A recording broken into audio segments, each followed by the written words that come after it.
Forward. In the statutes of the state will be found the following. The day in each year known as Arbor Day shall be suitably observed in the public schools. The Commissioner of Education shall from time to time prepare and issue to schools such circulars of information, advice, and instruction with reference to the day as he may deem necessary. For the purpose of encouraging the planting of shade and forest trees, the second Friday of April in each year is hereby designated as a day for the general observance of such purpose, and to be known as Arbor Day. On said day, appropriate exercises shall be introduced in all the schools of the state, and it shall be the duty of the several county and city superintendents to prepare a program of exercises for that day in all the schools under their respective jurisdiction. In all public schools, there shall be held on the last school day preceding the following holidays, namely, Lincoln's birthday, Washington's birthday, Decoration or Memorial Day, and Thanksgiving Day, and on such other patriotic holidays as shall be established by law, appropriate exercises for the development of a higher spirit of patriotism. It shall be the duty of the principals and teachers in the public schools of this state to make suitable arrangements for the celebration, by appropriate exercises among the pupils in said schools, on the 14th day of June, in each year, as the day of the adoption of the American flag by the Continental Congress. The provisions of these statutes have been carried out in the schools of the state. They are believed in and supported heartily by the public opinion of the state. In order that greater assistance may be rendered to teachers and school officers in preparing for these special days, this pamphlet on special days and their observance has been prepared by the department, chiefly through the efforts of Mr. Z. E. Scott, Assistant Commissioner in charge of elementary education. The pamphlet also contains suggestions concerning the opening exercises of schools. Mr. Scott has been assisted in this work by the following persons, the school officers having in turn been aided by their teachers. To all these grateful acknowledgment is hereby made. George 100, Baker, Supervising Principal, Moorestown. Louis H. Birch, Principal, Bangs Avenue School, Asbury Park. Hannah Chu, Principal, Culver School, Cumberland County. K. 100, Davis, formerly of State Agricultural College, New Brunswick. Florence Farber, Helping Teacher, Sussex County. Henry W. Foster, Supervising Principal, South Orange. Alfred Gaskill, State Forester. Jenny Haver, Helping Teacher, Hunterdon County. J. Case Morrison, Supervising Principal, Leonia. Charles A. Philhauer, Supervising Principal, Westfield. Catherine B. Rogers, Reference Librarian, State Library. Roy 50, Schaffer, Supervisor of Practice, Newark State Normal School. It has been the aim of Mr. Scott and his associates to suggest exercises which would be appropriate for the observance of these several days, which would be of interest to pupils, and which at the same time would be of a character worthy of the dignity of the public schools of the state. Calvin N. Kendall, Commissioner of Education. Acknowledgements. Grateful acknowledgement is hereby made to the following publishers and authors for permission to use copyrighted selections. American Book Company, New York, for extract from Green's Short History of the English People. 500, Appleton and Company, New York, for Bryant's America, and extract from Edward S. Holden's Our Country's Flag. Henry Holcomb Bennett for The Flag Goes By. Bobbs Merrill Company, Indianapolis, for The Name of Old Glory, by James Whitcomb Riley. Boosie and Company, New York, for We'll Keep Old Glory Flying, by Carlton S. Montanay. Dr. Frank Crane for After the Great Companions. Thomas Y. Crowell Company, New York, for extract from The Book of Holidays, by J. Walker McSpadden, reprinted by permission of the publishers. Copyright 1917 by Thomas Y. Crowell Company. Joseph Fulford Folsom for The Unfinished Work. Harper and Brothers, New York, for extract from The Americanism of Washington, by Henry Van Dyke. Caroline Hazard for The Western Land. Houghton Mifflin Company, Boston, for Bret Hart's The Reveille and extract from Our National Ideals, by William Backus Giddo. Kindergarten Magazine Publishing Company, Manistee, Michigan, for 9 selections, including 2 by Laura Rountree Smith and 1 by Mary R. Campbell. Macmillan Company, New York, for extract from The Making of an American, by Jacob A. Reyes, and On a Portrait of Columbus, by George Edward Woodbury, used by permission of and special arrangement with the publishers. Moffat, Yard & Co., New York for Extract from Memorial Day, by Robert Haven Schaffler. New England Publishing Company, Boston, for Columbus Day and Walt Whitman's Address to America, from Journal of Education. New York Evening Post for America's Answer, by R. W. Lillard. New York Herald for Mrs. Josephine Fabricants, The Service Flag. New York State Department of Education, Albany, for The Boy Columbus and an extract from Speech of Chauncey 1000, Depew. Theodore Presser Company, Philadelphia, for Our Country's Flag, by Mrs. Florence 50, Dresser. G. P. Putnam's Sons, New York, for In Flanders Fields, by John McCree. Saturday Evening Post, Philadelphia, for I Have a Son, by Emery Pottle. Charles Scribner's Sons, New York, for extract from With Americans of Past and Present Days, by J. J. Jusserand, copyright 1916, used by permission of the publishers. 100, W. Thompson and Company, Boston, for The Unfurling of the Flag, by Clara and Dicot Sears, copyright used by permission. Horace Trauble Camden for O Captain, My Captain, by Walt Whitman. P. F. Volland Company, Chicago, for Your Flag and My Flag, by Wilbur 500, Nesbitt, copyrighted 1916 by publishers. Har Wagner Publishing Company, San Francisco, for Columbus, by Joaquin Miller. Opening Exercises. This above all, to thine own self be true. And it must follow, as the night the day. Thou canst not then be false to any man. Shakespeare. Opening Exercises. Morning Exercises. Jenny Haver, helping teacher, Hunterdon County. The morning exercise is a common meeting ground. It is the family altar of the school to which each brings his offerings, the fruits of his observations and studies, or the music, literature, and art that delight him. A place where all cooperate for the pleasure and well-being of the whole, where all contribute to and share the intellectual and spiritual life of the whole, where all bring their best and choicest experiences in the most effective form at their command. This quotation from the second-year book of the Francis W. Parker School may well be an inspiration, a guide, and finally, a goal for us to use in preparation for the morning exercises. The period given to the opening exercises may be made the most important period of the day. The pupils, whether they be in a one-room rural school or a larger town school, need a more receptive attitude toward the work before them. A short time given to interesting, uplifting exercises will do much to control and lead the restless children, encourage the downhearted ones, inspire the indifferent, and give to teachers and pupils alike higher ideals for effective work and right living. A part of the time given to opening exercises should be of a devotional nature, consisting of the reading of short selections from the Bible, without comment, and of prayer and singing. Very careful plans must be made for the devotional exercises if they are to function as they should. Too often the selection of song and Bible reading is made after the pupils are in their seats. A message that is truly inspiring is usually the result of considerable time spent in preparation. The thoughtful teacher will plan her opening exercises as carefully as any other part of her regular schoolwork. The morning exercise affords an opportunity to train pupils for leadership. Recently, an interesting morning program of musical appreciation was carried out in a two-room country school. When 14, the bell rang. The 12-year-old pupil leader went to the front of the room and placed a march record on the phonograph. After the pupils were seated, she conducted the following program with a great deal of poise and self-confidence. America by the School. Psalm Roman 23. Baccarol from Tales of Hoffmann, phonograph. Traumerei Schumann, phonograph. Spring Song Mendelssohn, phonograph. Flag Salute by the School. Following each record on the phonograph, she asked for the name of the selection and the composer's name. It was surprising to see how familiar even the little ones were with the classical selections. Someone has said that the only influence greater than that of a good book is personal contact with a great man or woman. Once in a while, an interesting talk may be given by a visitor, but the morning exercise period should not be regarded as a lecture period.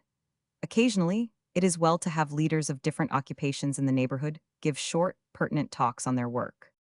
All too often children are blind to the beauty, deaf to the music, and almost insensible to the wonder and mystery of the great world of nature.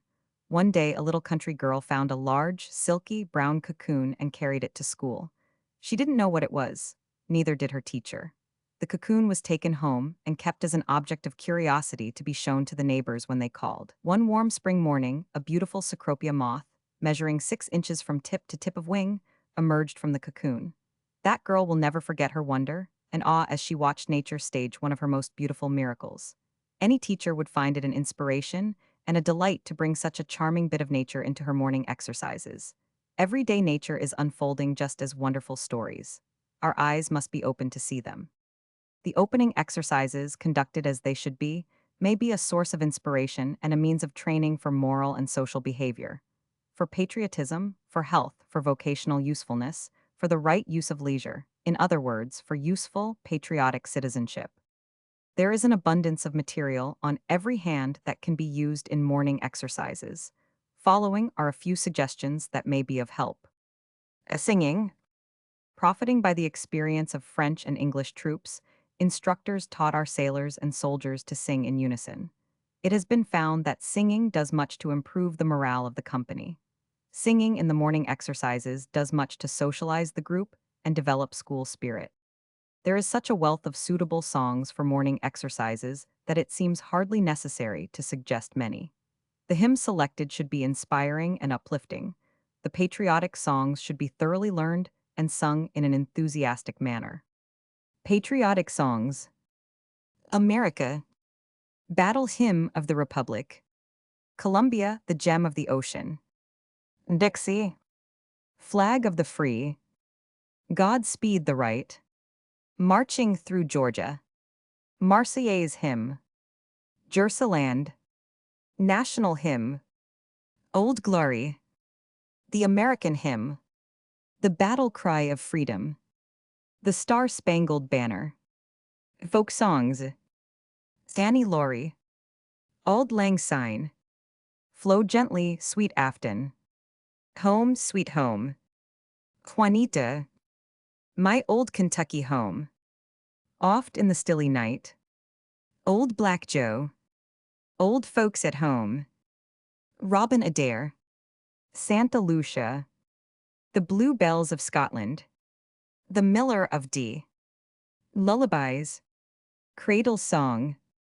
Lullaby and Good Night. Oh, hush thee, my baby.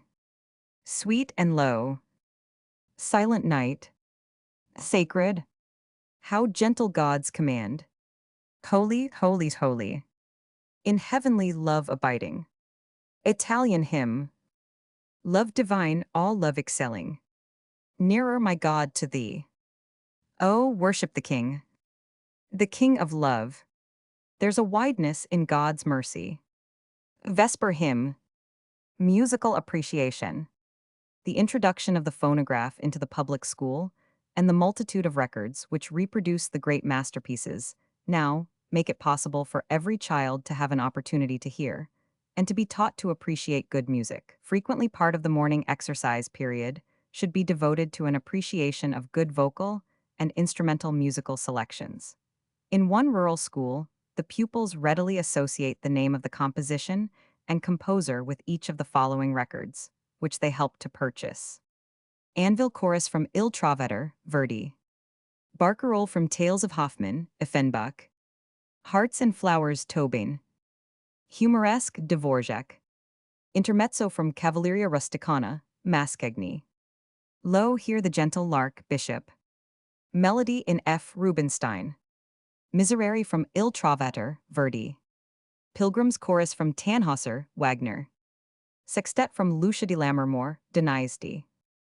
Spring Song, Mendelssohn. Traumerei, Schumann. Literature on musical appreciation will be mailed free to all teachers who request it from the educational departments of the phonograph manufacturers. Teachers who are really interested in giving their pupils the best music will find that a number of their patrons are willing to lend records to the school for special exercises. Following are suggestive musical programs. A Morning with Beethoven. Bible Reading and Lord's Prayer. Minuet in G, No. 2, phonograph. The Moonlight Sonata, reading by pupil. The Moonlight Sonata, phonograph. The Flag Salute, pupils. A Morning with Mendelssohn. Hark the herald angels sing, song by school. Bible reading and Lord's Prayer. Spring song phonograph. Oh, for the wings of a dove phonograph. The flag salute school. Indian songs. Bible reading and Lord's Prayer. The story of the Indians pupil. Navajo Indian song phonograph. Medicine song phonograph. Flag salute school. Negro songs. Old Black Joe school. Bible reading and prayer. Good news phonograph. Live a humble phonograph. The flag salute school. The records given are by the Tuskegee Institute singers. Irish songs. Wearin of the Green School. Bible reading and prayer. Come back to Erin phonograph. Macushla phonograph. The flag salute school. Scotch songs. My laddie phonograph. Bible reading and prayer. Annie Laurie school. My ain country phonograph. Flag salute school. Literary exercises. To instill in the hearts of boys and girls a love for good literature is to give them a never-ending source of happiness throughout life. Children can be interested in books by hearing stories read, by retelling them, and by reading them. The story of the author's life may add interest to the author's work. Much can be done in morning exercises to start children on the road to good reading. The more work children do themselves, the more interested they will be. Following are suggestive literary programs. Robert Louis Stevenson. Bible reading by pupils, Philippians Roman 4:4-8. Stevenson's prayer for a day's work, recitation by pupil. Short story of Stevenson's life, pupil. My shadow pupil. The land of storybooks, pupil. Godspeed the Right sung by school. The flag salute school. Hans Christian Andersen. Psalm 100 pupil. Lord's Prayer school. A poor boy who became famous, retold by pupil. The steadfast tin soldier, retold by pupil. The little tin soldier, song by school. The flag salute school. Henry W. Longfellow. The arrow and the song by school. Bible reading and Lord's Prayer. Scenes from Hiawatha, dramatization by pupils. The village blacksmith, recitation by pupil. Dramatic exercises. When children are truly interested in reading, the natural outlet for the emotions aroused is dramatic action. Let different classes be responsible for dramatizing stories from their history or reading lessons and present the results in the morning exercises. The educative and socializing value to the class presenting the exercise is almost invaluable. Dramatizing the story makes an interesting incentive for a number of language lessons. Rehearsing the play provides for much practice in oral expression. And producing the play before an audience gives valuable training in leadership, self-confidence, and poise. Art appreciation. We do not expect many of the school children to become artists, but all can learn to appreciate and tastefully select the beautiful in pictures, personal dress, home furnishing and decoration, and architecture. It has been truly said, though we travel the world over to find the beautiful, we must carry it with us or we find it not. Frequently, a few minutes of the morning exercises may be very profitably spent in the study of the beautiful. Artistic material to use as illustrations for the talks is on every hand. Inexpensive reproductions of the world's great pictures, illustrations in magazines, 19 beautifully colored papers for color combinations in neckties, dress designing, and hat trimming, magazine and catalog pictures of well-designed furniture and home utensils can be easily obtained. A suggestive list of morning talks is given below. Famous pictures. The First Step Millet. Landscape with Windmill, Ricedale. The Horse Fair, Ben Hur. Sistine Madonna, Raphael. Morning Korat. How can we get good pictures for our schoolroom? Color harmony in dress. Good taste in furniture. Home decoration. Beautifying the school ground. Washington, the city beautiful. References. How to Enjoy Pictures, Emory. A Child's Guide to Pictures, Coffin. The Mentor. The School Arts Magazine. Ladies' Home Journal. The Perry Pictures. National Geographic Magazine. Health Talks for Morning Exercises. Truly, a people's health's a nation's wealth, and every encouragement should be given in school to further the doctrine of healthful living. The medical examiner, the school nurse, the pupils, and the teachers all may do their part to make the health talks practical and of much value to the school. Suggestive health talks. Why we should exercise. Care of the teeth. Care of the eyes. Prevention of colds.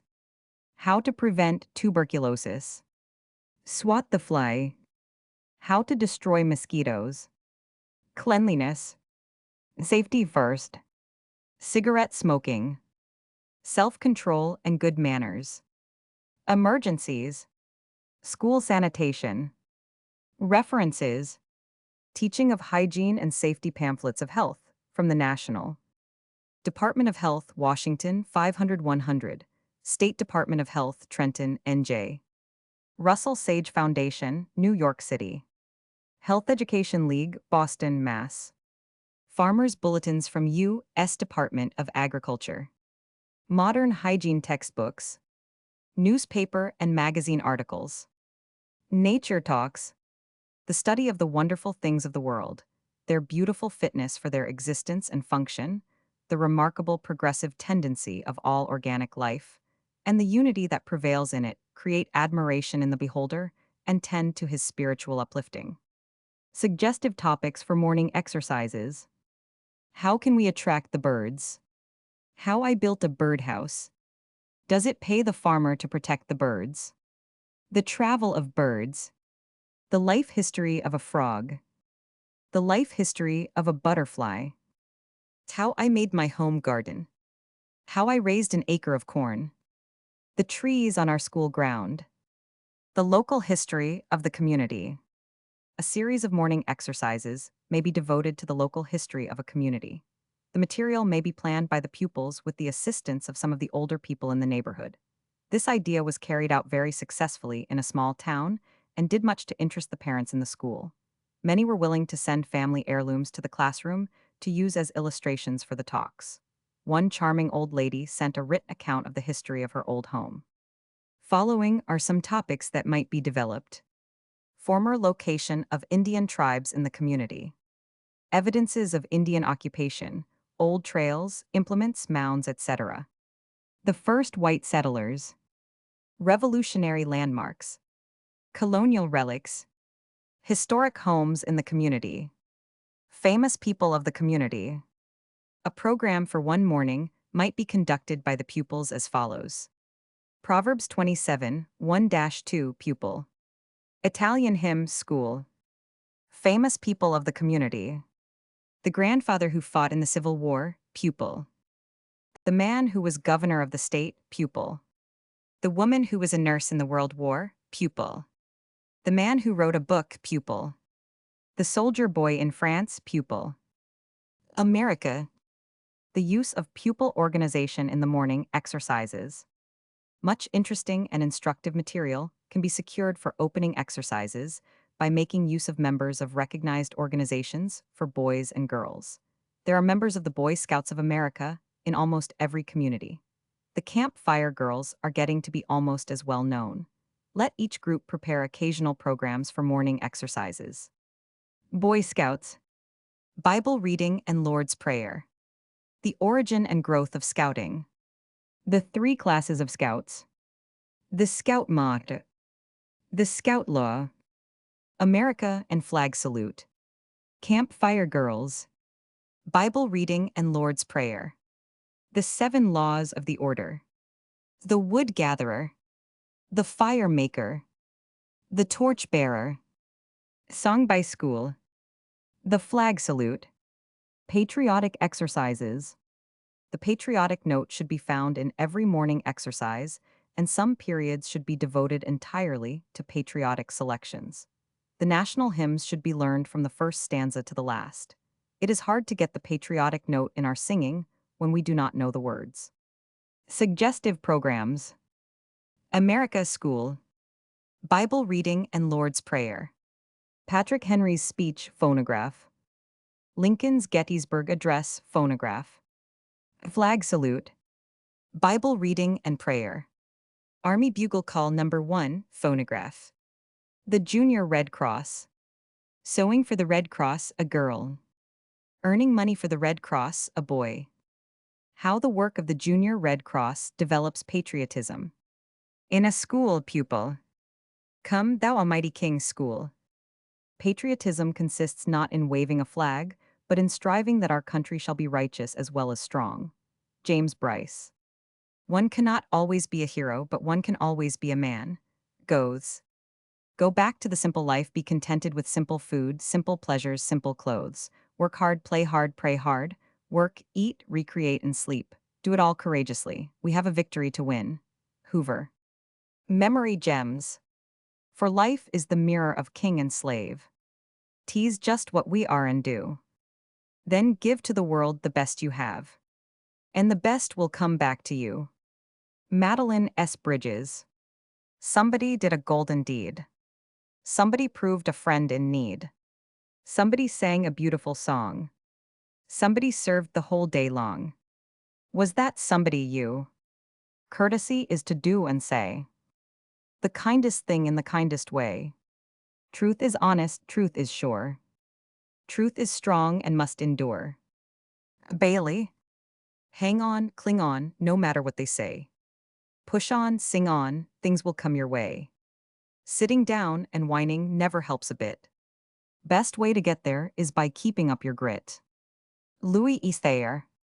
The day returns and brings us the petty round of irritating concerns and duties. Help us to play the man, help us to perform them with laughter and kind faces, let cheerfulness abound with industry. Give us to go blithely on our business all this day, bring us to our resting beds weary and content and undishonored, and grant us in the end the gift of sleep. Robert Louis Stevenson. Be strong. We are not here to play, to dream, to drift. We have hard work to do and loads to lift. Shun not the struggle, face it, 'tis God's gift. Be strong. It matters not how deep entrenched the wrong, how hard the battle goes, the day how long. Faint not, fight on, tomorrow comes the song. Melt be 500, Babcock. Smile a smile. While you smile, another smiles. And soon there's miles and miles of smiles, and life's worthwhile if you but smile. Jane Thompson. You cannot dream yourself into a character. You must hammer and forge yourself one. James Anthony Froude. Small service is true service while it lasts. Of friends, however humble, scorn not one. The daisy, by the shadow that it casts, protects the lingering dewdrop from the sun. Wordsworth. There's so much bad in the best of us, and so much good in the worst of us, that it hardly behooves any of us to talk about the rest of us. A wise old owl lived in an oak. The more he saw, the less he spoke.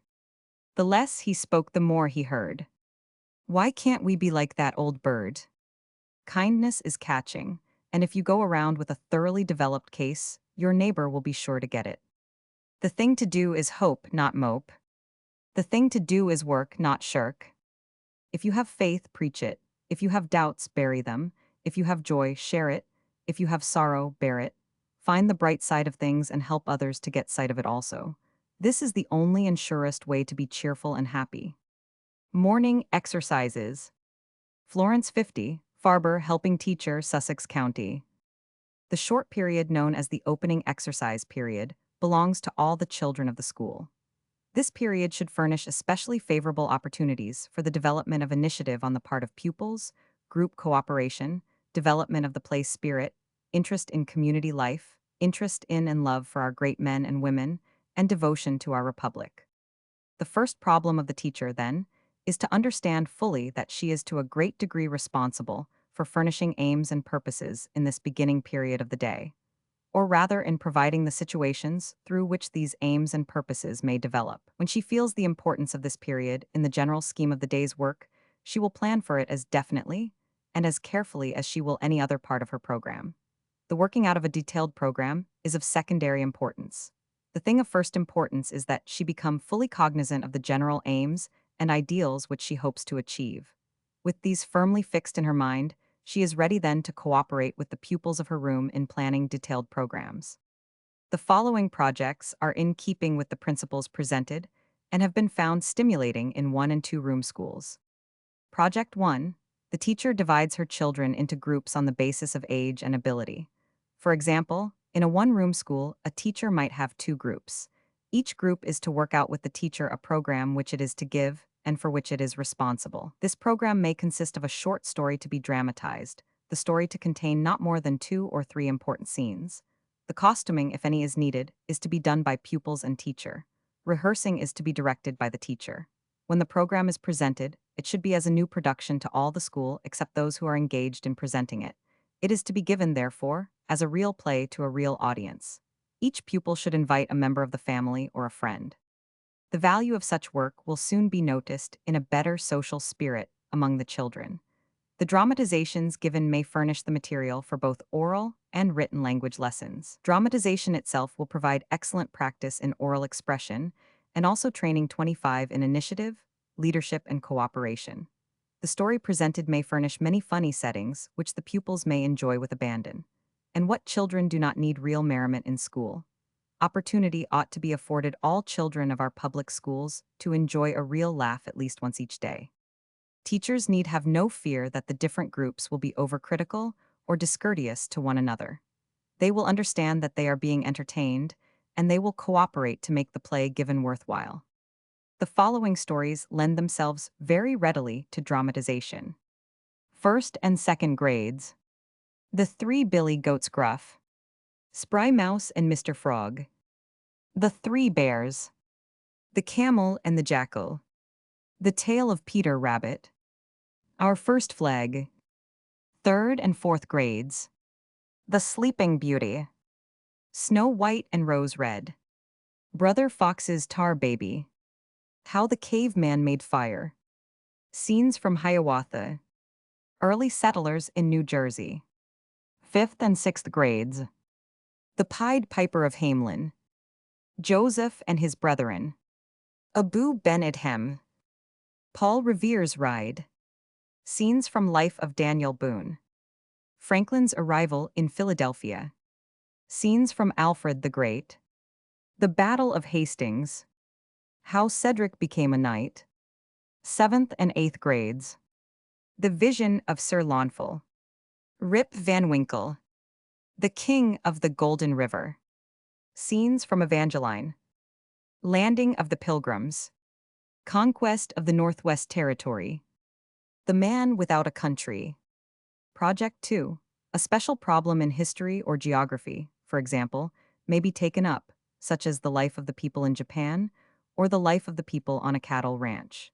In either case, the class that presents the work as an opening exercise should be given opportunity to work out certain scenes which it wants to give. These scenes should be presented either by sand table, by charts, by posters, by pictures from magazines, or by dramatization on the part of the children.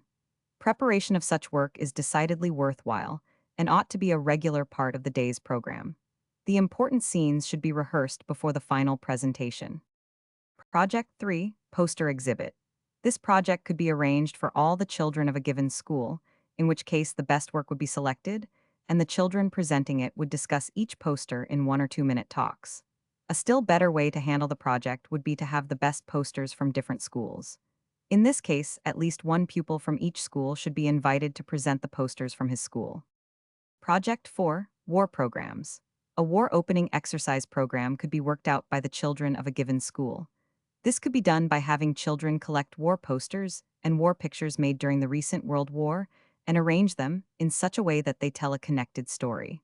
A group should be held responsible for presenting each story or part of a story. A sand table should be provided if necessary. An excellent war program could be provided by having the emphasis placed upon the various men who have led or are leading in our own national life. Pictures of these men should be secured, and children called upon to tell what important work each man has done or is doing. This same device could be carried a step further, and a special program arranged, centering around the pictures of the different men who led the Allied forces. The older pupils of any school ought to be able to do this work. An additional way by which our schools may help in the work of patriotism is to have an opening exercise by the children whose immediate relatives were at the front. Such a program ought to have for its purpose the idea of service to one's country. Another helpful device would be to have, at an appropriate time, former soldiers come to the school and talk to the children concerning the meaning of the war. The teacher who plans her opening exercise periods in keeping with the foregoing presentation will make these periods inspiring and helpful to herself and her children. She will be putting across the gospel of good cheer and cooperation in the new kind of school, which offers opportunities for participation in life's present-day activities, not preparation for future activities. Opening exercises. Louis H. Birch, Principal Bangs Avenue School, Asbury Park. Play is one of the first manifestations of the child in self-expression. As the child grows older, this play is made up, in part, of the imitation of the doings and sayings of the older persons and playmates with whom he is associated. The child reflects the life of his parents, wherever it comes under his comprehension. The stick horse gives as much pleasure to the boy as the well-trained saddle horse gives to the father. When the child enters school, much of the play element of his life is left behind, and teachers have often failed to use to advantage the experience and knowledge the child has in living over the actions and sayings of others. The ordinary child has observed the animals and birds around him and can imitate them. He can personify the tree, the flower, or the brook, and gain a clearer knowledge of the purpose and function of the thing personified by so doing. Under the proper direction of the teacher, nearly all the common occurrences of life may be dramatized by the children in the ordinary schoolroom and with few so-called stage properties. Older children are interested in the simple dramatizations of the little folks and should have opportunity to see them often, not alone to be entertained, but to be reminded of the simple and easy ways of playing you or someone else. A grammar grade class may learn many things from watching a primary class dramatize Three Bears, Little Red Hen, or Little Red Riding Hood. The simple dramatization in the schoolroom furnish excellent material for general assemblies or morning exercises. Simple costumes and stage settings satisfy the children, and the setting of the stage or platform for the scene should, in most cases, be done before the children. Children who see the table set, the chairs placed, and the beds prepared for the three bears know how to get ready for their play when they are called upon to contribute their part for the assembly. Children will bring material for their costumes and stage furnishings from home and should be encouraged to do so. Parents will come to see children take part in a program when nothing else would attract them to the school, and if the home is to be called upon to help the school, there must be a closer relationship between parents and teacher. In preparing dramatizations for elementary school pupils, but few scenes should be chosen, and in those selected the language and action should be simple and within the capabilities of the children. The following dramatizations were worked out by teachers and pupils of our building as class projects. They were presented in the opening exercises as worth, while classroom projects which would be entertaining and helpful to all pupils of the school, to teachers, and to parents. In presenting these scenes, the pupils secured excellent practice in oral English work, in dramatic action, and in community and group cooperation. The pupils and teachers who made up the audience enjoyed opening exercises in which there was purpose. All entered into the spirit of the play. All enjoyed the exercises without having to think why. The results have been better teamwork between teacher and pupils, better school spirit, more pupil participation in leadership activities. The History of Cotton. Prepared by Bessie O'Hagan, teacher of 4th grade, Bangs Avenue School, Asbury Park. Characters: Spirit of Cotton, little girl, maiden from India, maiden from Egypt, maiden from America, spirit of Eli Whitney. Little girl coming into the room in bad humor. I hate this old cotton dress. I wish I had a silk one. I don't see why we have to use cotton anyway. We have to have cotton dresses, cotton sheets, cotton stockings, cotton everything. I just hate cotton. I'm not going out to play or anything. Finally sits down. I am so tired. I wish I had a silk dress. I hate this cotton dress. Falls asleep. Spirit of Cotton skipping into the room. Hi ho, ho hi, here am I, the spirit of cotton. I heard what you said, little girl. Did you ever see cotton grow? Little girl frightened, why no. Spirit of Cotton, how do you know whether it is interesting or not? I will tell you the story of my life. In the early spring, the planter gets the ground ready for me. As soon as the frost is out of the ground, he plants me. Little girl, what happens then? Spirit of Cotton, the good earth gives me food. The sun and rain make me grow, and soon. Tai ho ho hi. There am I. A tall plant of cotton. Little girl, how do you look? Spirit of Cotton, my leaves are green like the maple. I have lovely blossoms. They are white the first day and pink the next. Little girl, I thought you said that you were a cotton plant. Spirit of cotton, so I 999. My blossoms fall off and then. Tai ho ho hi. There am I. A nice bunch of cotton. Little girl, is that all? Spirit of cotton, no, I have some friends who will tell you more about my life. Goes out and returns leading a little girl by the hand. This is my friend from India. Goes out again. Little girl, how did you get here? Maiden from India. I heard the spirit of cotton calling and I obeyed. Little girl, pointing to a map of Asia which is pinned on Maiden from India. Is this your country? Maiden from India. Yes, I have come to tell you something about cotton in my country. Cotton was first raised in my country. That was long, long, long ago. Little girl, 100 years ago. Maiden from India. We knew how to weave cotton thousands of years ago. Little girl, did you know how to weave well? Maiden from India. We made such fine dresses that you could draw a whole one through your ring. Little girl, I don't believe I could draw my dress through my ring. Maiden from India, I know you couldn't. Spirit of cotton outside, hi ho ho hi. Maiden from India, I must return, the spirit of cotton is calling, goes out. Spirit of cotton comes in, leading a little girl by the hand. This is my friend from Egypt. She has something to tell you too, goes out. Little girl, do you know about cotton? Maiden from Egypt. Yes, we knew how to use cotton long before your country was even heard of. Little girl, is this your country? Pointing to a map. Maiden from Egypt, yes. Little girl, did your people like cotton dresses? Maiden from Egypt, yes, just think how warm those woolen ones were. Little girl, I guess everyone who ever lived must have liked cotton. Maiden from Egypt, all good children do now. Spirit of cotton outside, hi ho ho hi. Maiden from Egypt, I must go, I hear the spirit of cotton calling. Spirit of cotton bringing a little girl into the room. This is my friend from America, goes out again. Little girl, I know you. We studied that map in school. You are from the United States. What did America have to do with cotton? Maiden from America. When Columbus first landed on the Bahama Islands, the natives came out to his ships in canoes, bringing cotton thread and yarn to trade. Little girl, that was in 1492, wasn't it? Maiden from America. Yes, it was 427 years ago. Little girl, why did you put all this cotton here? Points to cotton pasted on different states. Maiden from America, they are the cotton states. Little girl, I know which ones they are. North Carolina, South Carolina, Louisiana, Arkansas, and Texas. Did America do anything wonderful with cotton? Maiden from America. Yes, we raise more cotton than any other place in the world. It is the best cotton too. Little girl, I am so glad of that. We won't let India and Egypt get ahead of us, will we? Maiden from America. Of course not. All good little girls must help too. Little girl, I shall always like cotton after this. Spirit of cotton outside, hi ho ho hi. Maiden from America, I hear the spirit of cotton calling, I must go, goes out. Spirit of cotton leading a boy into the room. This is my friend Eli Whitney, goes out. Eli Whitney, I am the spirit of Eli Whitney. I was born in Massachusetts in 1765. One day when my father went to church, I took his watch to pieces and put it together again. Then I thought I would go to Yale College. When I finished Yale College, I went to Georgia. I heard everyone there talking about cotton. They were trying to find out how to get the seeds out of it more easily. I invented the cotton gin. Little girl, what happened then?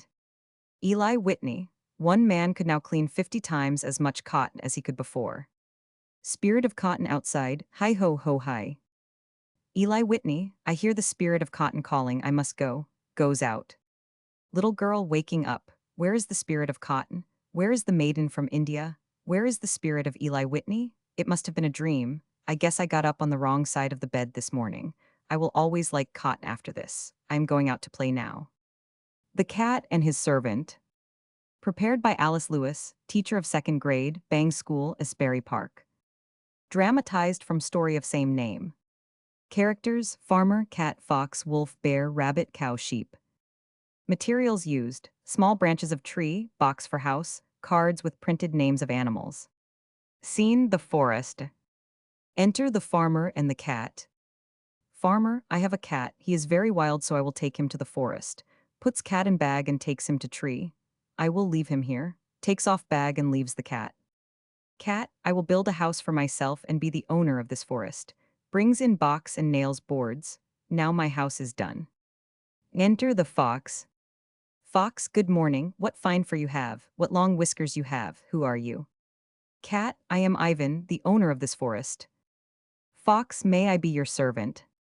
Cat, yes, you may come into my house. Both go in house. I am hungry. Go out and get me something to eat. Fox, I will go. Goes into forest and meets Wolf. Wolf, good morning. Fox, good morning. Wolf, I have not seen you for a long time. Where are you living now? Fox, I am living with Ivan. I am his servant. Wolf, who is Ivan? Fox, he is the owner of this forest. Wolf, may I come with you and see Ivan? Fox, yes, if you will promise to bring a sheep with you. If you do not, Ivan will eat you. Wolf, I will go and get one. Leaves the fox and hunts for a sheep. Enter the bear. Bear, good morning, Mr. Fox. Fox, good morning, Mr. Bear. Bear, I have not seen you for a long time. Where are you living? Fox, I am living with Ivan. I am his servant. Bear, who is Ivan? Fox, he is the owner of this forest. Bear, may I go with you and see him? Fox, yes, but you must promise to bring a cow with you, or Ivan will eat you. Bear, I will go and get one. Leaves the fox and hunts for a cow. The fox returns to the house and enters. Cat, did you bring me something to eat? Fox, no, but I have sent for something and it will be here soon. Cat, all right, we will wait. Enter Wolf with a sheep and Bear with a cow. Bear, good morning, Mr. Wolf. Where are you going? Wolf, good morning. I am going to see Ivan, the owner of this forest. Bear, so M1, let us go together. Bear and Wolf walk to Cat's house and place sheep and cow near door. Wolf, you knock on the door. Bear, no, you knock on the door, I am afraid. Wolf, so M1, shall we ask Mr. Rabbit to do it? Bear, yes, you ask him. Wolf, calling to a rabbit who is passing. Hello, Mr. Rabbit, will you knock at the cat's door for us? Rabbit, yes, I will, knocks. Bear and Wolf hide behind the trees and bushes. Cat coming out of his house with the fox and noticing the cow and sheep lying by the door. Look, here is what you got for my dinner. There is only enough for 2 bites. Bear to himself, how hungry he is. A cow would be enough to eat for 4 bears, and he says it is only enough for 2 bites. What a terrible animal he is. Cat seeing Wolf behind the bushes. Look, there is a mouse, I must catch him and eat him. Chases Wolf away. I think I hear another mouse. Sees Bear and tries to catch him but fails. I am so tired that I cannot run at all. Let us sit by the door and eat our dinner. Cat and Fox sit down and eat the sheep and cow. Bibliography. See bibliography at end of monograph. Columbus Day. October 12. Columbus, seeking the back door of Asia, found himself knocking at the front door of America. James Russell Lowell. Columbus Day. J. Case Morrison, Supervising Principal, Leonia. October 12, 1492. What a date in the world's history. The linking of the new world with the old, the dreams of a dreamer come true, the opening of the gates to a newer and better home for man, the promise of America. The story of Columbus is a story of romance, of patient perseverance, of high endeavor, of noble resolve, a story that grips and thrills. Every boy and every girl who feels the story wants to discover a new world, and out of that desire may well come the discovery of America, its aims, ideals, opportunities. The Columbus Day program is an opportunity to discover the new world into which we are emerging. Even childhood in the school may come to glimpse that which lies beyond and feel the exultation of the sailor who cried, "Land, land." The materials of this program are largely suggestive. It is hoped that they may be of service in program making from kindergarten to high school. The school program of most value is that which results from the creative genius of the children themselves. Let children live the life of Columbus in imagination, and they will create their own program and express it in costume, tableaus, music, composition, acting, and dialogue. The merit of the Columbus Day program will lie in its leading children, through their own expression, to a better understanding of their country, to a broader conception of patriotism. Subjects for composition or oral reports. Marco Polo. A flat world. The new idea, sailing west to reach the east. The dangers of the Western Sea. The attempted mutiny, see Irving's Life of Columbus. The signs of land. Columbus in chains. San Salvador. October 12, 1492. The Columbian Exposition, 1892.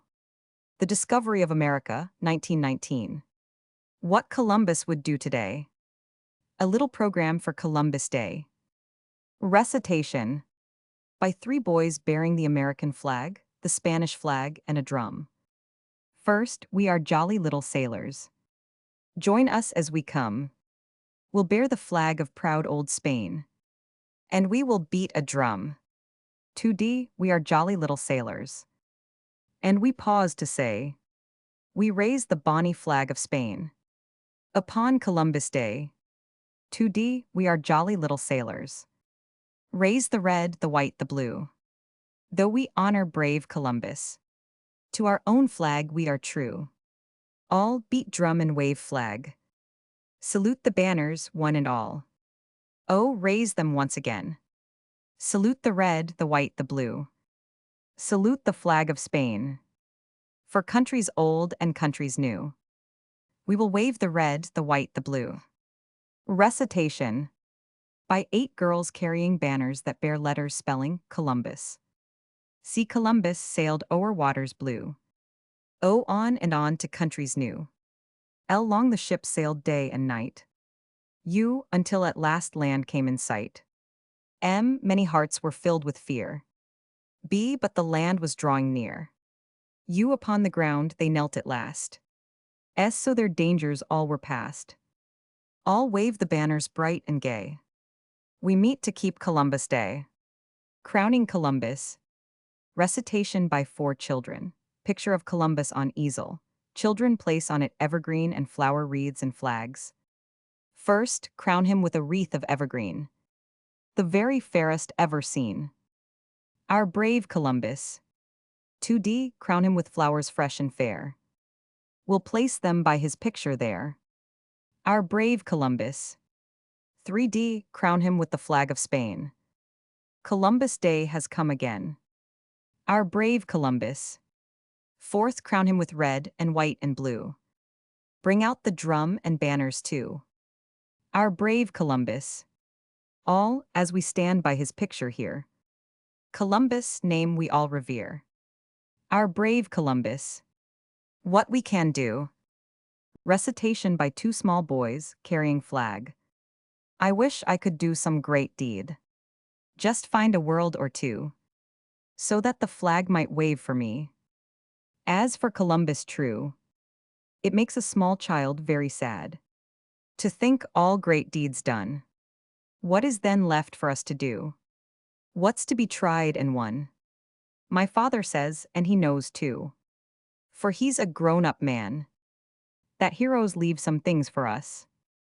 To carry out their plan. He says that if we do our best. Just where we are, you see. We too shall serve our country's flag. True patriots we shall be. Both will love our flag, will keep its pledge. We'll honor and obey. We'll love our fellow brothers all. And serve our land this way. Recitation. By a very small child carrying a flag. My beautiful flag. You are waving today. To honor a hero true. Columbus who gave us. Our dear native land. Our land of the red, white, and blue. Recitation. By a very small child carrying a flag. I'll wave my flag for Discovery Day.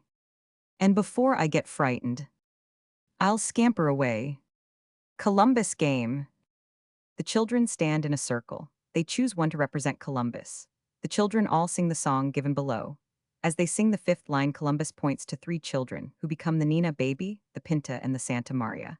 These 3 children come inside the circle and wave arms up and down as though sailing.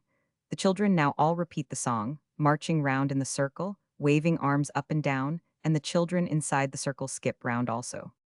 The song is then repeated, children standing in a circle, and the 3 chosen as Nina, Pinta, and Santa Maria choose 3 children to take their places by pointing at any 3 children in the circle. Game may continue as long as desired, or until all have had a chance to go inside the circle. The story of Columbus may be dramatized in connection with this game. Song. Columbus was a sailor boy. Many years ago, a great ship was the sailor's joy. Many years ago, the Nina, the Pinta, the Santa Maria. Little vessels three. The Nina, the Pinta, the Santa Maria. Sailed out across the sea. Laura Rountree Smith. My little ship. Once I made a little ship. Down beside the sea. And I said, come now, dear winds. And blow it back to me. Oh, little ship that sails the sea. Oh, wind that blows it back to me. Song. Tune, lightly row. Wave the flags, wave the flags. We are sailor boys at play. Wave the flags, wave the flags. On Columbus Day, o'er the waters we will go. Singing, singing as we row. Wave the flags to and fro. On Columbus Day, children wave flags. Cross the flags, cross the flags. With their pretty colors gay. Cross the flags, cross the flags. On Columbus Day, we would like to sail, 'tis true, o'er the waters bright and blue. So we cross the flags for you. On Columbus Day, children cross flags. Laura Rountree Smith. Recitation for very little boys. First, Columbus was a sailor bold. At least that's what I have been told. 2D, I would also like to sail the sea. If not too far from mother's knee. 3D, he had 3 ships to sail the sea. 1 ship would be enough for me. 4th, in the Nina I would go. But what if stormy winds should blow? 5th, in the Pinta I'll set sail. That ship has weathered many a gale. 6th, the Santa Maria waits for me. Oh, how I love to sail the sea. 7th, at night we'll glide across the foam. But wish ourselves quite safe at home. 8th, kind friends, I hope you understand. We are really happier far on land. All join hands and run to seats. Then come, dear sailors, hand in hand. We'll run to seek the nearest land. A play. Ferdinand and Isabella on their thrones, chairs with a red drapery concealing them. Enter Columbus and followers, bowing low. Columbus. O most gracious majesties. Ferdinand. My wise men say your scheme is vain. So your plan I must disdain. If as you say this earth is round, no one could stay upon the ground. Bows his head and looks very wise. Columbus looks sadly around and sighs. Queen Isabella stretches forth her hand. Queen, I have talked to the abbot kind, and he has made me change my mind. Take these and these, dropping her bracelets and necklaces into Columbus' hat, and may you be successful in your quest at sea. Columbus and followers. Long live Isabella the Queen. Such generous faith has seldom been seen. Long live Isabella the Queen. All except Columbus, who bows as he listens. Here's to Columbus, so brave and so true, who will soon sail west on the ocean blue, to find the land of India. Headed by king and queen, all march around and off. One returns. Columbus safely made his voyage. And now, though he never knew it, he discovered this land, the fair land of our birth, the greatest nation on all the earth. Displays flag. All except Columbus return and sing America. Mary R. Campbell. Recitation. By 3 boys. First, Columbus dared to cross the sea, where none had gone before, and sailing west from Palos, Spain, he came to our front door. 2D, his men were only prisoners. Queen Isabel set free. For other men, they did not dare to cross the unknown sea. 3D, he had no friend to share his hope. No one could understand. Now all men honor his great name, who first saw our dear land. All, if we can only be as true to our best selves as he. Speak truth, keep faith, be brave and pure. True heroes we shall be. Discovery Day. I wonder what Columbus would think of us today. Just stepping out from 92. 4 centuries on, we'll say. With aeroplanes and warships. And submarine affairs. He'd surely think the mighty sea was putting on some airs. Discovery Day, we greet you. You're only just begun. Industry, art, and science now begin their race to run. But brighter than these wonders, more beautiful to see, democracy's fair smile begins to dawn o'er land and sea. Discovery Day, when freedom shall reign in every land, when nations know their brotherhood, and naught but good is grand. America, thy mission be this, discover now a world safe for democracy. 'Tis ours to teach it how. The flag of Spain, tuned long, long ago. There was a flag that waved all over Spain. Long ago, long ago. And many sailors had gone forth in vain. Long ago. Then came the ships and Columbus set sail. Proudly the vessels withstood every gale. Then came the cry, blessed land, land we hail. Long ago. Columbus, a dreamer they called him, and mocked him to scorn. But oh, through this dreamer, a new world was born. A new land whose watchword is ringing afar. Democracy, freedom, that none shall dare mar. A nation whose vision is making it be humanity's champion, on land and on sea. America, my land, a dream gave thee birth. Through vision thou'st conquered. In all realms of worth, thy spirit shall beckon, till all nations heed, and follow in wisdom the path thou dost lead. Class exercise for Columbus Day. The foundation for these exercises should be laid in previous class recitations and specially prepared class compositions, which relate developing incidents in the life of Columbus. Several periods used in the preparation of these oral and written exercises will be time well spent. Select the composition which portrays the life pictures most clearly and effectively, and as the writer reads his story, let other members of the class give tableaus or act scenes apropos. The children should be encouraged to initiate their own ideas and execute their own mental pictures in costume, arrangement, facial expression, etc. The following are mentioned suggestively. Acts portraying the life of Columbus. Columbus, the boy of 9 to 11 years, seated, intently studying a geography. Or, boy whittling a wooden toy ship. Columbus, the man, larger boy posing as a dreamer, gazing at and studying the stars, or larger boy drawing maps, appearing wise and thoughtful. Let others stand aside, smiling and mockingly pointing. Columbus, appearance before King Ferdinand and Queen Isabella.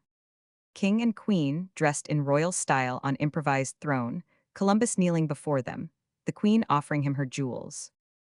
On shipboard, boys representing mutinous sailors, their faces depicting fear, anger, dejection, dressed sailor fashion. Columbus displaying confidence, courage, and patience, dressed in short, full trousers, cape over his shoulders thrown back on one side. Let facial expressions and actions change to show land has been sighted. The landing. Columbus planting the flag of Spain in the New World. Sailors, all with uncovered heads kneeling. Indians, let the boys wear Indian suits, watching from the outskirts, one falling down in worship. The return reception. King Ferdinand and Queen Isabella on throne, dressed as before with guards on either side. Ladies in waiting, noblemen, etc., dressed in 15th century style, grouped about. Columbus enters to music. All bow low except King and Queen, who rise to meet him.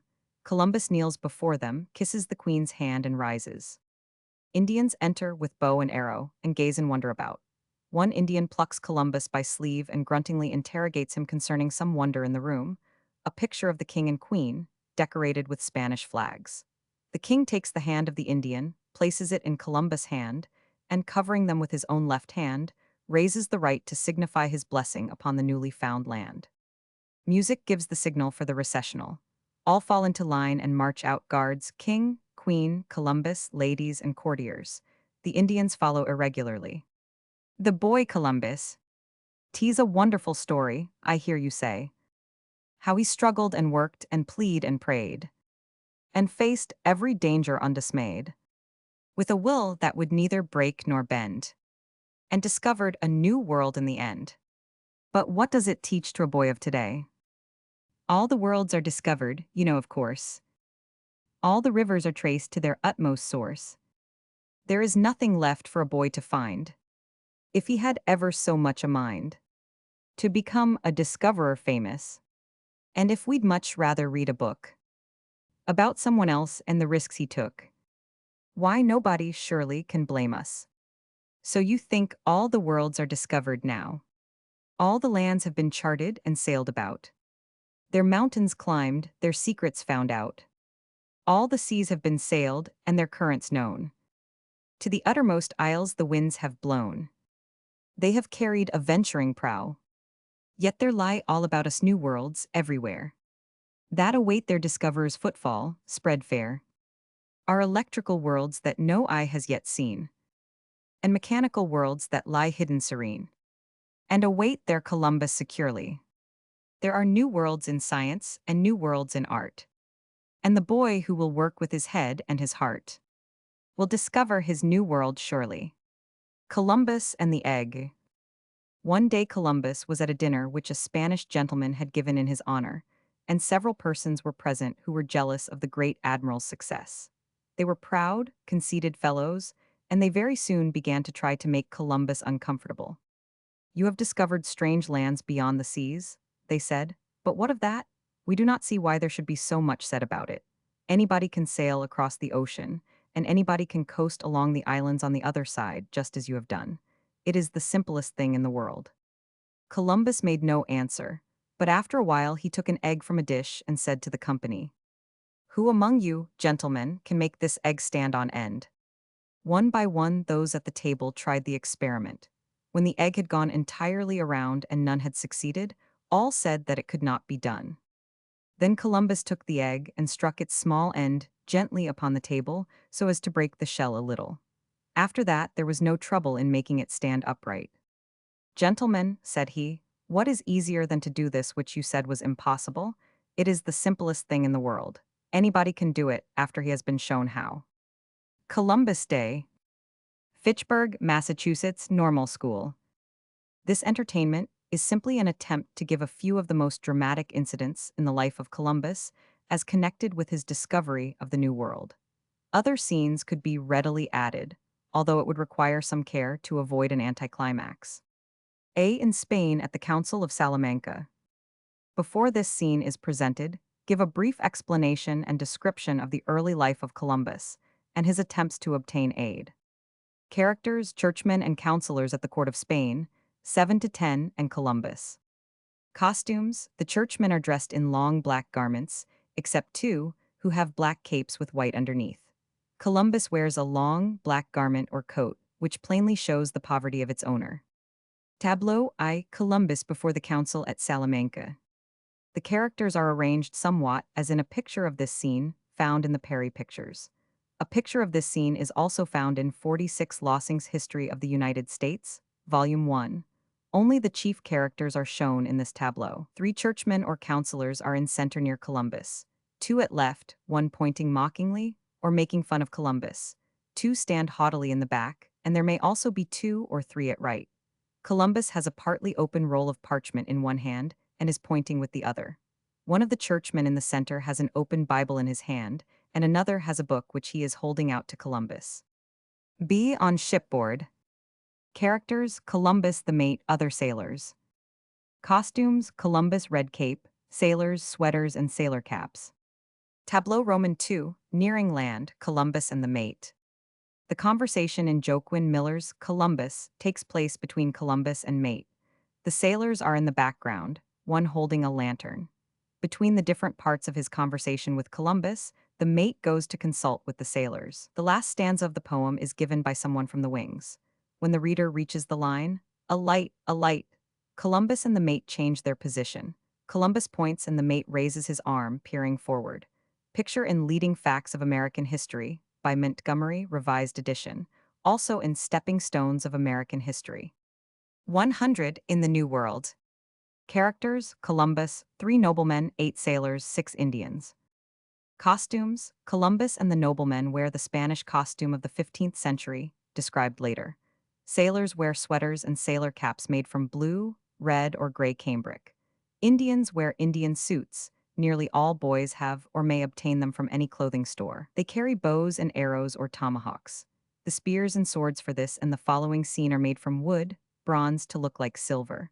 The tall cross is made of wood and stained with shellac.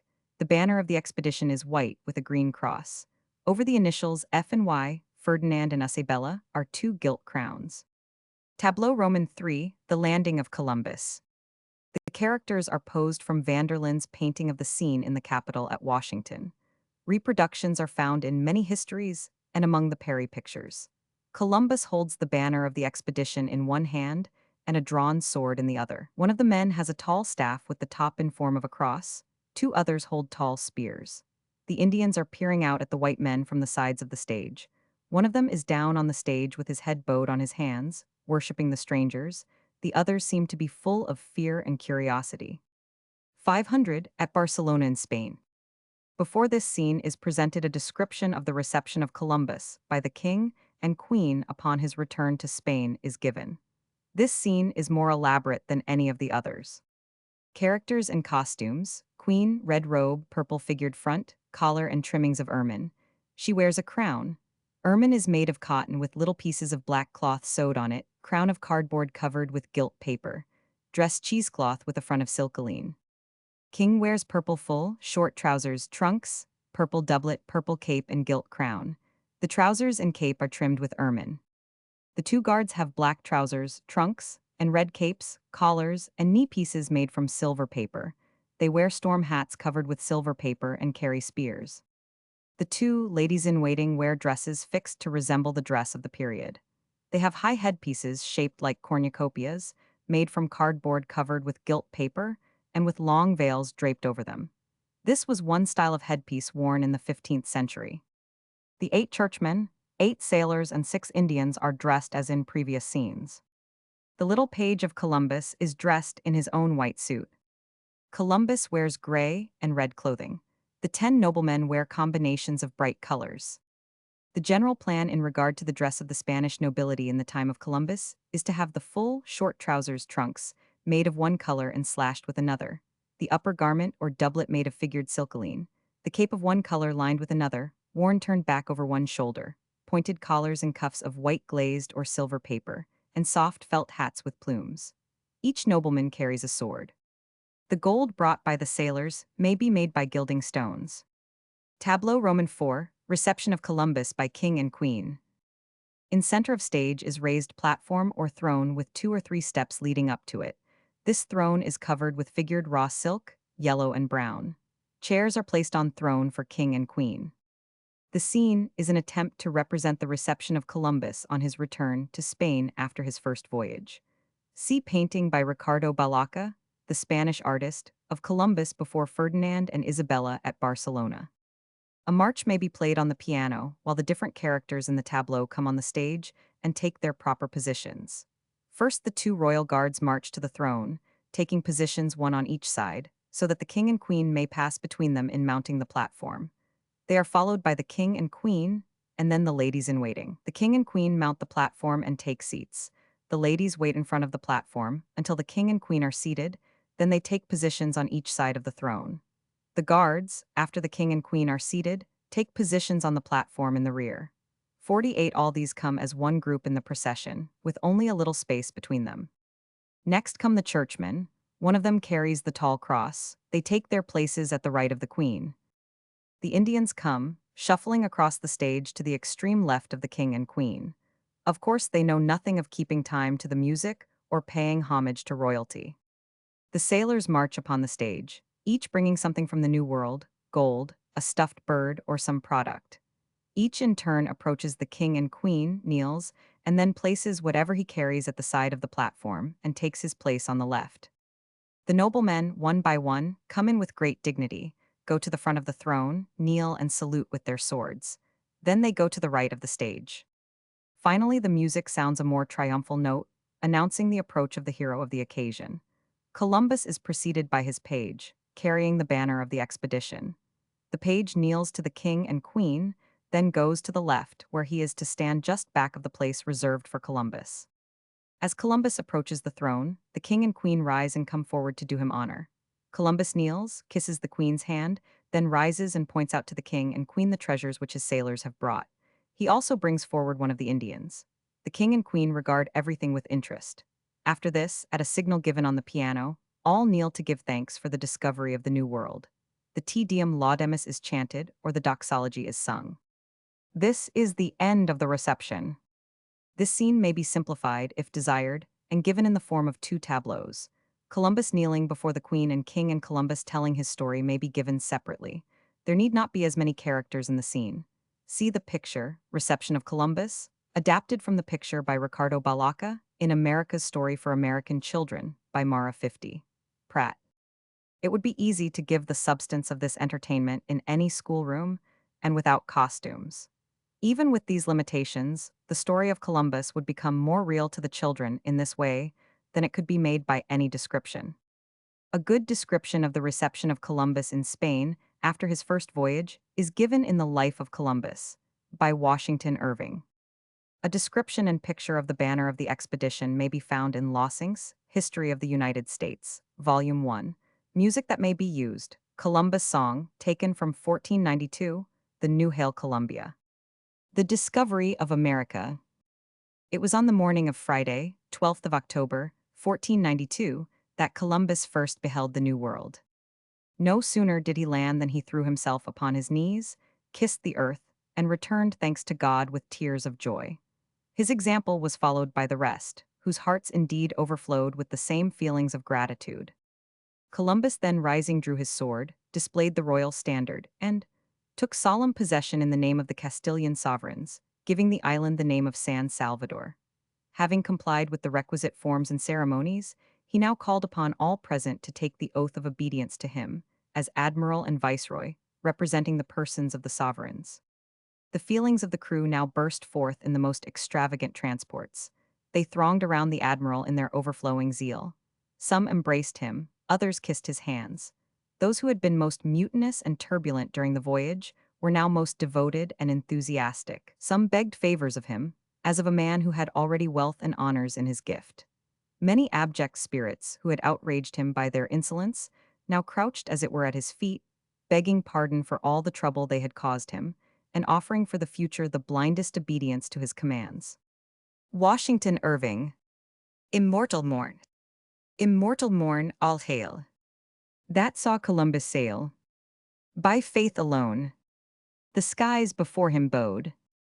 Back rolled the ocean proud. And every lifting cloud with glory shone. Fair science then was born. On that celestial morn. Faith dared the sea. Triumphant over foes. Then truth immortal rose. New heavens to disclose. And earth to free. Strong freedom then came forth. To liberate the earth. And crown the right. So walked the pilot bold. Upon the sea of gold. And darkness backward rolled. And there was light. Hezekiah Butterworth. All hail, Columbus, discoverer, dreamer, hero, and apostle.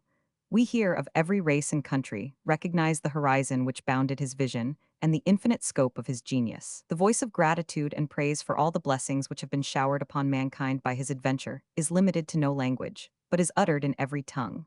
Neither marble nor brass can fitly form his statue. Continents are his monument, and unnumbered millions, past, present, and to come, who enjoy in their liberties and their happiness the fruits of his faith, will reverently guard and preserve from century to century his name and fame. Chauncey Mitchell Depew. Little wonder that the whole world takes from the life of Columbus one of its best beloved illustrations of the absolute power of faith. To a faithless world he made a proposal, and the world did not hear it.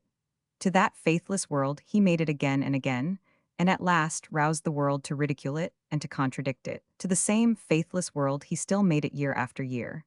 And at last the world said that, when it was ready, it would try if he were right. To which his only reply is that he is ready now, that the world must send him now on the expedition which shall show whether he is right or wrong. The world, tired of his importunity, consents, unwillingly enough, that he shall try the experiment. He tries it, he succeeds, and the world turns round and welcomes him with a welcome which it cannot give to a conqueror. In a moment the grandeur of his plans is admitted, their success is acknowledged, and his place is fixed as one of the great men of history. Give me white paper. The sheet you use is black and rough with smears of sweat and grime and fraud and blood and tears, crossed with the story of men's sins and fears, of battle and of famine all those years, when all God's children have forgot their birth, and drudged and fought and died like beasts of earth. Give me white paper. One storm-trained seaman listened to the word. What no man saw he saw, and heard what no man heard. For answer he compelled the sea, too eager man to tell the secret she had kept so well, left blood and woe and tyranny behind, sailing still west that land newborn to find, for all mankind the unstained page unfurled, where God might write anew the story of the world. Edward Everett Hale. Columbus, Admiral at the helm. The fame of Columbus is not local or limited. It does not belong to any single country or people. It is the proud possession of the whole civilized world. In all the transactions of history, there is no act which for vastness and performance can be compared with the discovery of the continent of America, the like of which was never done by any man in ancient or in later times. James Grant Wilson. With boldness unmatched, with faith in the teachings of science and of revelation immovable, with patience and perseverance that knew no weariness, with superior skill as a navigator unquestioned, and with a lofty courage unrivaled in the history of the race, Columbus sailed from Palos on the 3d of August, with 3 vessels, the largest his flagship of only 90 feet keel and provided with 4 masts, 8 anchors, and 66 seamen. Passing the Canaries and the blazing peak of Tenerife, he pushed westward into the Sea of Darkness, in defiance of the fierce dragons with which superstition had peopled it, and the prayers and threats of his mutinous seamen, and on the 12th of October landed on one of the Bahama Islands. Benson J. Lossing. Columbus B. From Complete Works of Joaquin Miller, published by the Har Wagner Publishing Company of San Francisco. Behind him lay the gray Azores. Behind the gates of Hercules. Before him not the ghost of shores. Before him only shoreless seas. The good mate said, "Now must we pray. For lo, the very stars are gone. Brave admirals speak, what shall I say? Why say sail on, and on? My men grow mutinous day by day. My men grow ghastly wan and weak." The stout mate thought of home, a spray of salt wave washed his swarthy cheek. "What shall I say, brave admiral, say? If we sight naught but seas at dawn, why, you shall say at break of day, sail on, and on." They sailed and sailed, as winds might blow, until at last the blanched mate said, "Why, now not even God would know. Should I and all my men fall dead, these very winds forget their way. For God from these dread seas is gone. Now speak, brave admiral, speak and say." He said, sail on, and on." They sailed, then spake the mate. "This mad sea shows his teeth tonight. He curls his lip, he lies in wait. He lifts his teeth as if to bite. Brave admiral, say but one good word. What shall we do when hope is gone?" The words leapt like a leaping sword. Sail on, and on. Then pale and worn, he paced his deck, and peered through darkness, that night. Of all dark nights, and then a speck. A light, at last a light. It grew, a starlit flag unfurled. It grew to be time's burst of dawn. He gained a world, he gave that world its grandest lesson, oh, sail on. Joaquin Miller.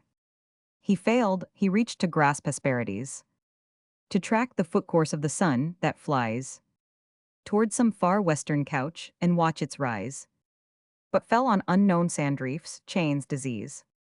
He won, with splendid daring from the seas. Hard, niggard fist he plucked the glittering prize, and gave a virgin world to Europe's eyes, where gold dust choked the streams and spiced the breeze. He failed fulfillment of the task he planned, and drooped a weary head on empty hand, unconscious of the vaster deed he'd done.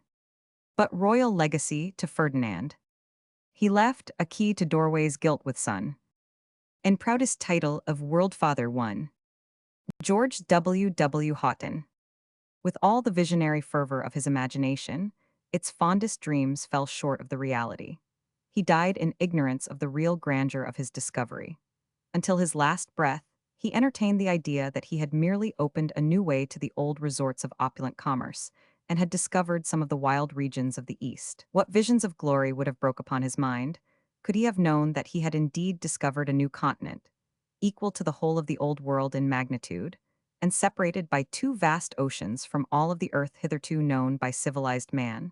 And how would his magnanimous spirit have been consoled, amidst the chills of age and cares of penury, the neglect of a fickle public, and the injustice of an ungrateful king, could he have anticipated the splendid empires which were to spread over the beautiful world he had discovered, and the nations and tongues and languages which were to fill its lands with his renown, and to revere and bless his name to the latest posterity?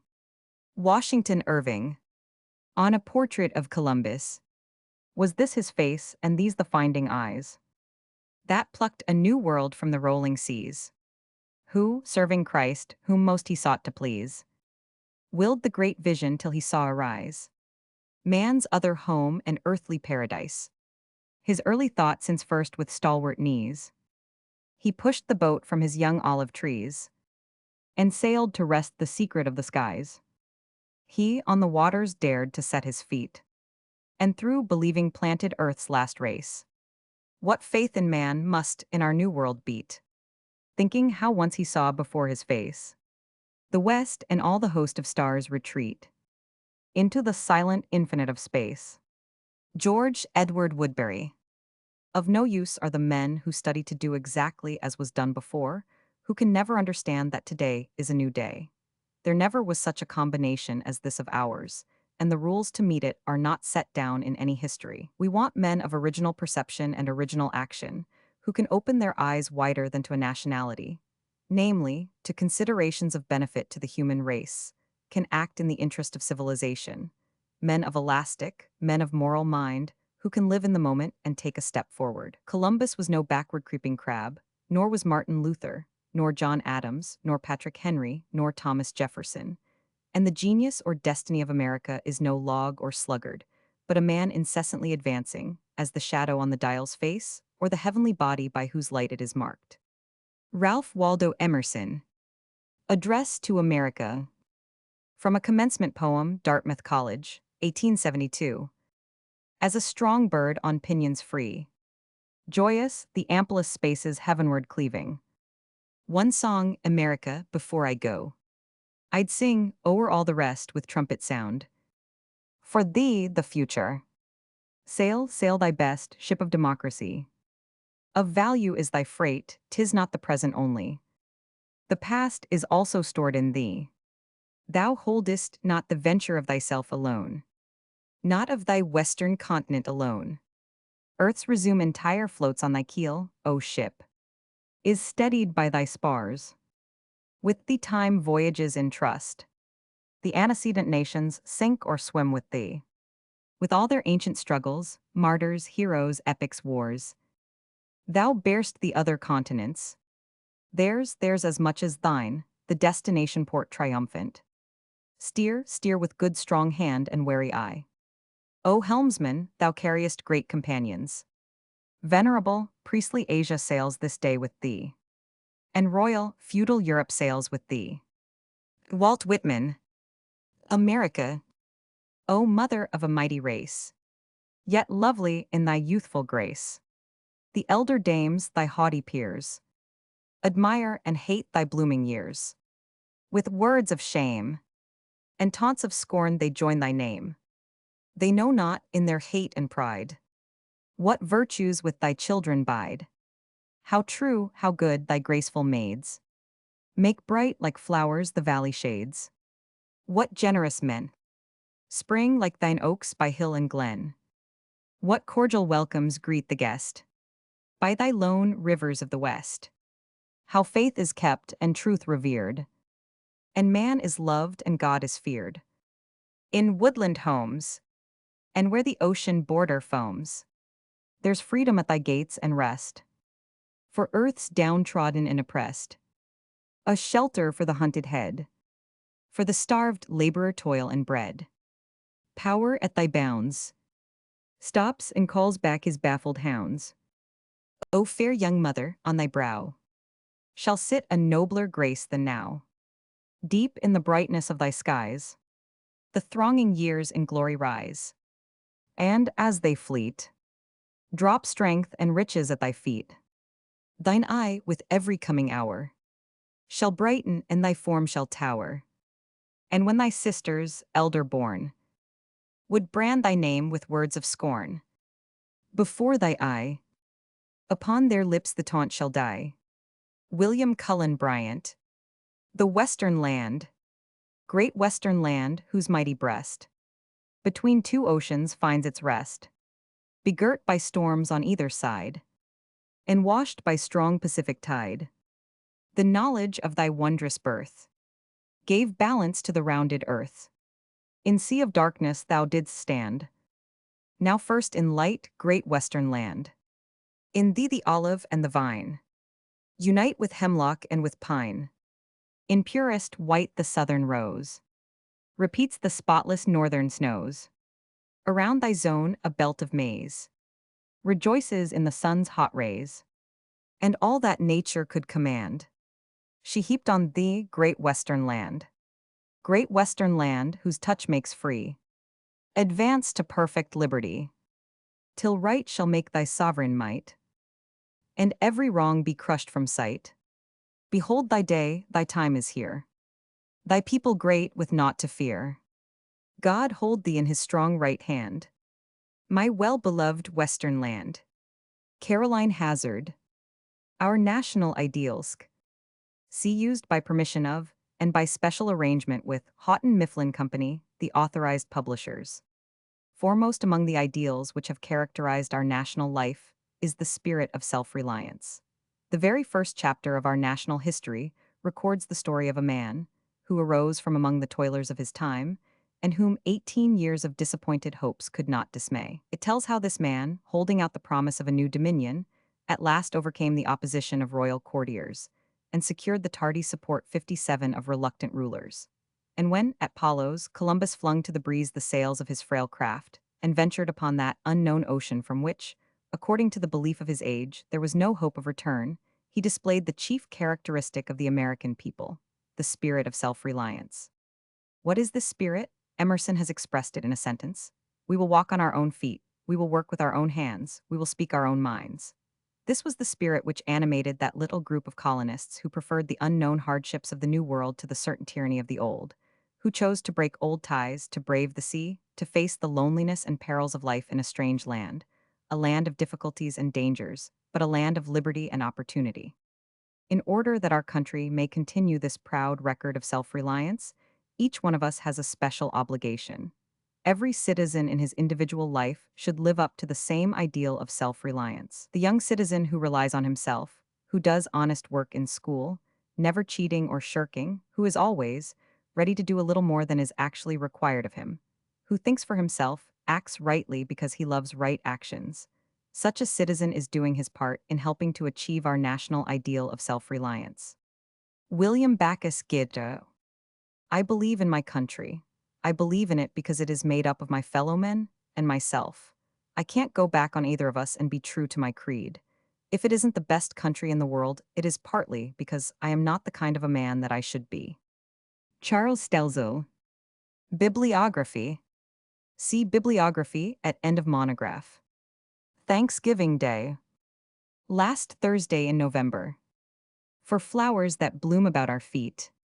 For tender grass so fresh, so sweet. For song of bird and hum of bee. For all things fair we hear or see. Father in heaven, we thank thee. For blue of stream and blue of sky. For pleasant shade of branches high. For fragrant air and cooling breeze. For beauty of the blooming trees. Father in heaven, we thank thee. Ralph Waldo Emerson. Thanksgiving Day. Roy 50, Schaffer State Normal School, Newark. Among our national holidays, Thanksgiving should be a red-letter day. We need these days so that the modern tendency of reducing all days to the same mediocre level may be overcome. Such days, when contrasted with common school days, show a wonderful stimulation. Hence, it is urged that the celebration of Thanksgiving take on the aspect of the play festival. The play festival will have a potent effect on the audience and the actors. The audience will be composed for the most part of the school body, and on this body, the festival program will have a unifying effect. For this reason, it is further urged that an entire grade, or perhaps a group of grades, be employed to render the program. Such a rendition will be treated as a contribution from a part to the whole. The festival, to be effective, must bind the entire school into one social group. The response of the audience will be complementary, and the spirit and the pride of the school will give forth inspiration to the actor and the audience. The performer must make others feel what he knows, and thus his learning becomes intensified. The result is that the play festival has two high values, the social and the educational. The essential problem which arises, and which must be answered by every teacher, is what shall be done to provide a good program and how shall it be done? The answer will come from a careful survey of the needs, capacities, and makeup of each individual or group of pupils. The answer includes the utilization of the dramatic instinct, 1. The play instinct, which finds expression through singing, speaking, and dancing. The successful festival must be well organized, and this organization must be effected according to a suitable program. 1.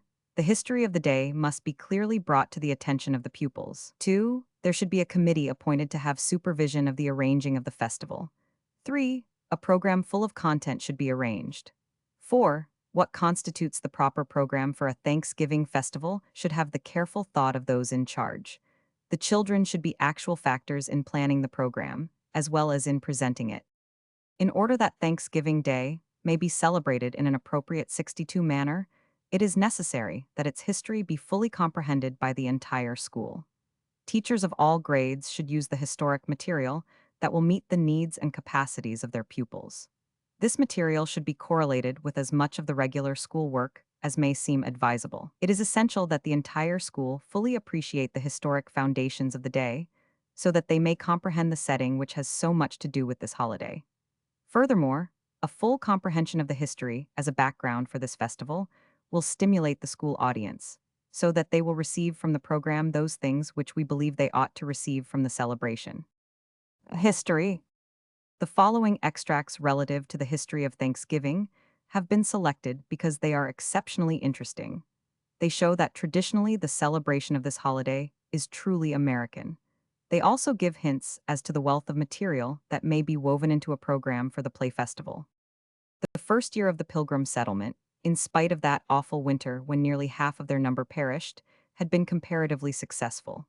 The Pilgrims had planted themselves well, and it is easy to understand why this fact should have appealed to the mind of their governor, William Bradford, as an especial reason for proclaiming a season of Thanksgiving. The exact date is not certain, but from the records we learn that it was an open-air feast.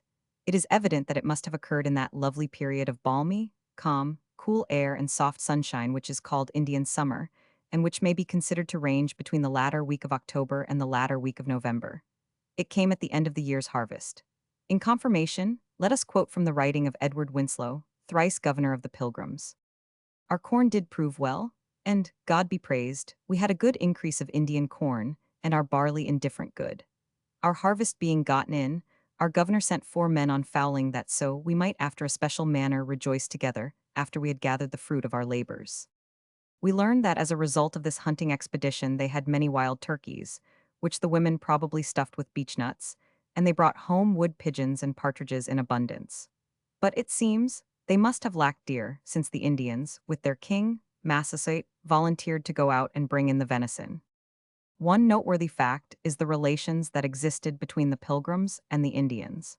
At this first Thanksgiving feast, King Massasoit and 90 of his warriors were present. they entered heartily into the preparations of Thanksgiving. What a cheerful spectacle it must have been to see the Indian guests appearing, carrying a many-branched buck or a pretty doe, possibly hung across the stalwart shoulders of some giant red man. Shall one doubt that the pilgrim gravity was for a moment dispelled, when the Indians approached with their delicious contribution to the feast? Can't we hear the welcoming cheer that arose from the throats of those Englishmen, or the clapping of the hands of the younger women as those Indian athletes entered the camp? It is also recorded that from their Indian guests the pilgrims received clams, oysters, fish, and vegetables.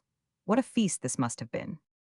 The warriors remained with the pilgrims for several days, and contended with them in various games or feats of strength and agility. Perhaps Massasoit unbent from his kingly dignity to show how straight he could send an arrow at some improvised target. Maybe some Puritan maiden laughingly tried her hand on an Indian bow. Possibly, too, in the military drill which Miles Standish with his famous regiment of 20 gave, there was intention on the part of the stout little warrior to show the Indian what a formidable foe the white man might be if provoked. At any rate, the friendship, hallowed by Thanksgiving hospitality, continued unbroken for nearly half a century. What a noble, inspiring picture is the history of this first Thanksgiving Day, a picture of piety, of human brotherhood, and of poetry, for which the universal heart of man, when realizing its profound significance, must gladly and proudly give thanks. For many years, this autumnal feast of ingathering was merely an occasional festival, as unexpected prosperity or hoped for aid in adversity moved our pilgrim fathers to a special act of praise. It was not until after the Revolutionary War that this day took on a national significance. George Washington issued the first proclamation in 1795. This will be read by many with deep interest, especially in view of the fact that some persons believe that a national Thanksgiving proclamation is a recent invention in our country. After this date, it was only occasionally observed until 1863. It was our Civil War which awakened our national conscience, and since that time, every president of the United States has issued a Thanksgiving proclamation, which has in turn been issued to the different states by their respective governors. Thanksgiving is a universal holiday, it is for all the people. As heretofore, each year brings new households, enlarged families, increased affections, comfortable homes, plentiful tables, abundant harvests, a beneficent government, free schools, and religious liberty. There is much to be grateful for in our national history. Whatever may have been our sense of past duty, it is the privilege of all to thank God that He has given us the unexpected and unsought for opportunity to relieve much oppression, and to extend the blessings of good government and fair freedom to many millions of people. It is a wonderful opportunity, and no people on the face of the globe have a stricter sense of duty than our great country. We may be far from perfect if tried by the highest standards, but where shall we find a nation which less desires to rule, and desires to rule more justly, giving liberty to all? We as a generation have lived to see what may be the greatest epoch in the world's history. Truly, the seeds of this harvest were sown years ago by our pilgrim fathers. For such mercies, what soul will not raise its thanksgiving to God?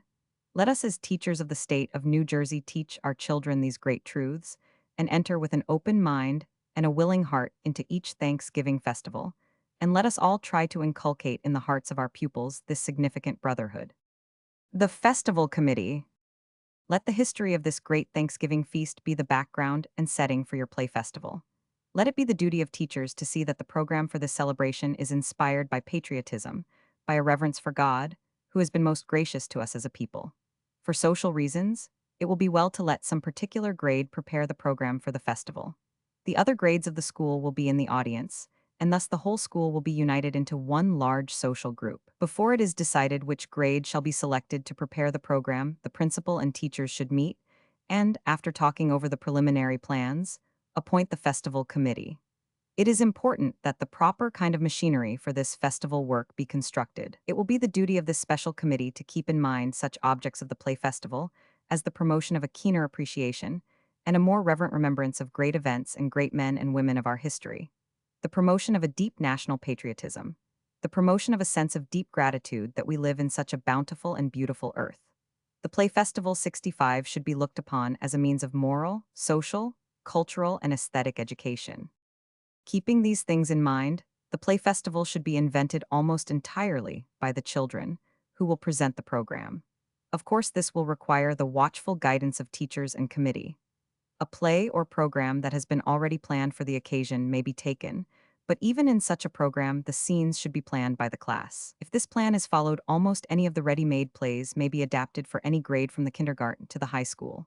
The wealth of historic material which readily conforms to the Thanksgiving program is abundant. There is no school that cannot act some scene, pantomime, tableau, or the like, with but little thought and drill. The results obtained by bringing any class in touch with some of our masterpieces of history, literature, art, music, or sculpture cannot be easily estimated. Preparing the program. A good method of preparing the program is to bring before the class who has been decided upon to render the festival the fact that this grade has been appointed to do this bit of patriotic service. Tell them about the festival, its simple aims, about the historic material on which the day is founded. Have the pupils write their ideas about developing the program. These may be discussed, and the best suggestions can be used about which to form an outline. This is admirable training for the pupils. Not infrequently surprises occur. Unsuspected talents are discovered, and often the children who have appeared as dullards in them regular school subjects will take an interest which will lead to salutary results.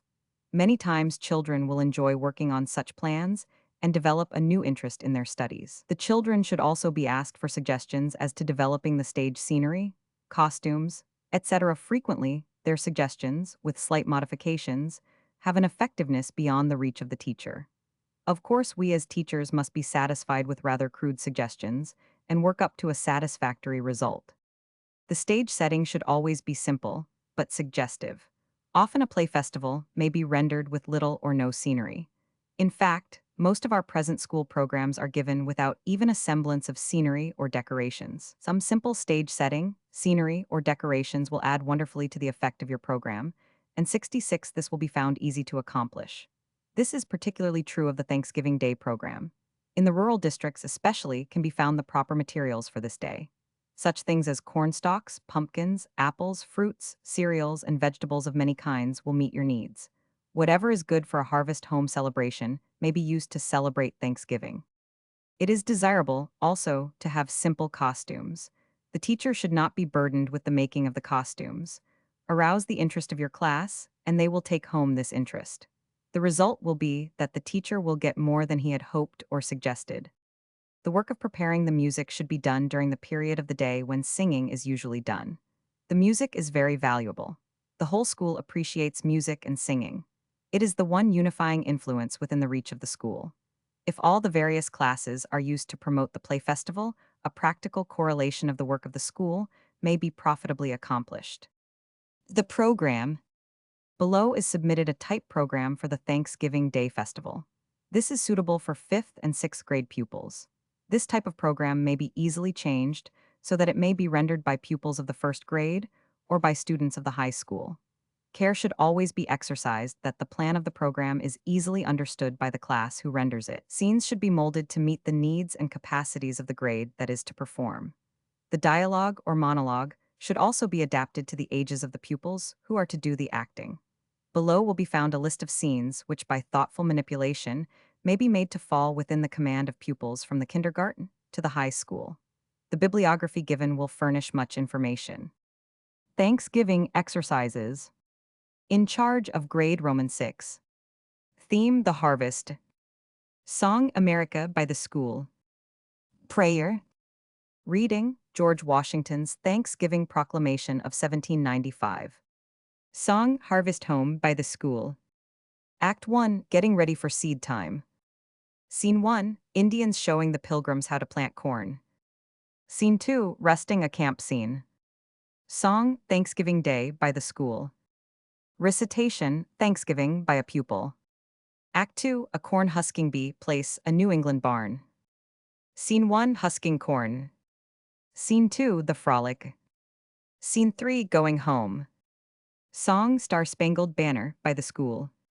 The following scenes may be made appropriate for the different grades by changing the quality and quantity of the scenery. Pantomimes are especially to be recommended for use in our school programs. Many of these scenes will lend themselves to this purpose. Hints for the preparation of these scenes may be gained from the great paintings or their reproductions. Autumn memories. The Pilgrims. An Indian camp. An Indian village. Miles Standish and his warriors. The Pilgrims' town meeting. The Pilgrims going to church. The pilgrims hunting. The pilgrims fishing. The husking bee.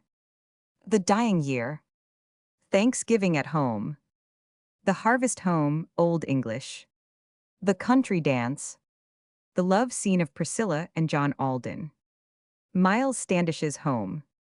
Many Indian scenes from Hiawatha. Many harvest home scenes. Bibliography.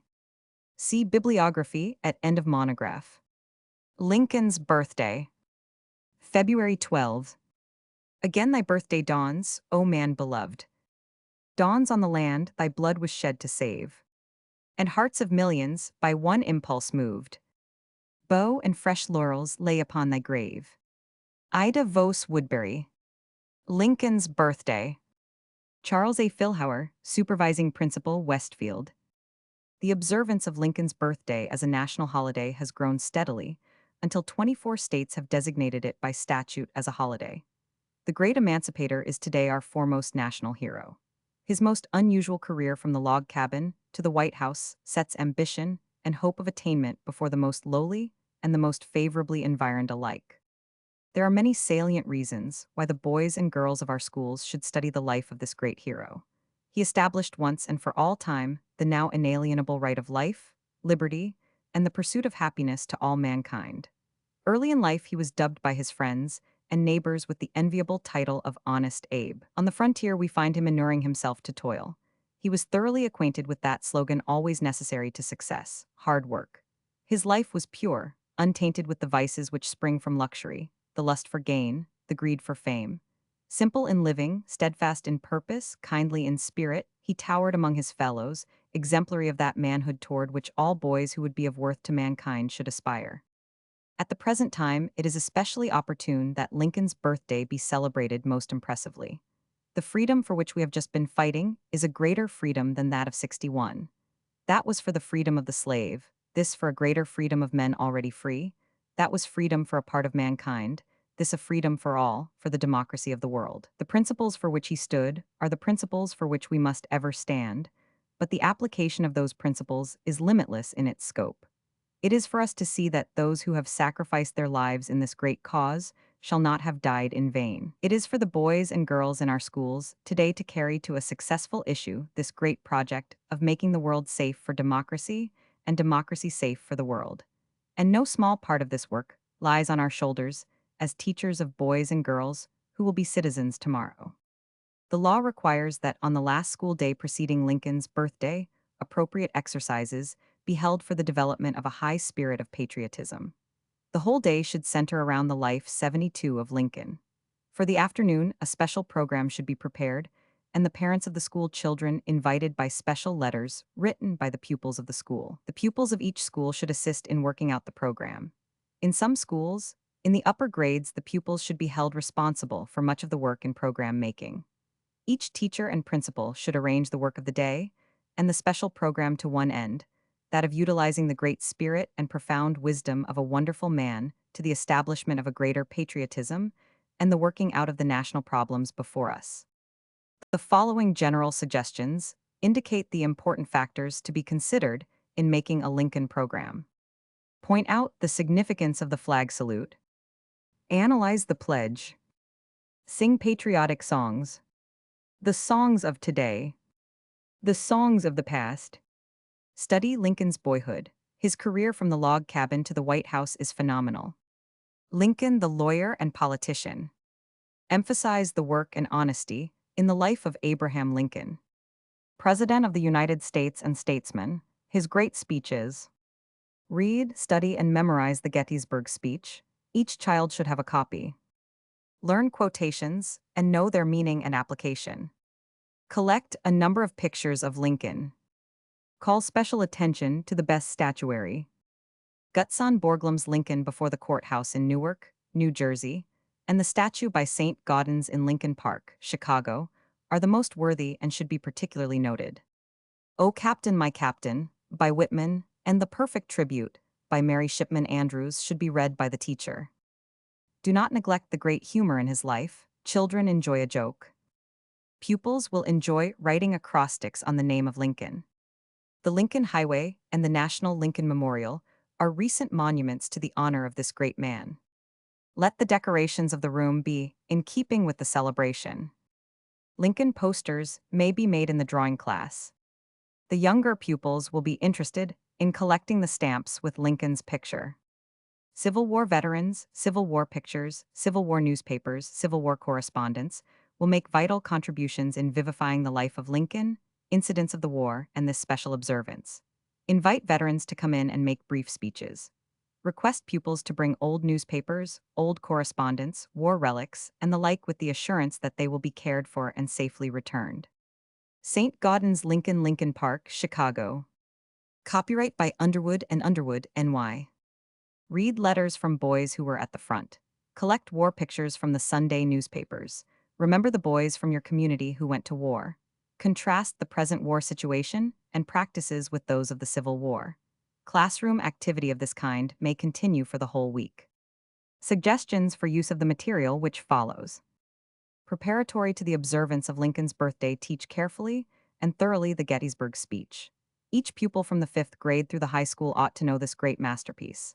Teach the occasion on which it was given, which brought forth this great production, the significance of the speech then and now, and finally have each child give it from memory. A contest in the delivery of Lincoln's Gettysburg speech would interest the school and the public. The winner should appear on the holiday program. The placing in schools of Lincoln Memorial bronze tablets containing the Gettysburg speech will give special significance to the observance. This practice should be promoted. Every new school should have its Lincoln Memorial tablet.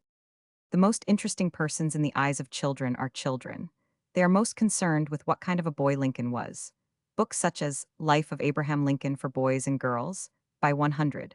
W. Moore's and The Boy's Life of Abraham Lincoln by J.G. Nicolay should be made available. Pupils should be encouraged to tell to the class what they have found of interest in the accounts of his boyhood. Incidents of his honesty, his desire for learning, and habit of hard work will be brought forth, and no effort should be spared to emphasize these most important characteristics. Strive for enthusiastic admiration, and the imitation of these most desirable qualities will follow. Stories from his life, incidents in his experience, and periods in his career, such as the 22 years on the farm, the 27 years in intellectual pursuits, and the 7 years in national service, will give profitable material for work in. English, oral and written reproductions should be taught for some time before the holiday observance, and the best of these used on this occasion. Mr. Judd Stewart's suggestions, given on another page, respecting the study of Lincoln's English are very valuable. Give an exercise or two in acrostic writing with the aim of setting forth in a succinct way his admirable character and laudable accomplishments. A problem of this type appeals to children and has value in it. The humorous stories of Lincoln should not be neglected. There is great need for high standards of humor, jokes, and jests with boys and girls. Everyone should be able to tell a good story well. The humor in Lincoln's life presents good material for such teaching. A study and memorizing of quotations may be begun early in the fall.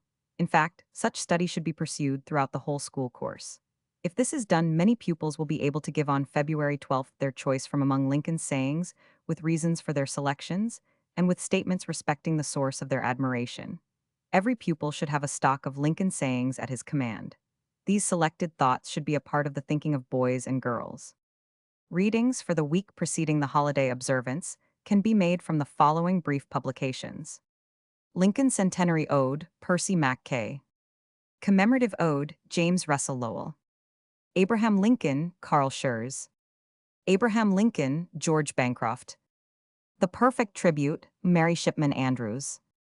The selections should be read in their entirety, in most cases by the teacher to the class. If there is a pupil who is a very good reader, such a pupil may do it effectively. Each school library ought to have a good selection of Lincolnia from which the pupils could draw books for outside reading. Books such as these should be read by the class supplemental to the study of the Civil War period. A good teacher is able to read well, "O Captain, my Captain," and she reads it often to her pupils. Ultimately, the children will get the spirit of the poem, and some will be able to read it well or give it from memory. The various poems herein mentioned are worthy of similar treatment. As the Gettysburg speech is studied, so should the Civil War songs be studied. The Battle Hymn of the Republic should be sung with all the feeling which its meaning is capable of conveying. As much should be done with tenting on the old camp ground. The illusion here is very impressive. The sentiment is the song, the tune is a mode of expression. Each school in the state should have a picture of Lincoln. It should be hung by the pupils where it can be seen by the youngest as well as the oldest. A child does well in having a definite acquaintance with the rugged, kindly face of Lincoln. A look at this picture should give renewed emphasis to his standards of living and the great principles 76 which he established. Not long since a teacher said to me, "When I have a case of discipline where the pupil has difficulty in getting the right point of view, I often say to the boy, especially if he be of the upper grades, go out into the hall and look for a few minutes at the fatherly face of the great Lincoln and then come back to me and tell me what you think he would say in this case." Such procedure is extremely effective, particularly when the pupil is acquainted with Lincoln's sayings and the great principles for which he stood. Marshall's Lincoln is a fine portrait for schools. The decoration of the classroom will present demands for drawing and handwork activities such as picture frames, draperies, red, white, and blue chains, and flag decorations. Much can be done in the making of posters with watercolors and crayons, in the artistic ornamentation of Lincoln picture mounts on drawing paper, and in the lettering and decoration of Lincoln acrostics. The use of Lincoln picture cutouts, the drawing or painting of flags, the state seal and shields, the American eagle, perspective drawings of the log cabin, the White House and the Capitol are suggested activities. Postage stamps containing Lincoln's picture may be used in connection with handwork and drawing activities. Booklets for acrostics, anecdotes, quotations, brief biography or history incidents, with appropriate cover design, initial letters and simple illustrations will afford attractive and profitable projects. Many other ways and means of presenting the life of Lincoln will suggest themselves to the active, thinking teacher. The whole object is to help boys and girls to know Lincoln as he lived, to make his life function in making their lives better and more worth, while through his great thoughts, high ideals, and indefatigable spirit of work. The following programs, selections, suggestions, and bibliography are intended to make available some selected material, which in many cases may not be accessible. Assembly program, organization of school for exercises, school orchestra, 2 color bearers at each entrance to auditorium, 1 color bearer with honorary guard of 2 at each side of platform, color bearer for flag salute, center of platform. Program: salute flag draped over Lincoln portrait. Song America. Story of Lincoln's life told by pupil D. Reading Gettysburg Address by teacher. Solo When the Boys Come Home. Reading Civil War Letter. Solo Star Spangled Banner, school joining in chorus. Talk by Civil War veteran. Chorus sung by school, Keep the Home Fires Burning. A salute. Formal dismissal in keeping with assembly. It would be well to have several pupils take part in this, each presenting a period in Lincoln's life. General program for classroom. Place in front of the room the picture of Lincoln veiled with the American flag. Unveil picture. Pupils stand in saluting posture 10 seconds. Quote in concert, verse from Ida Vos Woodbury's Lincoln's Birthday. Song, Battle Hymn of the Republic. Brief story of life of Lincoln, compare autobiography, told by an older pupil, not longer than 5 minutes. At least 3 incidents from Lincoln's life, given by intermediate pupils. Damage to borrowed book. Returning of right chain. Lincoln and the pig. Long walk to school. Wood chopping for log house. Lincoln and his sums. Illustrate on sand table Lincoln's log house and the clearing of forest land. Recitation, Gettysburg speech. O Captain, my Captain read by teacher. Song, My Country Tease of Thee. Salute flag and give pledge. I pledge allegiance to my flag and to the republic for which it stands, one nation, indivisible, with liberty and justice for all. Intermediate grade program. Reading of acrostics, using letters of Lincoln's name. Make Lincoln booklets. Conversational lesson, in which each child contributes what he knows or was able to find about Lincoln, the teacher adding interesting items. Lincoln's Gettysburg speech recited by one child. Civil War newspaper articles read. Patriotic songs chosen by children sung. Pledge, I pledge allegiance to my flag and to the republic for which it stands, one nation, indivisible, with liberty and justice for all. Primary program. Picture of Lincoln in front of room. Salute and pledge. Song, America. Stories about Lincoln selected and read by children from books brought from home or library. Recitation, A Prayer for Our Soldiers and Sailors, by Oriola Johnson. Marching and military exercises with flags. Lincoln's early boyhood told by pupil. A few readings of sketches written by pupils. Request that each child take his composition home and read it to his parents. Song. Kindergarten observance. Morning circle. Singing. Tone plays about flag, etc. Hail to the flag gainer. Morning talk about Lincoln. Get from the children what they know about Lincoln. Add to this until they know something of his life, laying emphasis on his kindness, obedience, thoughtfulness, bravery. Hint as to how these much admired qualities may be used by little children. Table work. Gift period. Make soldier hats from squares of newspaper. Build Lincoln log house. Games. A. Soldier boy, where are you going? B. Parade for Lincoln's birthday. Choice by children of best kindergarten soldiers to carry the flags in parade. Use drum. Table work. Occupation period. Make crayonine frame around picture of Lincoln. Take picture home. Sing America, at least one verse. Gettysburg speech. 77 years ago our fathers brought forth on this continent a new nation, conceived in liberty, and dedicated to the proposition that all men are created equal. Now we are engaged in a great civil war, testing whether that nation, or any nation so conceived and so dedicated, can long endure. We are met on a great battlefield of that war. We have come to dedicate a portion of it as the final resting place of those who here gave their lives that that nation might live. It is altogether fitting and proper that we should do this. But in a larger sense, we cannot dedicate, we cannot consecrate, we cannot hallow this ground. The brave men, living and dead, who struggled here, have consecrated it far above our poor power to add or detract. The world will little note nor long remember what we say here, but it can never forget what they did here. It is for us, the living, rather, to be dedicated here to the unfinished work, which they who fought here have thus far so nobly advanced. It is rather for us to be here dedicated to the great task remaining before us, that from these honored dead we take increased devotion to that cause for which they gave the last full measure of devotion, that we here highly resolve that these dead shall not have died in vain, that this nation, under God, shall have a new birth of freedom, and that the government of the people, by the people, for the people, shall not perish from the earth. Abraham Lincoln. Second inaugural address. Lincoln's ideas respecting the injustice of the principles of slavery and the honesty of purpose in waging the Civil War are set forth in the second inaugural speech. This passage is probably the most beautiful, the most chaste, the most profound, the grandest, ever uttered by an American.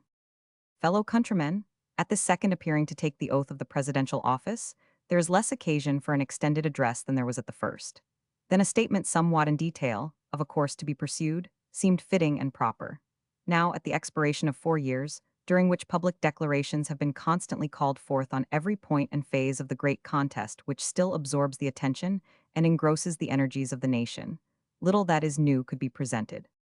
The progress of our arms, upon which all else chiefly depends, is as well known to the public as to myself, and it is, I trust, reasonably satisfactory and encouraging to all. With high hope for the future, no prediction in regard to it is ventured. On the occasion corresponding to this, 4 years ago, all thoughts were anxiously directed to an impending civil war. All dreaded it, all sought to avert it. While the inaugural address was being delivered from this place, devoted altogether to saving the Union without war, insurgent agents were in the city seeking to destroy it without war, seeking to dissolve the Union and divide effects by negotiation. Both parties deprecated war, but one of them would make war rather than let the nation survive, and the other would accept war rather than let it perish. And the war came. The prayer of both could not be answered, those of neither have been answered fully. The Almighty has his own purposes. Woe unto the world because of offenses, for it must needs be that offenses come, but woe to that man by whom the offense cometh. If we shall suppose that American slavery is one of those offenses which, in the providence of God, must needs come, but which, having continued through his appointed time, he now wills to remove, and that he gives to north and south this terrible war as the woe due to those by whom the offense came, shall we discern therein any departure from those divine attributes which the believers in a living God always ascribe to him? Fondly do we hope, fervently do we pray, that this mighty scourge of war may soon pass away. Yet, if God wills that it continue, until all the wealth piled by the bondsman's 250 years of unrequited toil shall be sunk, and until every drop of blood drawn by the lash shall be paid by another drawn with the sword, as was said 3,000 years ago, so still it must be said, the judgments of the Lord are true and righteous altogether. With malice toward none, with charity for all, with firmness in the right, as God gives us to see the right, let us strive on to finish the work we are in, to bind up the nation's wounds, to care for him who shall have borne the battle, and for his widow and for his orphan, to do all which may achieve and cherish a just and lasting peace among ourselves and with all nations. Abraham Lincoln. Abraham Lincoln's autobiography. The following autobiography was written by Mr. Lincoln's own hand at the request J.W. Fell, of Springfield, Illinois, December 20, 1859. In the note which accompanied it, the writer says, "Herewith is a little sketch, as you requested.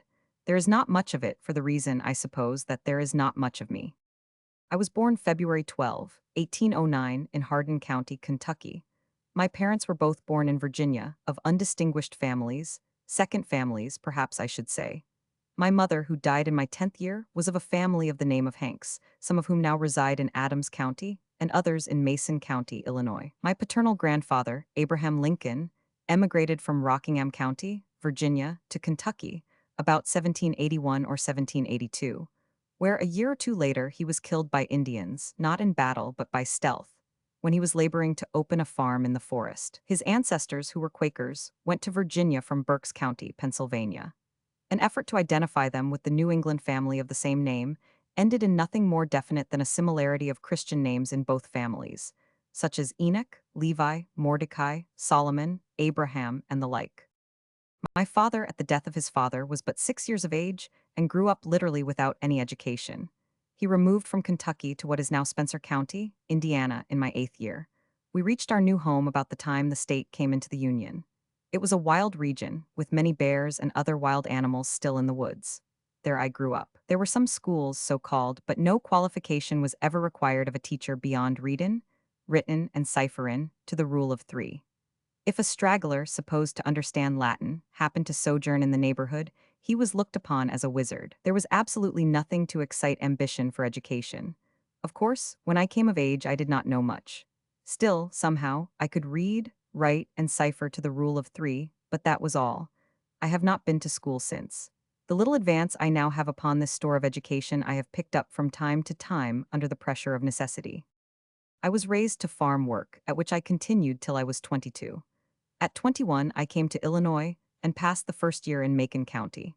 Then I got to New Salem, at that time in Sangamon, now Menard County, where I remained a year as a sort of clerk in a store. Then came the Black Hawk War, and I was elected a captain of volunteers, a success which gave me more pleasure than any I have had since.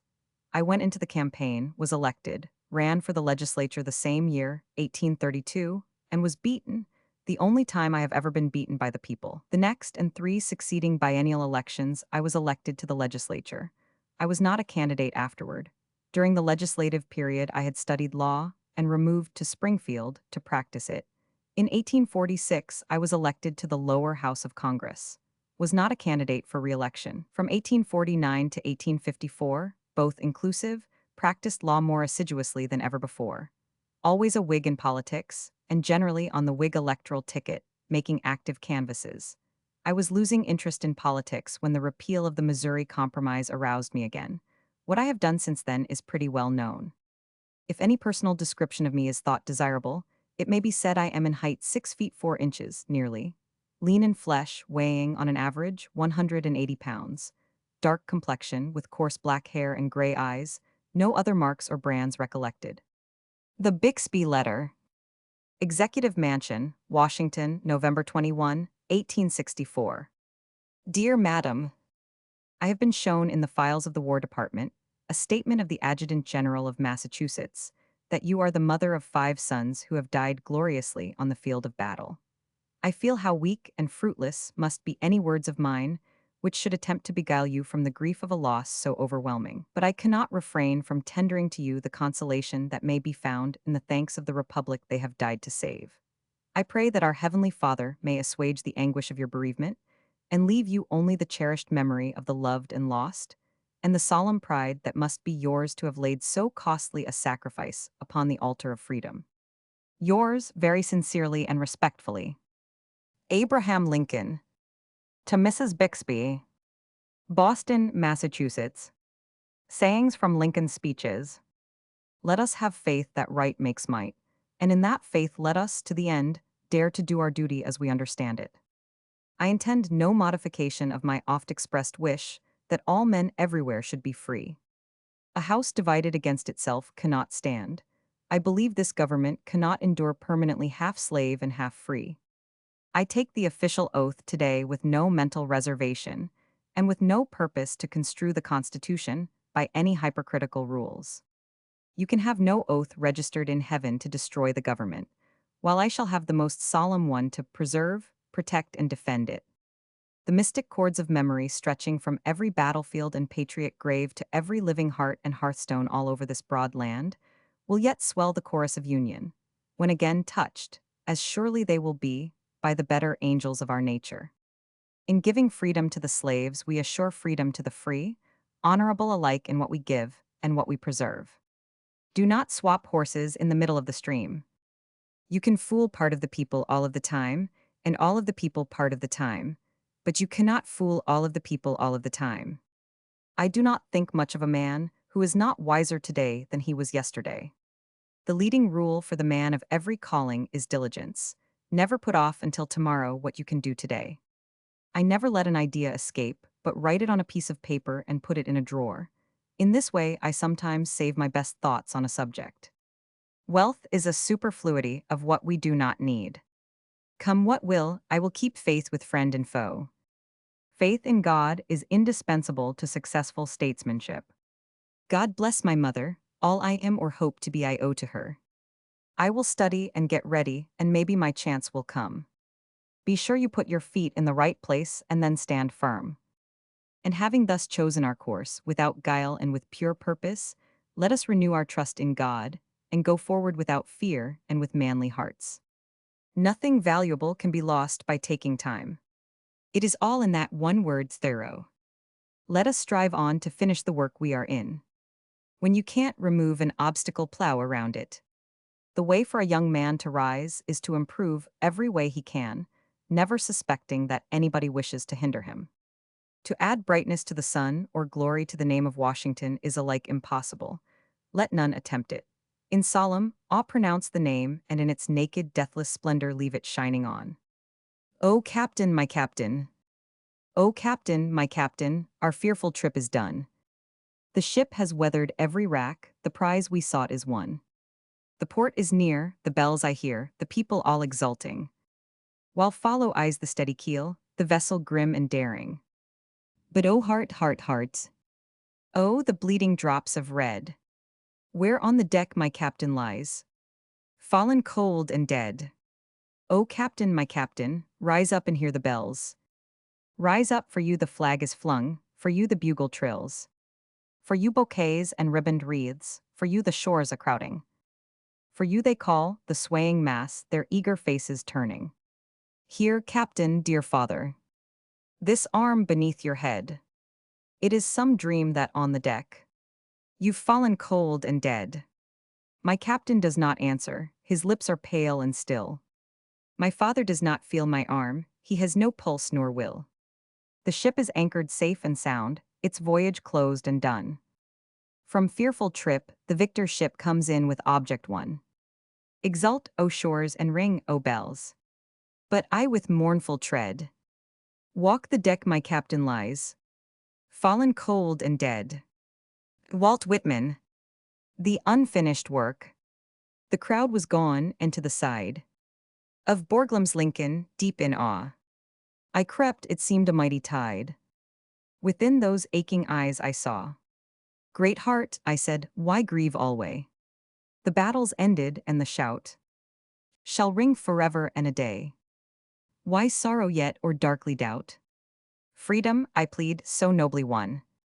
For all mankind an equal right, shall with the ages travel on, till time shall cease and day be night.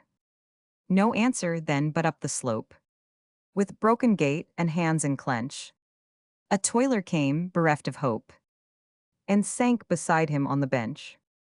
Joseph Fulford Folsom. Acrostic. Written by a fifth-grade child. L is for Lincoln, brave and true. I is for the iron nerve which helped him through. N is for nation whose tongue sings his praise. C is for colors on his birthday we raise. O is for oration or speech he gave. L is for liberty given the slave. N is his name which ever will save. Statue of Lincoln by Gutzon Borglum. In front of Courthouse, Newark. The boy that hungered for knowledge. In his eagerness to acquire knowledge, young Lincoln had borrowed of Mr. Crawford, a neighboring farmer, a copy of Weem's Life of Washington, the only one known to be in existence in that section of the country. Before he had finished reading the book, it had been left, by a not unnatural oversight, in a window. Meantime, a rainstorm came on, and the book was so thoroughly wet as to make it nearly worthless. This mishap caused him much pain, but he went, in all honesty, to Mr. Crawford with the ruined book, explained the calamity that had happened through his neglect, and offered, not having sufficient money, to work out the value of the book. "Well, Abe," said Mr. Crawford after due deliberation, "as it's you, I won't be hard on you. Just come over and pull fodder for me for 2 days, and we will call our accounts even." The offer was readily accepted, and the engagement literally fulfilled. As a boy, no less than since, Abraham Lincoln had an honorable conscientiousness, integrity, industry, and an ardent love of knowledge. Abe Lincoln's honesty. Lincoln could not rest for an instant under the consciousness that he had, even unwittingly, defrauded anybody.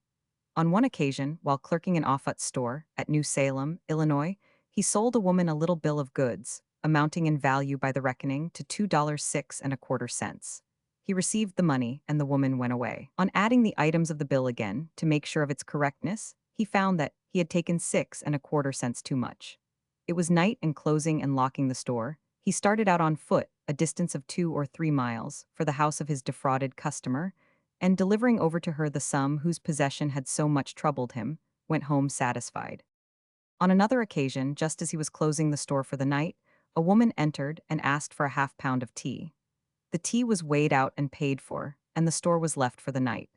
The next morning, Lincoln entered to begin the duties of the day, when he discovered a 4-ounce weight on the scales. He saw at once that he had made a mistake, and, shutting the store, he took a long walk before breakfast to deliver the remainder of the tea.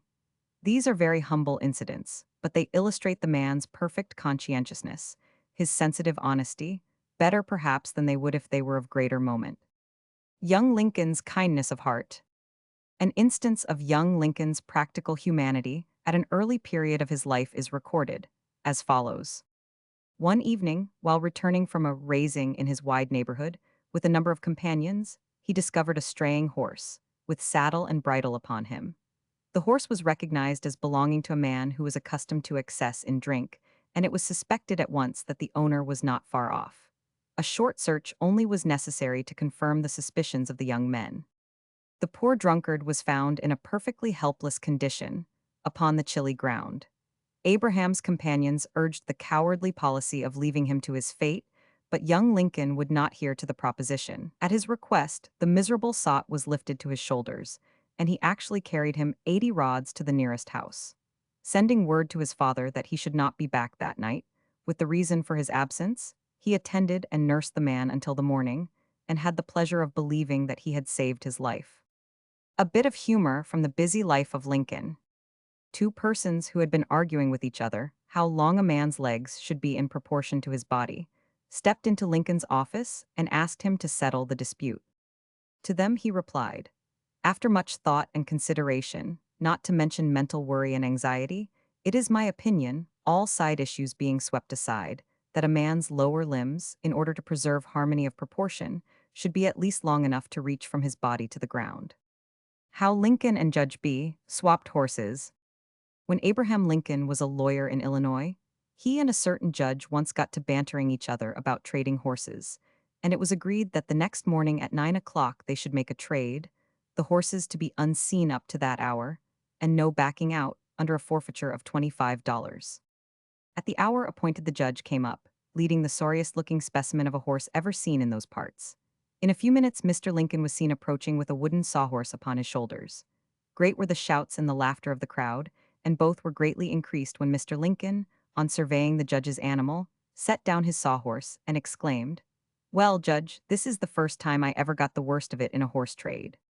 The following paragraphs are quoted from a small pamphlet of Mr. Judd Stewart of Plainfield, New Jersey, entitled Suggestions for a Textbook for Students of English. Mr. Stewart is a profound student of Lincoln, and without doubt has the largest private collection of Lincolnia in the United States. It was recently suggested to me by a lieutenant in the Navy, a graduate of Annapolis, that in teaching English the writings and speeches of Lincoln would be a very proper textbook. This appeals to me most forcefully because all school children know who Lincoln was, know something of his Gettysburg Address, know him as the emancipator of the slaves, and probably a majority of them admire him.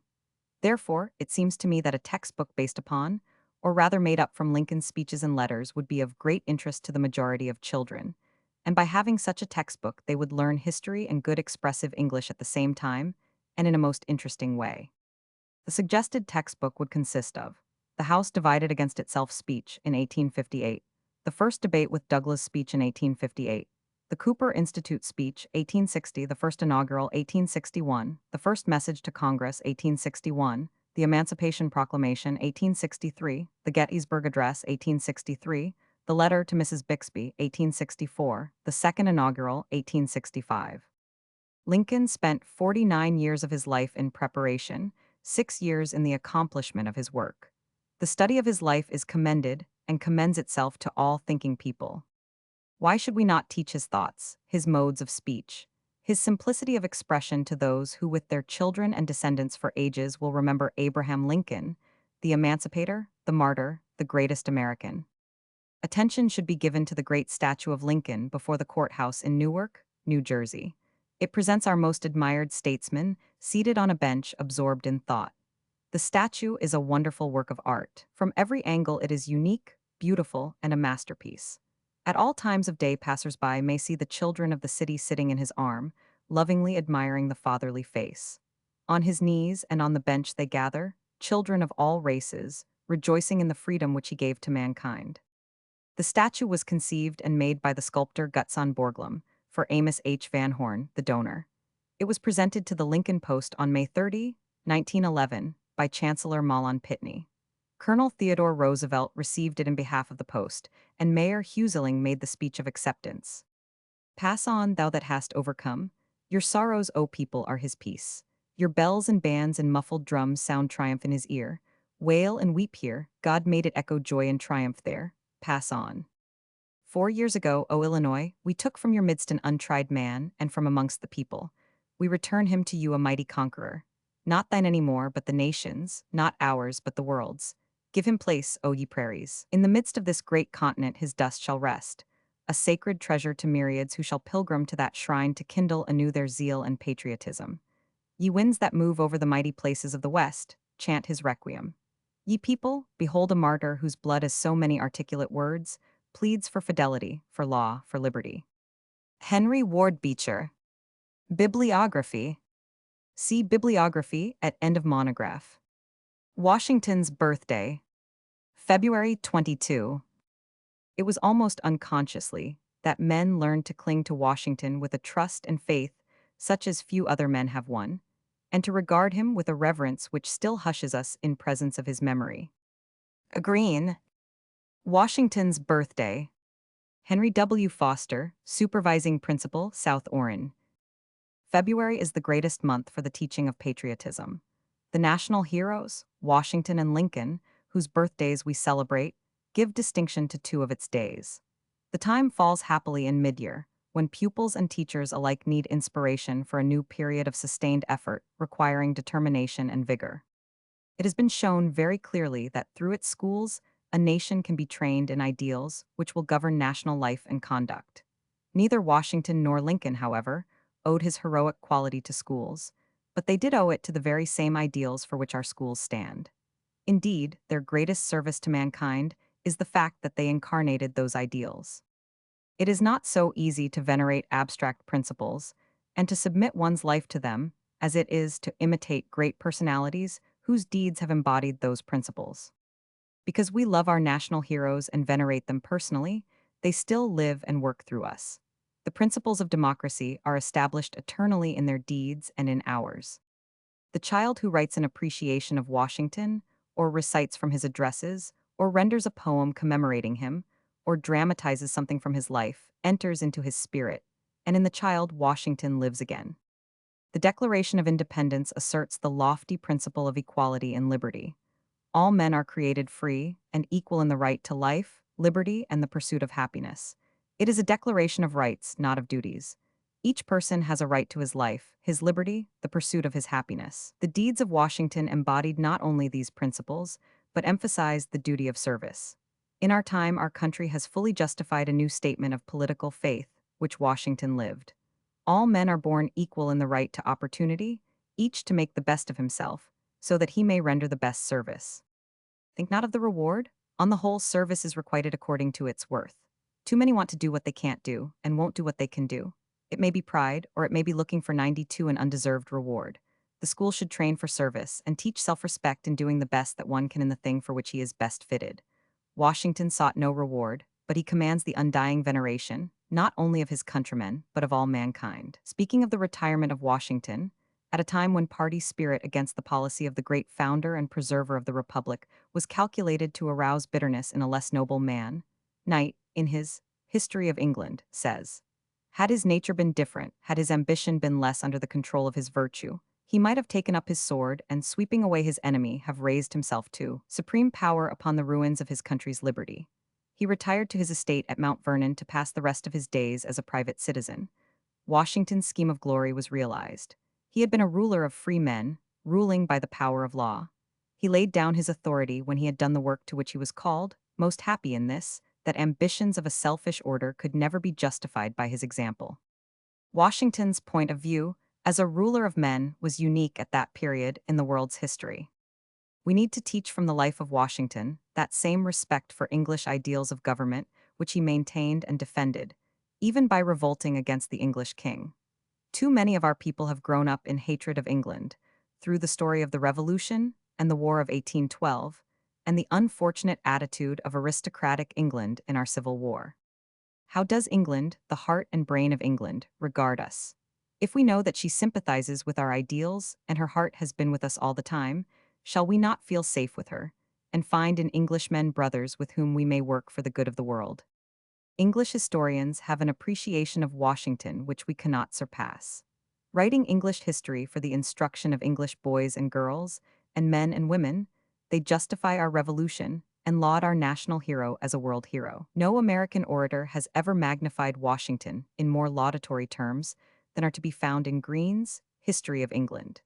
Green says, "Washington, more than any of his fellow colonists, represented the clinging of the Virginia landowner to the mother country, and his acceptance of the command proved that even the most moderate of them had no hope now save in arms." Stuart's Washington. Copyright by Underwood and Underwood, NY. For the future, we shall need a better understanding of our English brothers. This cannot better be attained than by knowing well that our ideals are held in the same regard by them as by ourselves. There was one man who was the chief instrument in the hands of Providence for conducting the war, by his energy, prudence, and constancy, to that triumphant assertion of independence which has built up the great North American Republic. To Washington the historian naturally turns, as to the grandest object of contemplation, when he laid aside his victorious sword, that sword which, with those he had worn in his earlier career, he bequeathed to his nephews with words characteristic of his nobleness.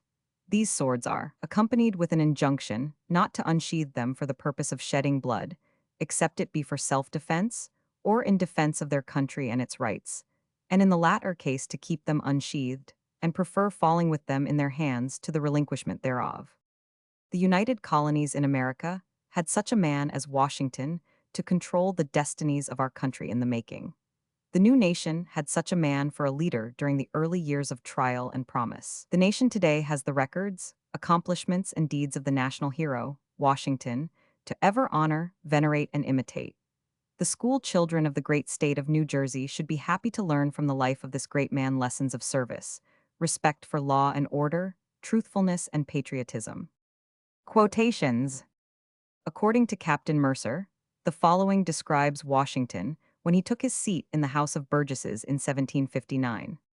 He is as straight as an Indian, measuring 6 feet 2 inches in his stockings and weighing 175 pounds. His head is well shaped, though not large, and is gracefully poised on a superb neck, with a large and straight rather than prominent nose, blue-gray penetrating eyes which are widely separated and overhung by heavy brows. A pleasing, benevolent, though commanding countenance, dark brown hair, features regular and placid, with all the muscles under control, with a large mouth, generally firmly closed. Howdon's bust accords with this description. To the man of all men for whom his manly heart felt most tenderness, to Lafayette, it is that he wrote the beautiful letter of February 1, 1784, unaware that his rest was only temporary, and that he was to become the first president of the country he had given life to. At length, my dear Marquis, I am become a private citizen on the banks of the Potomac, and under the shadow of my own vine and my own fig tree, free from the bustle of a camp and the busy scenes of public life. I am solacing myself with those tranquil enjoyments of which the soldier who is ever in pursuit of fame, the statesman whose watchful days and sleepless nights are spent in devising schemes to promote the welfare of his own, perhaps the ruin of other countries, as if the globe was insufficient for us all, can have very little conception. I have not only retired from all public employments, but I am retiring within myself, and shall be able to view the solitary walk of private life with heartfelt satisfaction. Envious of none, I am determined to be pleased with all. And this, my dear friend, being the order for my march, I will move gently down the stream of life until I sleep with my fathers. J. J. Jusserand. Among these men whose union in purpose and action made the strength and stability of the Republic, Washington was first, not only in the largeness of his nature, the loftiness of his desires, and the vigor of his will, but also in that representative quality which makes a man able to stand as the true hero of a great people. He had an instinctive power to divine, amid the confusions of rival interests and the cries of factional strife, the new aims and hopes, the vital needs and aspirations, which were the common inspiration of the people's cause and the creative forces of the American nation. The power to understand this, the faith to believe in it, and the unselfish courage to live for it, was the central factor of Washington's life, the heart and fountain of his splendid Americanism. Henry Van Dyke. How did George Washington look? Asked Nell. What was he like, won't you please to tell? Thus I answered, a courtly man, wearing his honors as heroes can. Erect and tall, with his 6 feet 2. Knee breeches, buckles, frills, and queue. Powdered brown hair, blue eyes far apart. Strong-limbed and fearless, with gentle heart. Gracious in manner toward everyone. Such, my Nellie, was Washington. Washington one day came across a small band of soldiers working very hard at raising some military works, under command of a pompous little officer, who was issuing his orders in a peremptory style indeed.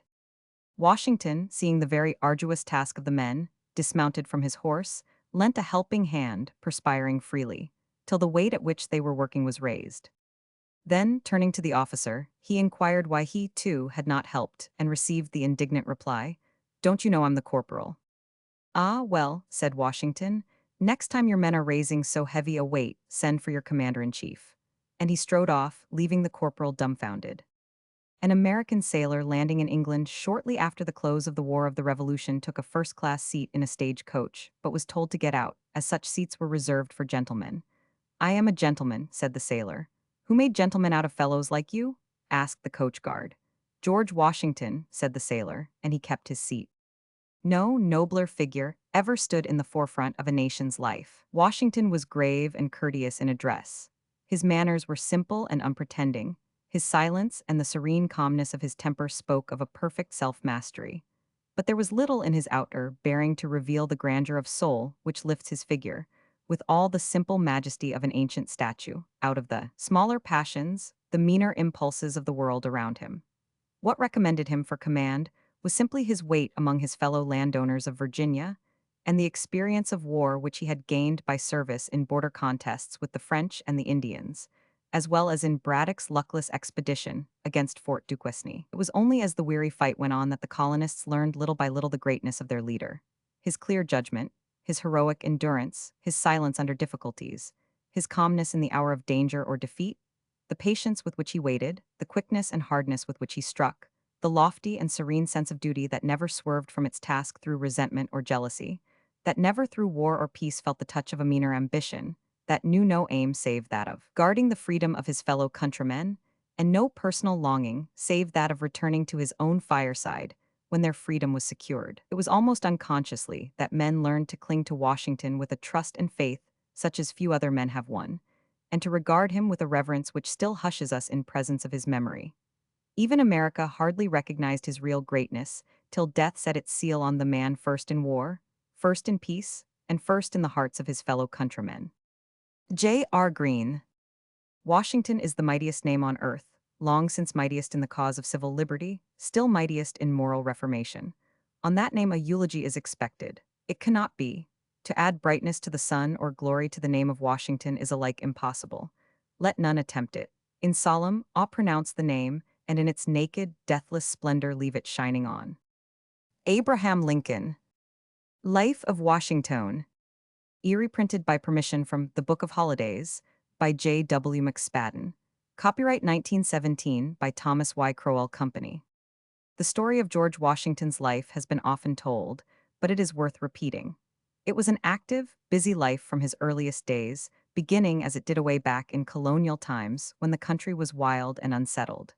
Washington was born in Westmoreland County, Virginia, in 1732. There is no reliable record of his early education, but it has been supposed that the first school he ever attended was a little old field school kept by one of his father's tenants, named Hobby, who was both sexton and schoolmaster.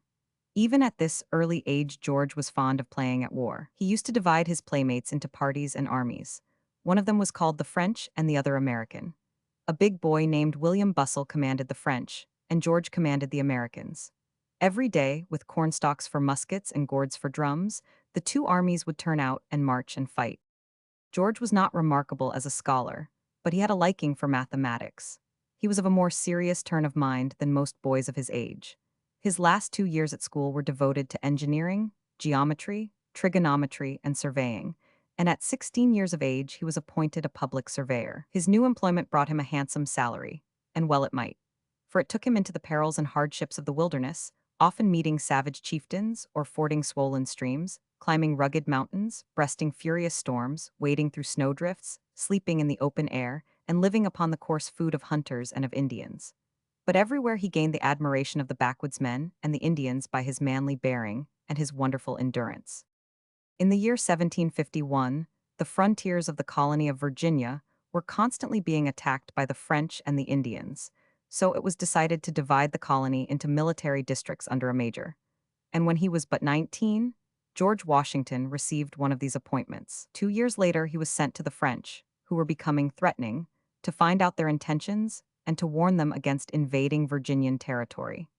This important mission made it necessary for him to journey 600 miles through the wilderness, but he carried out his instructions successfully and traveled the whole distance without an escort.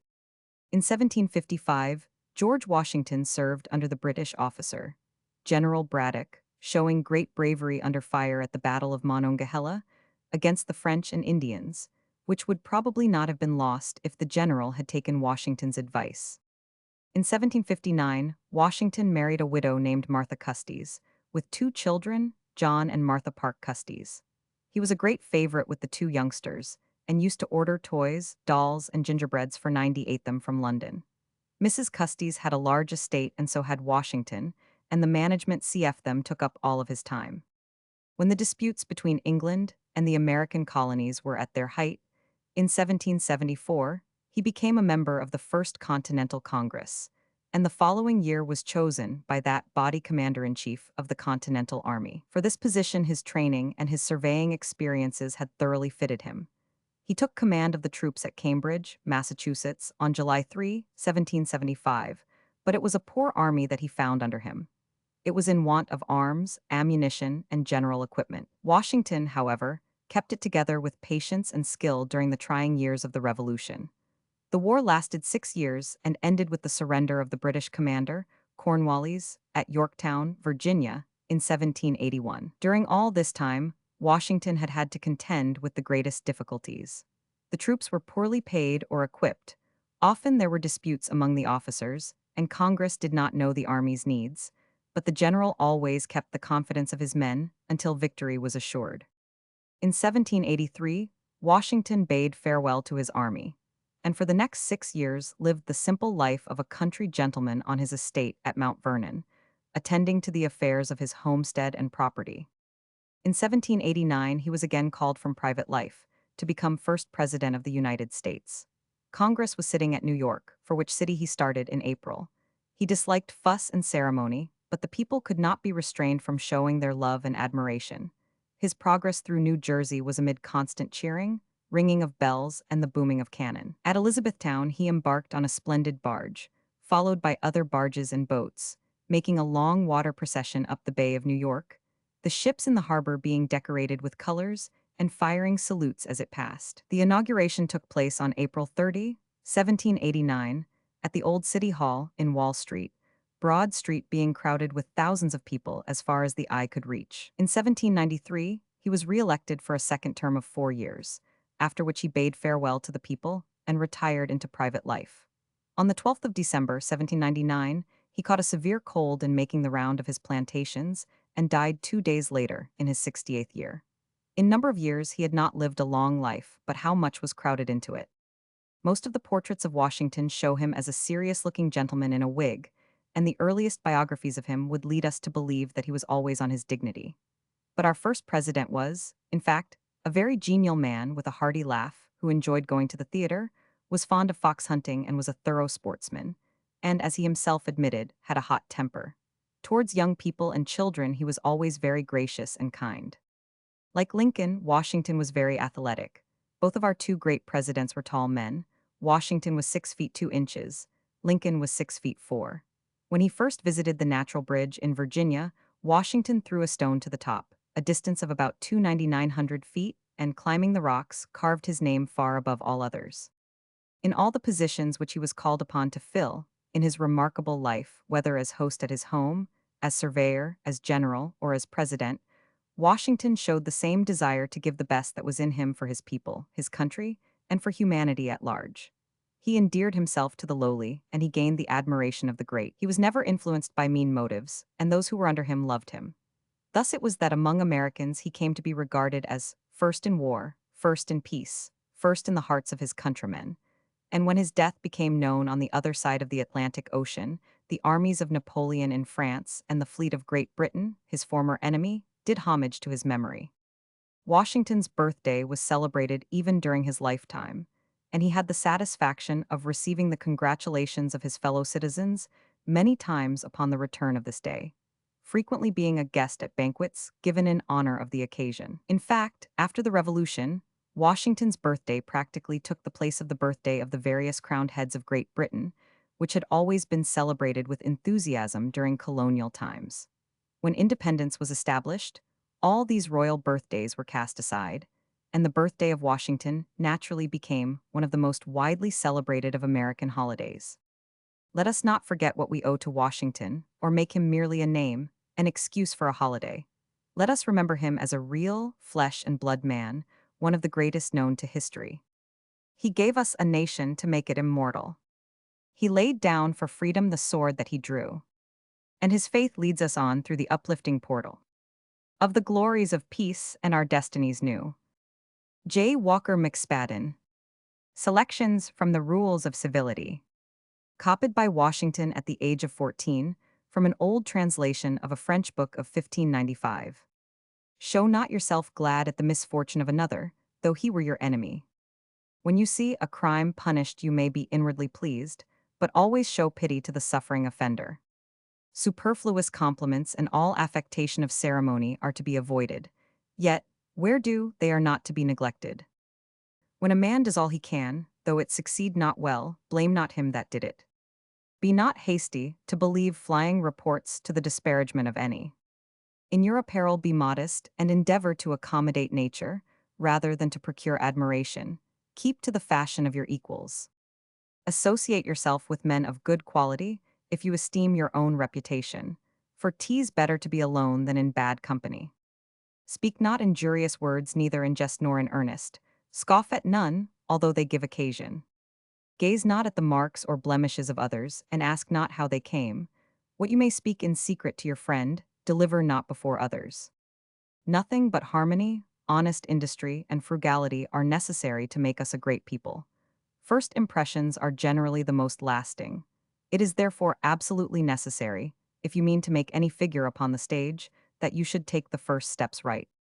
There is a destiny which has the control of our actions, not to be resisted by the strongest efforts of human nature. Let your heart feel for the afflictions and distresses of everyone, and let your hand give in proportion to your purse, remembering always the widow's mite, but that it is not everyone who asketh that deserveth charity. All, however, are worthy the inquiry, or the deserving may suffer. I consider storms and victory under the direction of a wise providence, who no doubt directs them for the best purposes, and to bring round the greatest degree of happiness to the greatest number. Happiness depends more upon the internal frame of a person's mind than on the externals in the world. To constitute a dispute, there must be two parties.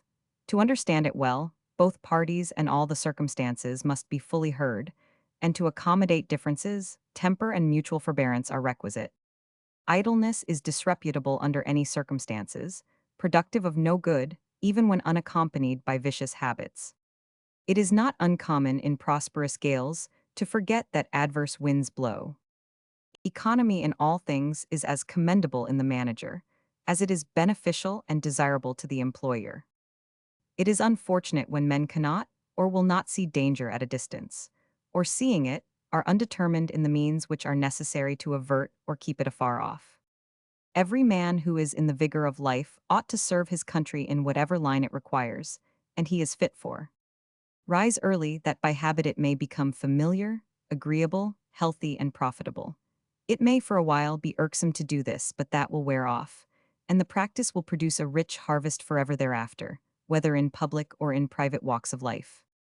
Said by Washington, "To be prepared for war is one of the most effectual means of preserving peace." There is a rank due to the United States among nations which will be withheld, if not absolutely lost, by the reputation of weakness. The propitious smiles of heaven can never be expected on a nation that disregards the eternal rules of order and right which heaven itself has ordained. The very idea of the power and right of the people to establish government presupposes the duty of every individual to obey the established government.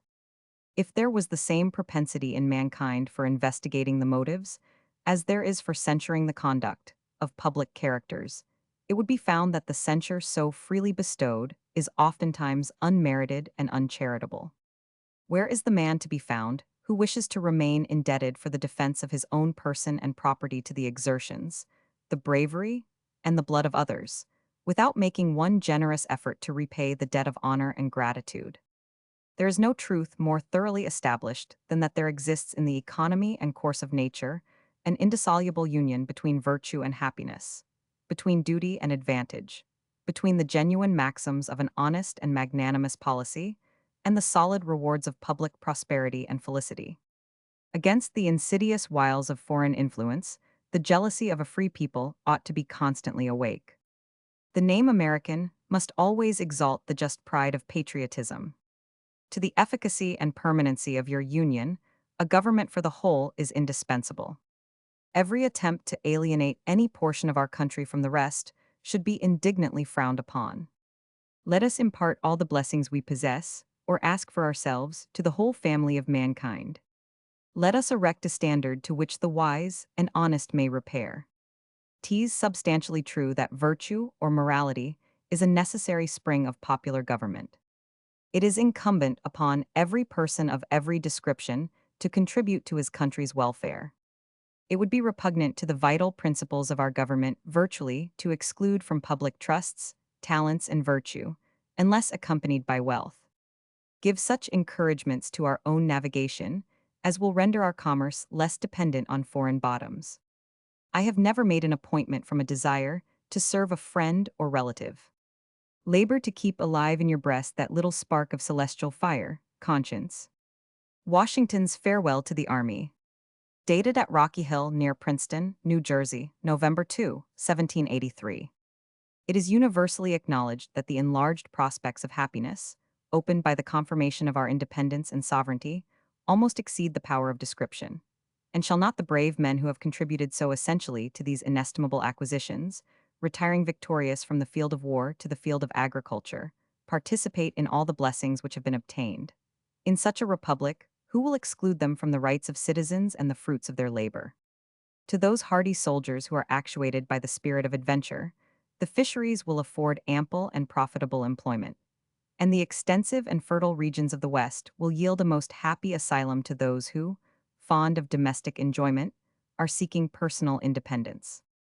Little is now wanting to enable the soldier to change the military character into that of a citizen, but that steady and decent behavior which has distinguished not only the army under this immediate command, but the different detachments and separate armies through the course of the war. To the various branches of the army, the general takes this last and solemn opportunity of professing his inviolable attachment and friendship.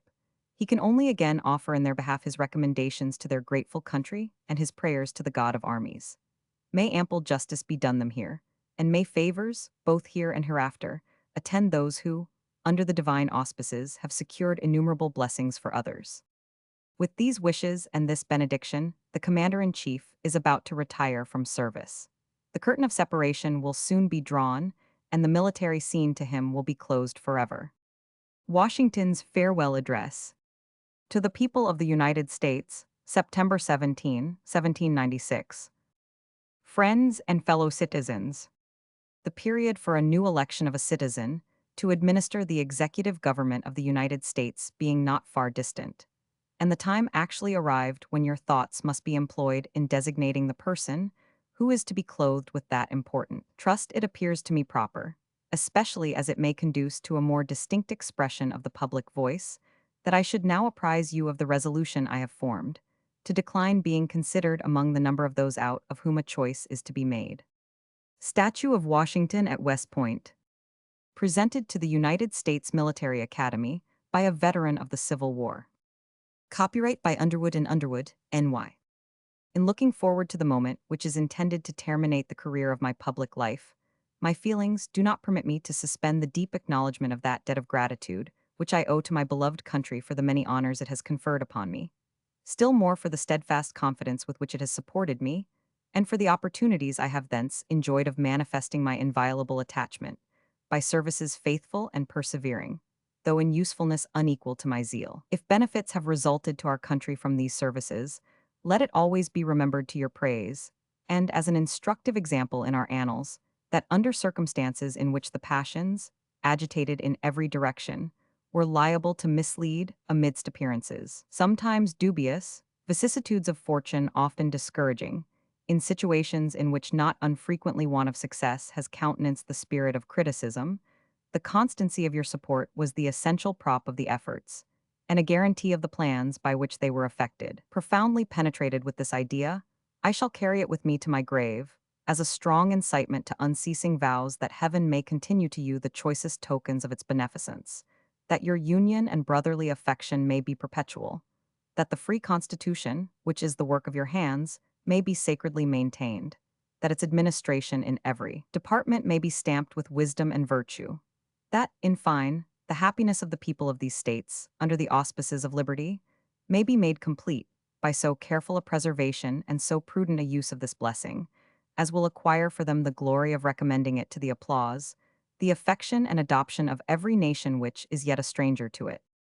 Here perhaps I ought to stop, but a solicitude for your welfare, which cannot end but with my life, and the apprehension of danger, natural to that solicitude, urge me, on an occasion like the present, to offer to your solemn contemplation, and to recommend to your frequent review, some sentiments which are the result of much reflection, of no inconsiderable observation, and which appear to me all important to the permanency of your felicity as a people.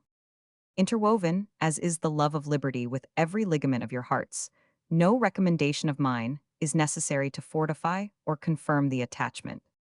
The unity of government which constitutes you one people is also now dear to you. It is justly so, for it is a main pillar in the edifice of your real independence, the support of your tranquility at home, your peace abroad, of your safety, of your prosperity, of that very liberty which you so highly prize. But as it is easy to foresee that from different causes and from different quarters, much pains will be taken, many artifices employed, to weaken in your minds the conviction of this truth.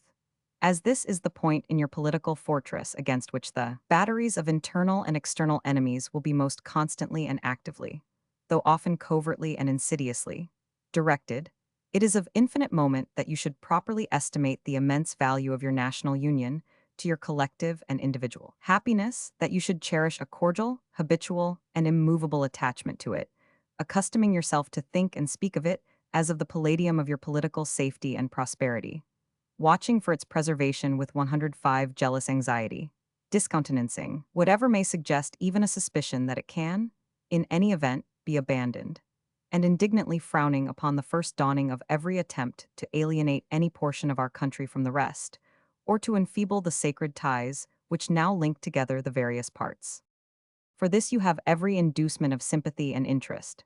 Citizens, by birth or choice, of a common country, that country has a right to concentrate your affections. The name American, which belongs to you in your national capacity, must always exalt the just pride of patriotism more than any appellation derived from local discriminations.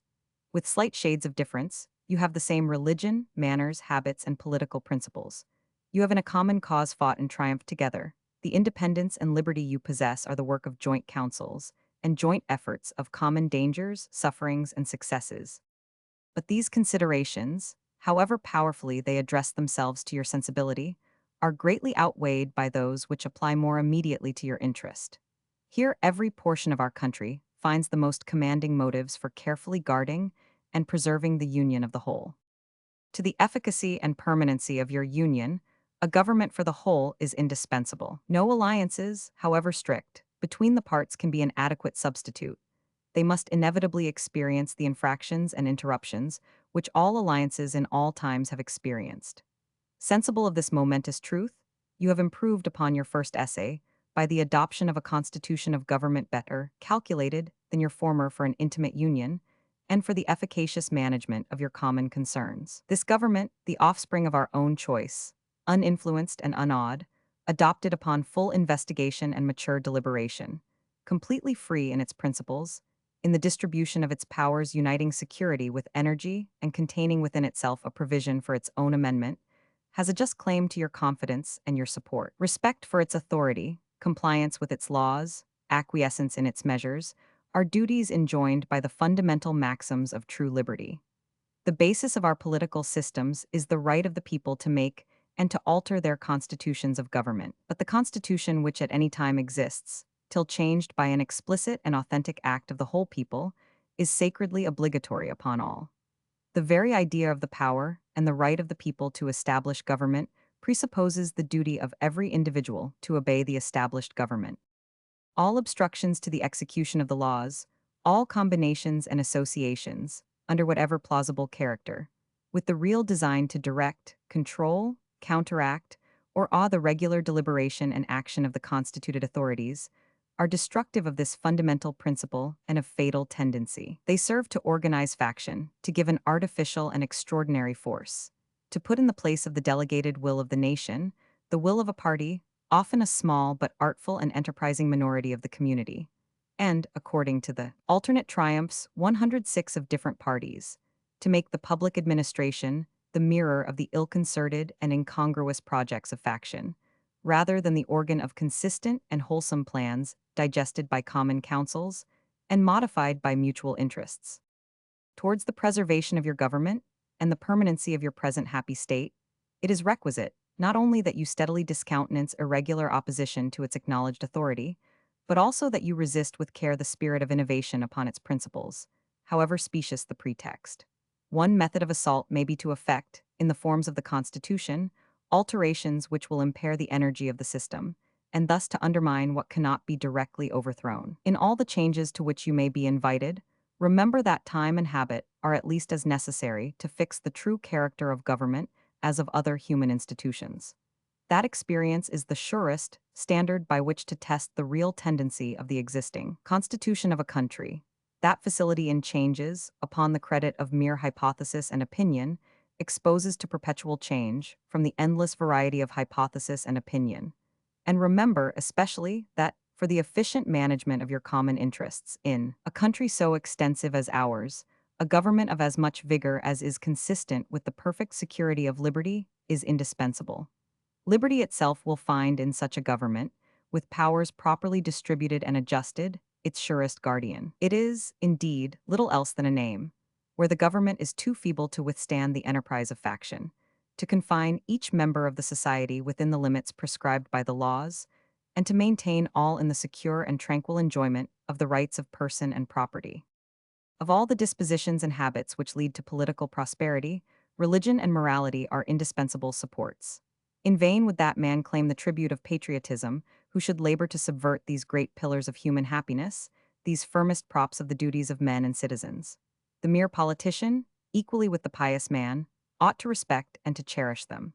A volume could not trace all their connections with private and public felicity. Let it simply be asked, where is the security for property, for reputation, for life, if the sense of religious obligation desert the oaths which are the instruments of investigation in courts of justice? And let us with caution indulge the supposition that morality can be maintained without religion. Whatever may be conceded to the influence of refined education on minds of peculiar structure, reason and experience both forbid us to expect that national morality can prevail in exclusion of religious principle. Promote, then, as an object of primary importance, institutions for the general diffusion of knowledge. In proportion as the structure of a government gives force to public opinion, it is essential that public opinion should be enlightened. As a very important source of strength and security, cherish public credit. One method of preserving it is to use it as sparingly as possible, avoiding occasions of expense by cultivating peace, but remembering also that timely disbursements to prepare for danger frequently prevent much greater disbursements to repel it. Avoiding likewise the accumulation 107 of debt, not only by shunning occasions of expense but by vigorous exertions in time of peace to discharge the debts which unavoidable wars may have occasioned, not ungenerously throwing upon posterity the burden which we ourselves ought to bear. The execution of these maxims belongs to your representatives, but it is necessary that the public opinion should cooperate. Observe good faith and justice towards all nations. Cultivate peace and harmony with all. Religion and morality enjoin this conduct. And can it be that good policy does not equally enjoin it?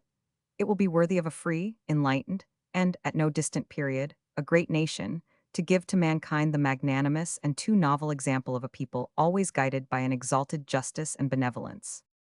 Tributes. The life of our Washington cannot suffer by a comparison with those of other countries who have been most celebrated and exalted by fame. The attributes and decorations of royalty could have only served to eclipse the majesty of those virtues which made him, from being a modest citizen, a more resplendent luminary. Malice could never blast his honor, and envy made him a single exception to her universal rule. For himself, he had lived enough to life and to glory. For his fellow citizens, if their prayers could have been answered, he would have been immortal. His example is complete, and it will teach wisdom and virtue to magistrates, citizens, and men, not only in the present age, but in future generations, as long as our history shall be read. John Adams. Washington stands alone and unapproachable like a snow peak rising above its fellows into the clear air of morning, with a dignity, constancy, and purity which have made him the ideal type of civic virtue to succeeding generations. James Bryce. First in war, first in peace, first in the hearts of his countrymen, he was second to none in the humble and endearing scenes of private life. Pious, just, humane, temperate, and sincere, uniform, dignified, and commanding, his example was as edifying to all around him, as were the effects of that example lasting. Henry Lee. Others of our great men have been appreciated, many admired by all, but him we love, him we all love. About and around him we call up no dissentient and discordant and dissatisfied elements, no sectional prejudice nor bias, no party, no creed, no dogma of politics. None of these shall assail him. When the storm of battle blows darkest and rages highest, the memory of Washington shall nerve every American arm and 108 cheer every American heart. It shall relume that Promethean fire, that sublime flame of patriotism, that devoted love of country, which his words have commended, which his example has consecrated. Rufus Choate, let a man fasten himself to some great idea, some large truth, some noble cause, even in the affairs of this world, and it will send him forward with energy, with steadfastness, with confidence. This is what Emerson meant when he said, "Hitch your wagon to a star." These are the potent, the commanding, the enduring men, in our own history, men like Washington and Lincoln. They may fail, they may be defeated, they may perish, but onward moves the cause, and their souls go marching on with it, for they are part of it, they have believed in it. Henry Van Dyke, brave without temerity, laborious without ambition, generous without prodigality, noble without pride, virtuous without severity. Washington seems always to have confined himself within those limits where the virtues, by clothing themselves in more lively but more changeable and doubtful colors, may be mistaken for faults.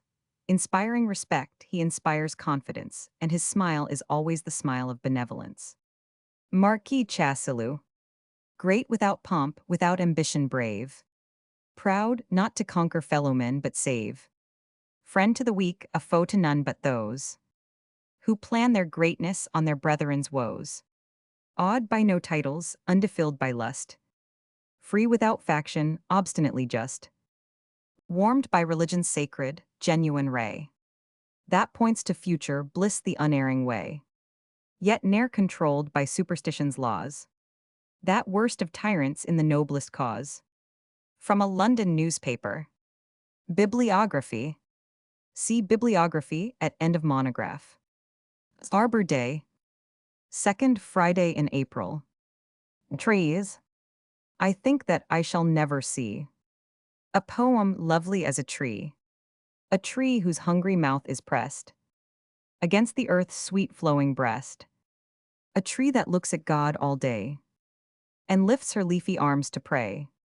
A tree that may in summer wear a nest of robins in her hair, upon whose bosom snow has lain, who intimately lives with rain. Poems are made by fools like me, but only God can make a tree. Joyce Kilmer. Arbor Day. Foreword and pamphlet on Arbor Day issued in 1913. The following are the provisions of the statutes of the state concerning the observance of Arbor Day. The day in each year known as Arbor Day shall be suitably observed in the public schools. The Commissioner of Education shall from time to time prepare and issue to schools such circulars of information, advice, and instruction with reference to the day as he may deem necessary. For the purpose of encouraging the planting of shade and forest trees, the second Friday of April in each year is hereby designated as a day for the general observance of such purpose, and to be known as Arbor Day. On said day, appropriate exercises shall be introduced in all the schools of the state, and it shall be the duty of the several county and city superintendents to prepare a program of exercises for that day in all the schools under their respective jurisdiction. You will notice that Arbor Day now occurs on the second Friday of April, the legislature of 1912 having changed the date. It is believed that Arbor Day may not only be devoted to the consideration of the value of trees and forests, including, of course, the planting of trees and shrubs, but that it may also be used to direct attention to birds and their protection, to the importance of the school garden, and to other related matters. The conservation of some of our natural resources might well be considered as the broad theme of the day, the main emphasis, however, being placed on trees. Much of the contents of this pamphlet will afford suggestive material for the use of teachers at any appropriate time. The general information given may be of help to many teachers throughout the spring months.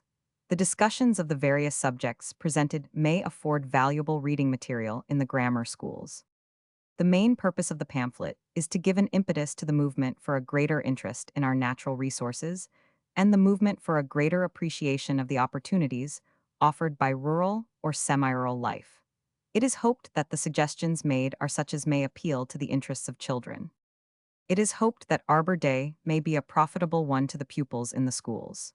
It is further hoped that the influence of the contents of the pamphlet may not be confined to any one day, but may be extended to many days of the school year.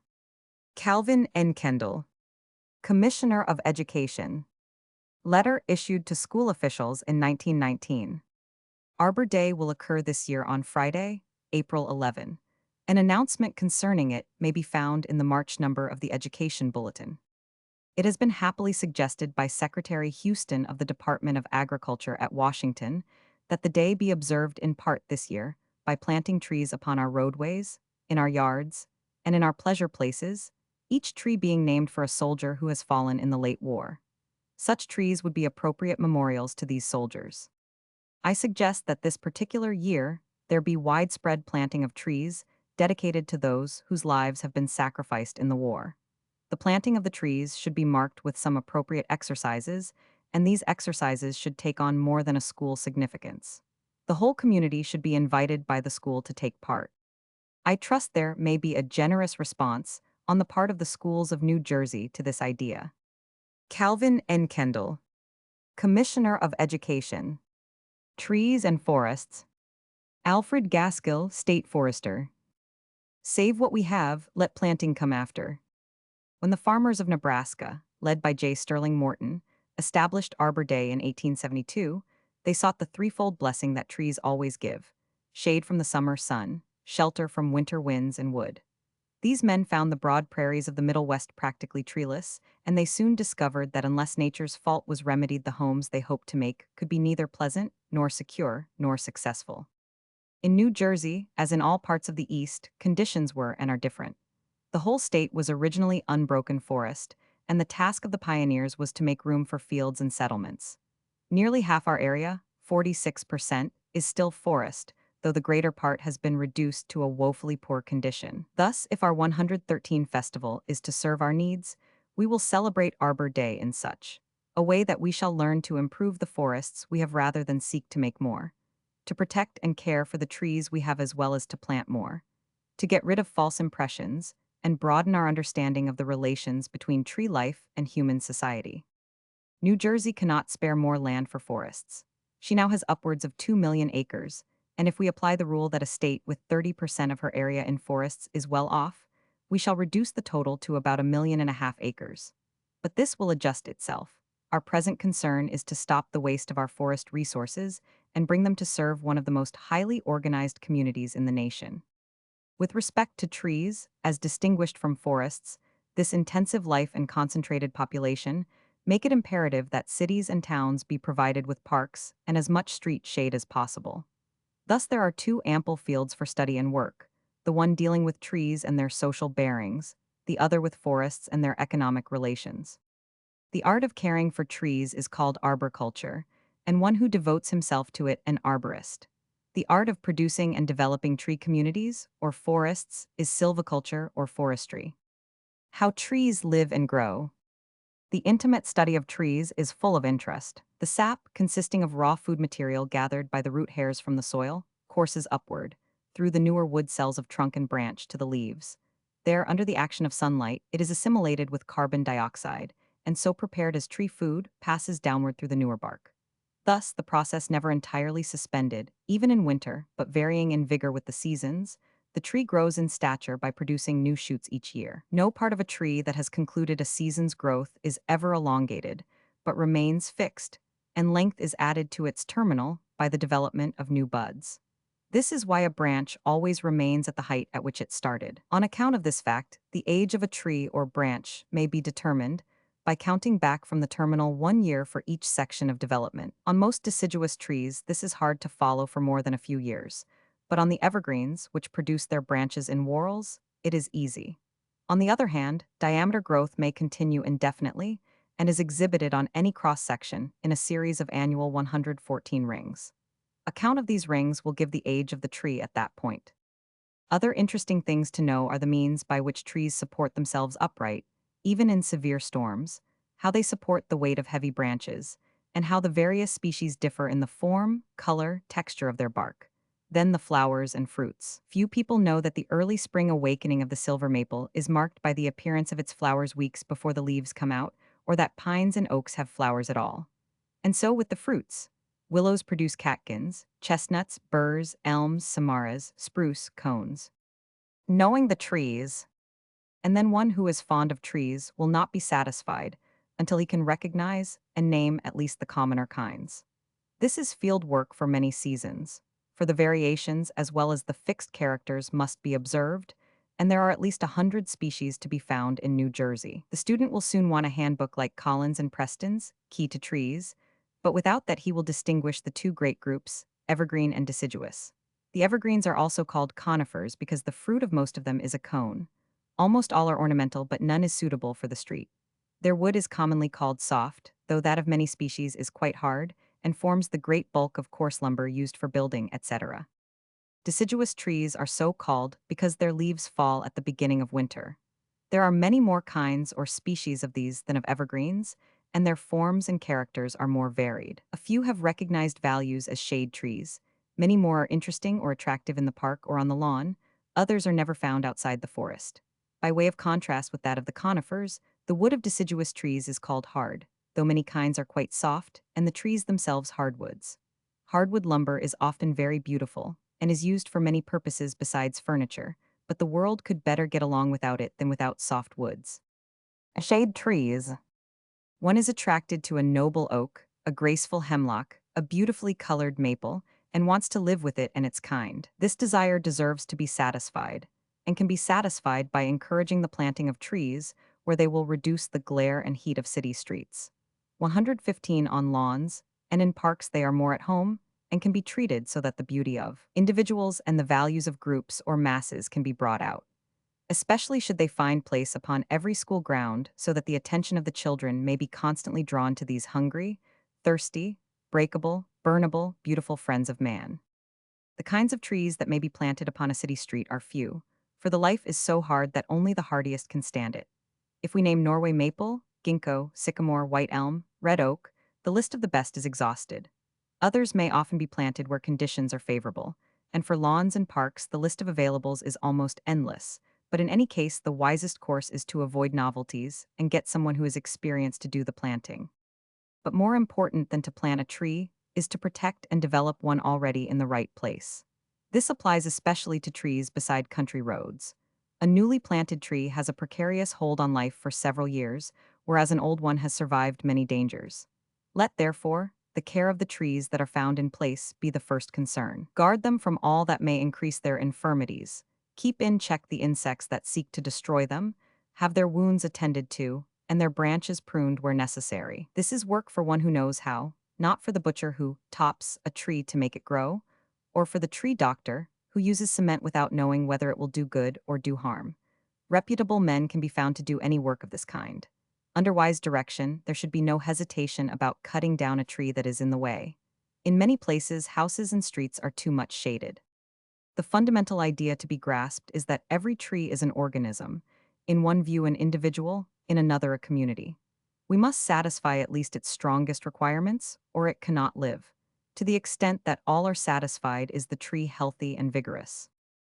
Forest. As with trees, so with the tree communities called forests. Our duty in New Jersey is to improve the forests we have rather than to concern ourselves about getting more. Of course, waste land may be redeemed by planting with trees, but where there is a remnant of the old forest, nature can be trusted to bring another if she is given a fair chance. The forest secured in this way may not yield so much lumber as one that was planted, and it will not satisfy a forester, but it will answer our most immediate needs and can be secured more quickly than any other. And again, as with trees, let no one fear to have a forest cut off when its time comes. Forest trees were made for use, and if they are not used as they mature, nature will get rid of them by decay. That this must be so will appear when one observes that in any piece of native woods room is made for young trees by the fall of old ones that have lived their term. Why forests are good. Nature clothed most of the habitable earth with forests of one kind or another, and evidently meant that they should serve mankind. This they do by furnishing wood for shelter and for warmth. 7/8 of the people of the world still use wood for fuel, by providing grateful shade in summer and protection from cold winds in winter, by preventing the soil on steep hillsides from being lost by erosion, by regulating the flow of streams. The contention that forests cause rainfall or materially influence the climate of a country is not established. The weight of evidence indicates that forests thrive in proportion to the rainfall, rather than that the rain falls in proportion to the extent of forests. And in respect to stream flow, we must distinguish between a mountainous or hilly country and a country that is flat. and whether the rain commonly falls in brief, heavy storms or in frequent gentle showers. For instance, we can say with assurance that in North Jersey a forested watershed will discharge a purer, more regular stream than one that is unforested, while in South Jersey, the influence of the forest upon the streams is negligible. The forests of New Jersey. As the climate of New Jersey is much the same in all parts, the character of our forests is determined chiefly by soil conditions. Fortunately, we have a great diversity, and between the northern and southern sections, strong contrasts. The line separating these sections is nowhere sharply defined, but is commonly assumed to run more or less irregularly from Long Branch to Salem. The forests of North Jersey, supported by soils of considerable fertility, are almost universally of the mixed hardwood type common to the greater part of the central United States east of the Mississippi River. That is, they are composed of a variety of deciduous trees in which are many oaks, chestnut, beech, several maples, ashes, hickories, elms, birches, etc. As exceptions or variants to the type are swampy areas in which black spruce and hemlock are dominant, and sterile mountain crests bearing the pitch pine and scrub oak of the poorest 117 South Jersey sands. This kind of forest, in which each species occupies the position to which it is best adapted, and from which therefore all competitors are excluded, is considered by ecologists the most highly developed vegetable society. And about and among these forests is the most fully developed human society, villages, towns, and cities. Practically all these forests have been several times cut over and many times burned. Individual trees about settlements are often noble and imposing, and occasional groves of fine trees are found, but the forest is only a reminder of what it was and a promise of what it may be. In South Jersey, the contrast with North Jersey is emphasized in every way. Instead of hills and valleys, the land is level or gently rolling. Near the Delaware and at numerous points in the interior are fertile soils and thriving communities, but much of the territory is characterized by sand and forests of pine, with an undergrowth of scrub oak, often covering hundreds of thousands of acres. This condition justifies the common name of the region, the pines, though variations in soil frequently give rise to considerable areas of tree oaks, and swamps of white cedar border many of the streams. On the sandy land, profitable agriculture is full of uncertainties, but forestry is not, for there the pitch pine, though burned almost to extinction by the fires that, for years, swept annually across the level reaches, persists and wherever given a few years' immunity from fire, sends up its arms of living green. Here is the great forest area of the state, one of those tracts fitted by nature to maintain trees of a single kind or single class. These pure forests, so called in contrast to the mixed forests of richer regions, are found in the southern states, in the far north, and in the Rocky Mountains. They are easily developed, easily logged, and always will be, as they now are, the chief source of the world's lumber supply. Fire. The key to the forest problem in New Jersey, as in every state, is the control of fire. A few years ago, it was an undenied fact that more forest was destroyed by fire every year than by the axe. Burning the forest to make plow land was justifiable when trees were an encumbrance, but the practice got us into bad habits. From being a servant, fire became a master. Without fires, we in New Jersey can and will have all the forest we need. With fires, that which is bad becomes worse. The lesson for Arbor Day, and for every day therefore, is to urge and require that no forest shall be burned. It is good fun to sit about a campfire, yet the danger that the fire will escape and do harm is great. Even a surface fire that apparently burns only dry leaves, and is often set for that purpose, will kill the young trees that are just starting on the struggle for life. Fortunately, New Jersey is getting her fires under control. Fire wardens are located wherever there are forests. Their duty is to prevent fires by every means possible, and if a fire is started, they must summon men to put it out. The forests are already responding to this protection and proving their ability to take care of themselves when relieved of the frightful handicap that has been upon them for generations. Practical forestry. Though fire control will make a forest where conditions are favorable as here, the skill of a forester is needed to make it a good and a productive forest. Here is applied a knowledge that is more intimate than that which serves to recognize a tree or to provide for its physical well-being. The successful forester must be a practical scientist in many departments, must have executive ability, and be a capable businessman. All who cannot meet these requirements should be discouraged from seeking to make forestry their profession. Parks. Every urban community needs parks where those who live in close quarters can find fresh air. And a state with many cities must make it possible for the people to get into the open, not for an hour only, but for days and weeks. New Jersey can do this in the woodlands that are so near to most of the large cities. It is not always necessary that the state take title to the land. Few owners object to reasonable use, and almost all would gladly remove every restriction if they were assured that the privilege would not be abused. The timber forests of continental Europe are universally used as great public parks. Good roads make all parts accessible, and the tourists are so accustomed to behave themselves that no serious harm is done. We can have ample parks of this kind at no more cost than assuring the owner's material interests. State aid. The state of New Jersey is prepared to help its citizens in any interest connected with the soil. The state forester, Trenton, will advise individuals or communities regarding the care of shade trees and the planting or management of forests. The Agricultural Experiment Station, New Brunswick, and the Department of Agriculture, Trenton, will afford similar assistance upon any subject connected with farms, orchards, or gardens. Anyone who wants to know about any of these subjects has the right to ask questions and to seek advice. Arbor Day may be observed by planting a Hamilton Grove. Charles A. Filhauer, Supervising Principal, Westfield. The following fitting observance of Arbor Day, commemorating an historic incident in the life of Alexander Hamilton, was conducted in Mindwaskin Park, Westfield, April 12, 1918. The program took its origin from the following narrative. Alexander Hamilton, in the year 1801, planted a grove of 13 trees at his home, Hamilton Grange, 143 D Street, west of Convent Avenue, New York City. The trees were the liquidambar styrosiflua, sweet or red gum, and were sent from the south. Each one of the 13 trees was named for one of the 13 original colonies. The group of trees was later known as the Hamilton Grove. Martha Washington became greatly interested both in its upkeep and in its preservation. The program was as follows. The schools marched to the park with flags and assembled en masse. As the flag was raised, the Star-Spangled Banner was sung, a cornetist leading. Address by Honorable Arthur N. Pearson. Song Over There. Planting of trees. Each of the 13 grades, from the kindergarten through the 12th grade, planted a tree. As the trees for the states were planted, the following passages were read. When the New Jersey tree was planted, the whole audience joined in the response. Massachusetts. This tree we plant as a memorial to the great state of Massachusetts, noted for its patriots and its learning. As thy emblem, the pine tree, points to heaven, may thy ideals lead us on. New Hampshire.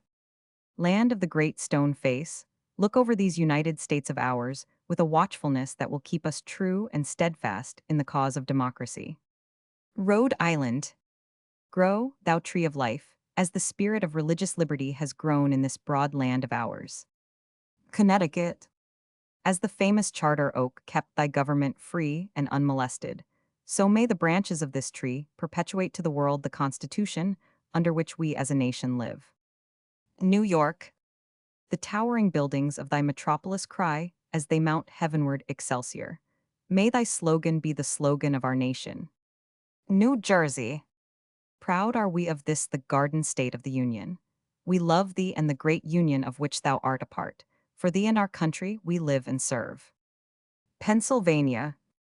Live to the memory of thy founder, William Penn, father of peace and justice. This boon we would give to the world. Maryland. Song, Maryland, my Maryland. Delaware. Long live the memory of this first state of the Union. May we show to the world, in union there is strength. Virginia. Home of the father of our country, to thee we dedicate this tree. Washington, give us that courage that held thee to the great cause of freedom. North Carolina. The cypress tall and majestic is the tree of this state. Majestic may this country of ours stand among the nations of the world. South Carolina. Like the palmetto which bends its branches over all who come to its shade, spread to all the benediction of life and liberty. Georgia. Refuge of the oppressed, may the charity of thy founders characterize us as a nation. Song, America. A record of the plantings was filed in the school. On each succeeding Arbor Day, each class which planted a tree will see whether its tree is growing. Should the tree perchance have died, another will be planted in its place. Other trees than the sweet gum may be used in some localities with greater certainty of thriving. Suggestions to teachers. K100. Davis, formerly of State Agricultural College, New Brunswick. As the season of planting is upon us, and all nature is preparing to show her most gorgeous dress, we should interest the pupil in ways of beautifying the school. There is not a school in the land that cannot be made better, and many of them may be improved very much. The pupils will take a great interest in the matter if they receive a little encouragement and leadership on the part of their teachers. Beautify the school grounds. A woven wire trellis supporting a thrifty vine would be a splendid screen for unsightly outbuildings.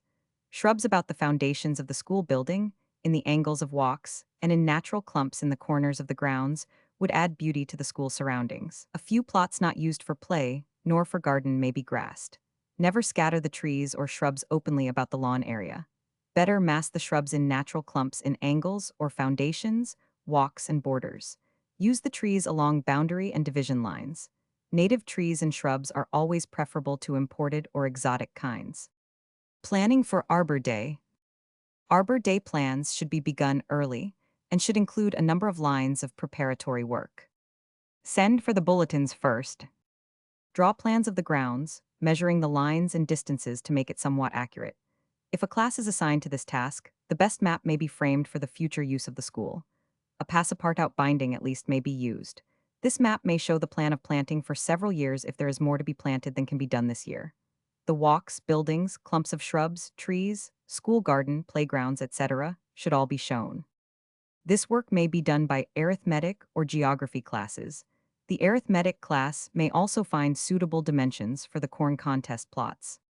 Have the reading classes read about birds, gardening, trees, lawns, weeds, etc. Use the newer words in spelling exercises. Let boys and girls both make birdhouses at home. These may be ready to put up on Arbor Day. The corn testing and seed study should begin at once.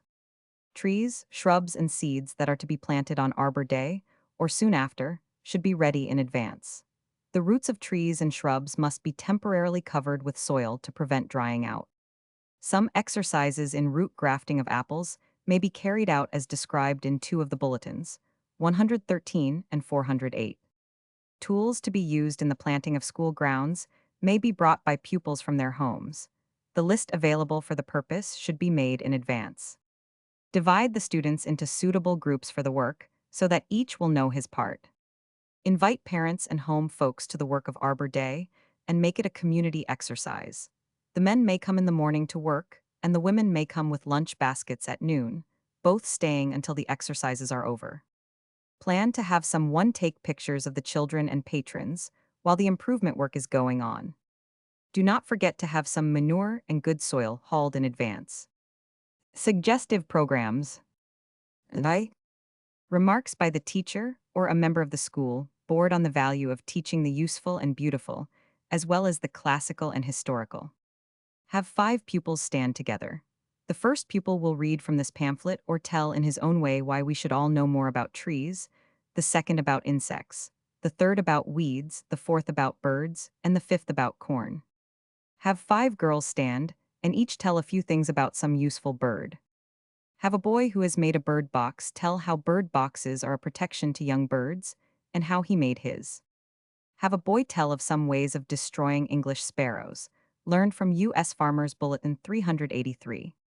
Another boy should tell how to distinguish English sparrows from other sparrows and common birds. Have some of the best tree planters tell how to plant a tree, preparation of soil, roots, pruning, and actual planting.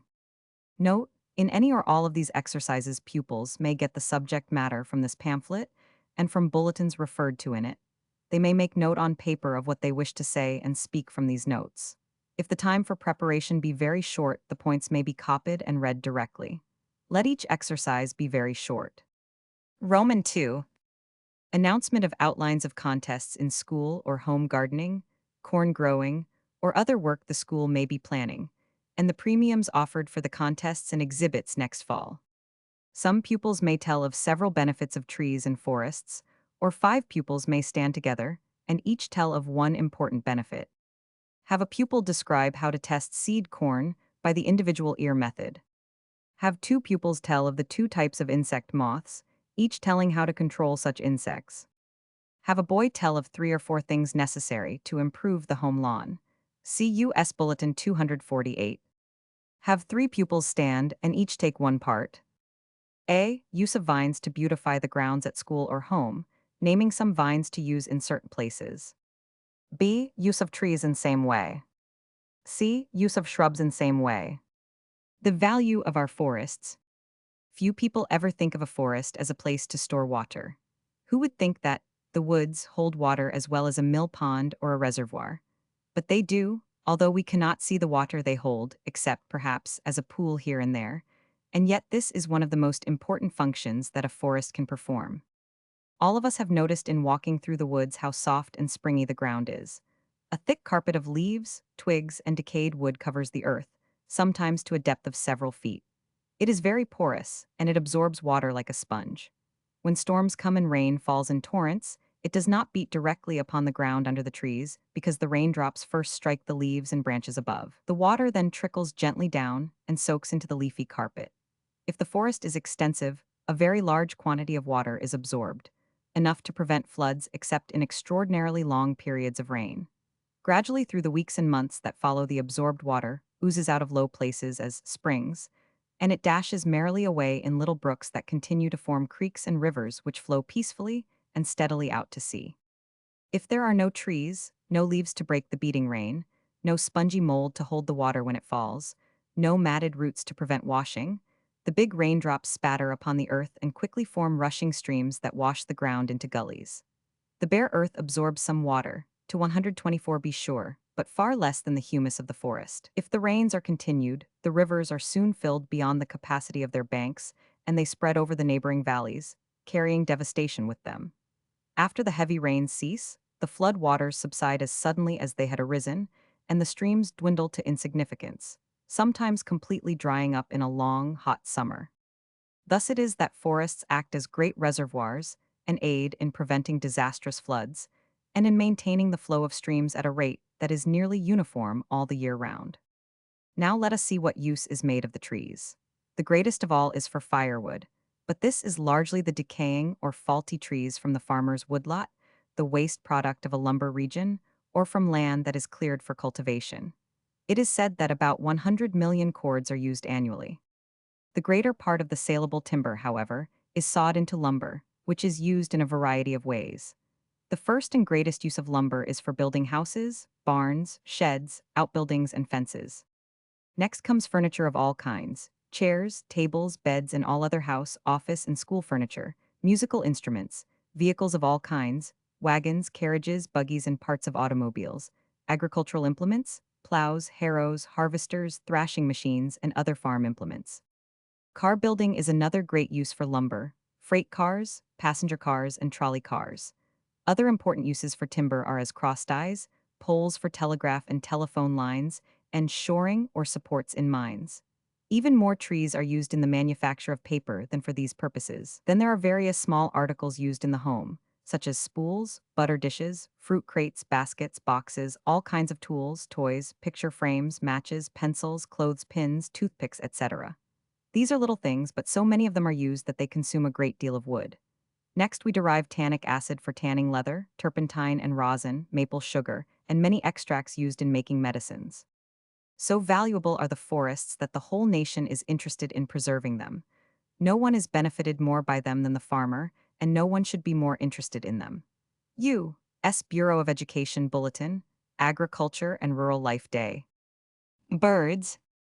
The Study of Birds and Bird Life in the Schools of New Jersey, by Dr. Robert G. Leavitt, of the Trenton State Normal School, published by this department, should be consulted. Bibliography. See bibliography at end of monograph.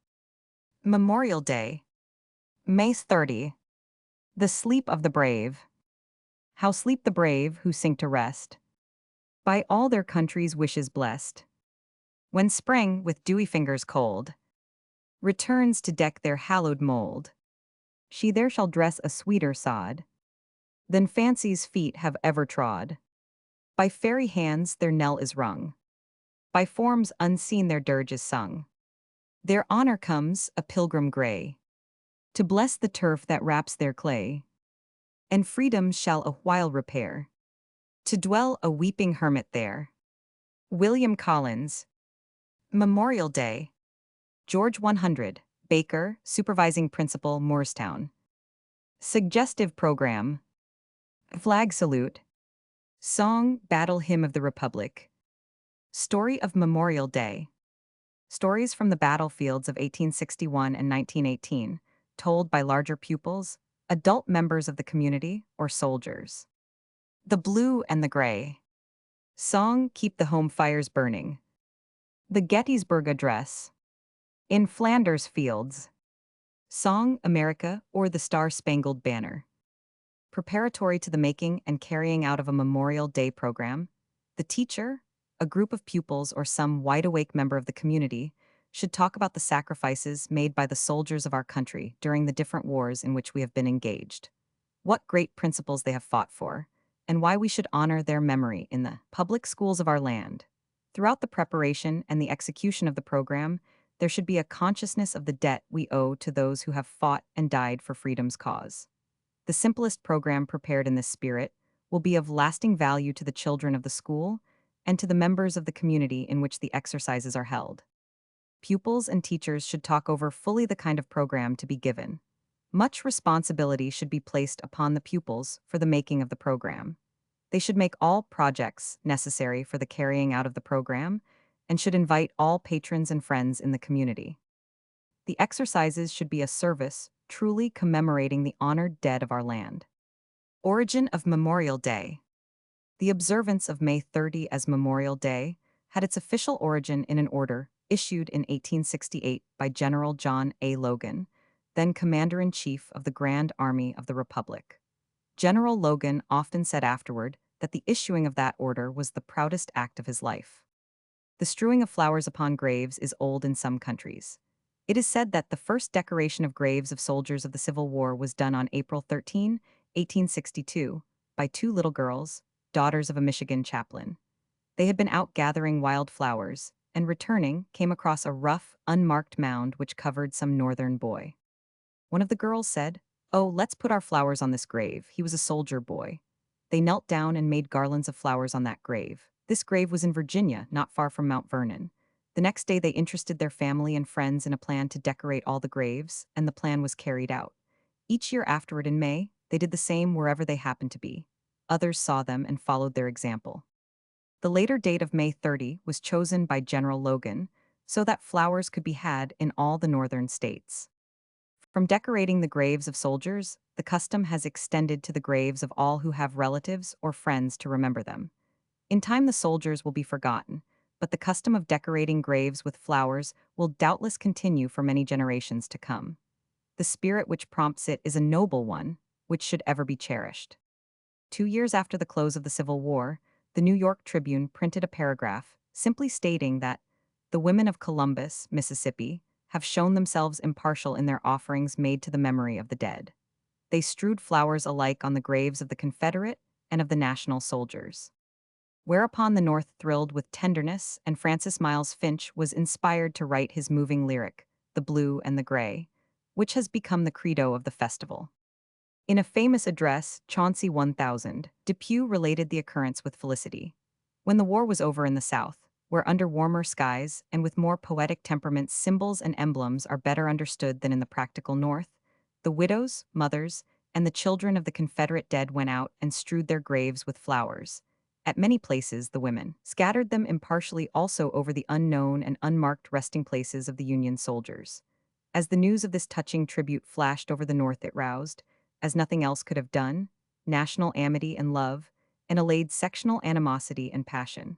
Thus out of sorrows common alike to North and South comes this beautiful custom. The incident, however, produced no practical results until in May 1868, Adjutant General N.P. Chipman suggested to National Commander John A. Logan, of the Grand Army of the Republic, that their organization inaugurate the custom of spreading flowers on the graves of the Union soldiers at some uniform time. General Logan immediately issued an order naming the 30th day of May, 1868, for the purpose of strewing with flowers or otherwise decorating the graves of comrades who died in defense of their country during the late rebellion, and whose bodies now lie in almost every city, village, or hamlet churchyard in the land. It is the purpose of the Commander-in-Chief to inaugurate this observance with the hope that it will be kept up from year to year, while a survivor of the war remains to honor the memory of the departed. The idea spread rapidly. Legislature after legislature enacted it into law until the holiday has become a legal one in all states. In some of the southern states, an earlier date is usually chosen.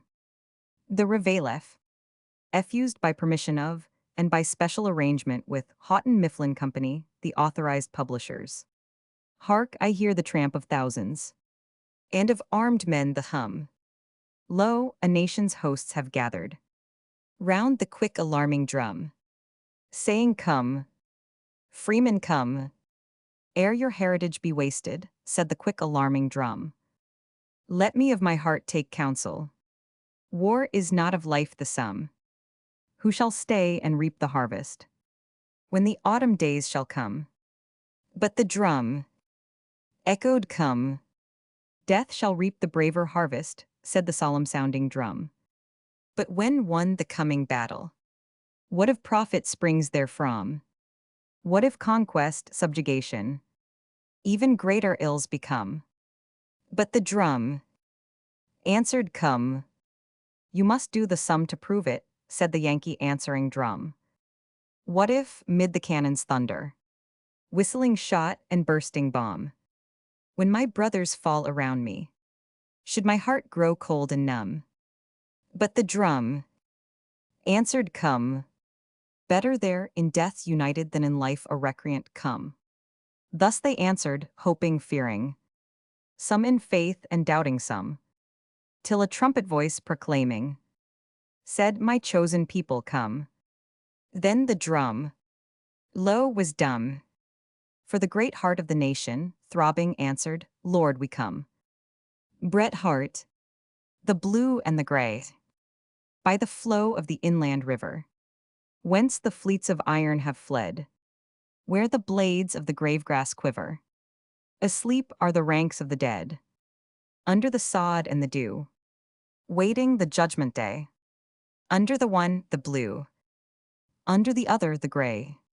These in the robings of glory, those in the gloom of defeat, all with the battle blood gory, in the dusk of eternity meet, under the sod and the dew, waiting the judgment day. Under the laurel, the blue, under the willow, the gray. From the silence of sorrowful hours, the desolate mourners go, lovingly laden with flowers, alike for the friend and the foe. Under the sod and the dew, waiting the judgment day. Under the roses, the blue, under the lilies, the gray. So with an equal splendor, the morning sun rays fall, with a touch impartially tender, on the blossoms blooming for all. Under the sod and the dew, waiting the judgment day. Broidered with gold, the blue, mellowed with gold, the gray. So when the summer calleth, on forest and field of grain, with an equal murmur falleth the cooling drip of the rain. Under the sod and the dew, waiting the judgment day. Wet with the rain, the blue, wet with the rain, the gray. Sadly, but not with upbraiding, the generous deed was done. In the storm of the years that are fading, no braver battle was won. Under the sod and the dew, waiting the judgment day. Under the blossoms, the blue, under the garlands, the gray. No more shall the war cry sever, or the winding rivers be red. They banish our anger forever, when they laurel the graves of our dead. Under the sod and the dew, waiting the judgment day. Love and tears for the blue, tears and love for the gray. Francis Miles Finch. Recessional. God of our fathers, known of old, Lord of our far-flung battle line, beneath whose awful hand we hold dominion over palm and pine. Lord God of hosts, be with us yet, lest we forget, lest we forget. The tumult and the shouting dies, the captains and the kings depart. Still stands thine ancient sacrifice, an humble and a contrite heart. Lord God of hosts, be with us yet. Lest we forget, lest we forget. Far called, our navies melt away. On dune and headland sinks the fire. Lo, all our pomp of yesterday is one with Nineveh and Tyre. Judge of the nations, spare us yet. Lest we forget, lest we forget. If, drunk with sight of power, we loose wild tongues that have not thee in awe, such boasting as the Gentiles use, or lesser breeds without the law. Lord God of hosts, be with us yet. Lest we forget, lest we forget. For heathen heart that puts her trust in reeking tube and iron shard, all valiant dust that builds on dust, and guarding calls not thee to guard. For frantic boasts and foolish word, thy mercy on thy people, Lord. Amen. Rudyard Kipling. Battle Hymn of the Republic. Mine eyes have seen the glory of the coming of the Lord. He is trampling out the vintage, where the grapes of wrath are stored. He hath loosed the fateful lightning of his terrible swift sword. His truth is marching on. Glory, glories, hallelujah. Glory, glories, hallelujah. His truth is marching on. I have seen him in the watchfires of 100 circling camps. They have builded him an altar in the evening dews and damps. I can read his righteous sentence by the dim and flaring lamps. His day is marching on. He has sounded forth the trumpet that shall never call retreat. He is sifting out the hearts of men before his judgment seat. Oh, be swift, my soul, to answer him, be jubilant, my feet. Our God is marching on. In the beauty of the lilies Christ was born across the sea, with a glory in his bosom that transfigures you and me. As he died to make men holy, let us die to make men free. While God is marching on. Julia Ward Howe. We have scattered our floral tributes today over the graves of the patriotic dead. These frail mementos of affection will soon wither, but let not the memory of these martyrs fail to inspire in us a purer, holier life. The roll call brings to mind their faces and their deeds. They were faithful to the end. The weary march, the bivouac, the battle are still remembered by the survivors. But your line, comrades, is growing slenderer every year. One by one you will drop out of the ranks, and other hands may ere long strew your grave with flowers as you have done today in yonder cemetery. When mustered in the last grand review, with all the veterans and heroes of earth, may each receive with jubilant heart the great commander's admiring tribute, well done, and become with him partaker of a felicity that is enduring and triumphant. The Peathwing. Of all the martial virtues, the one which is perhaps most characteristic of the truly brave is the virtue of magnanimity.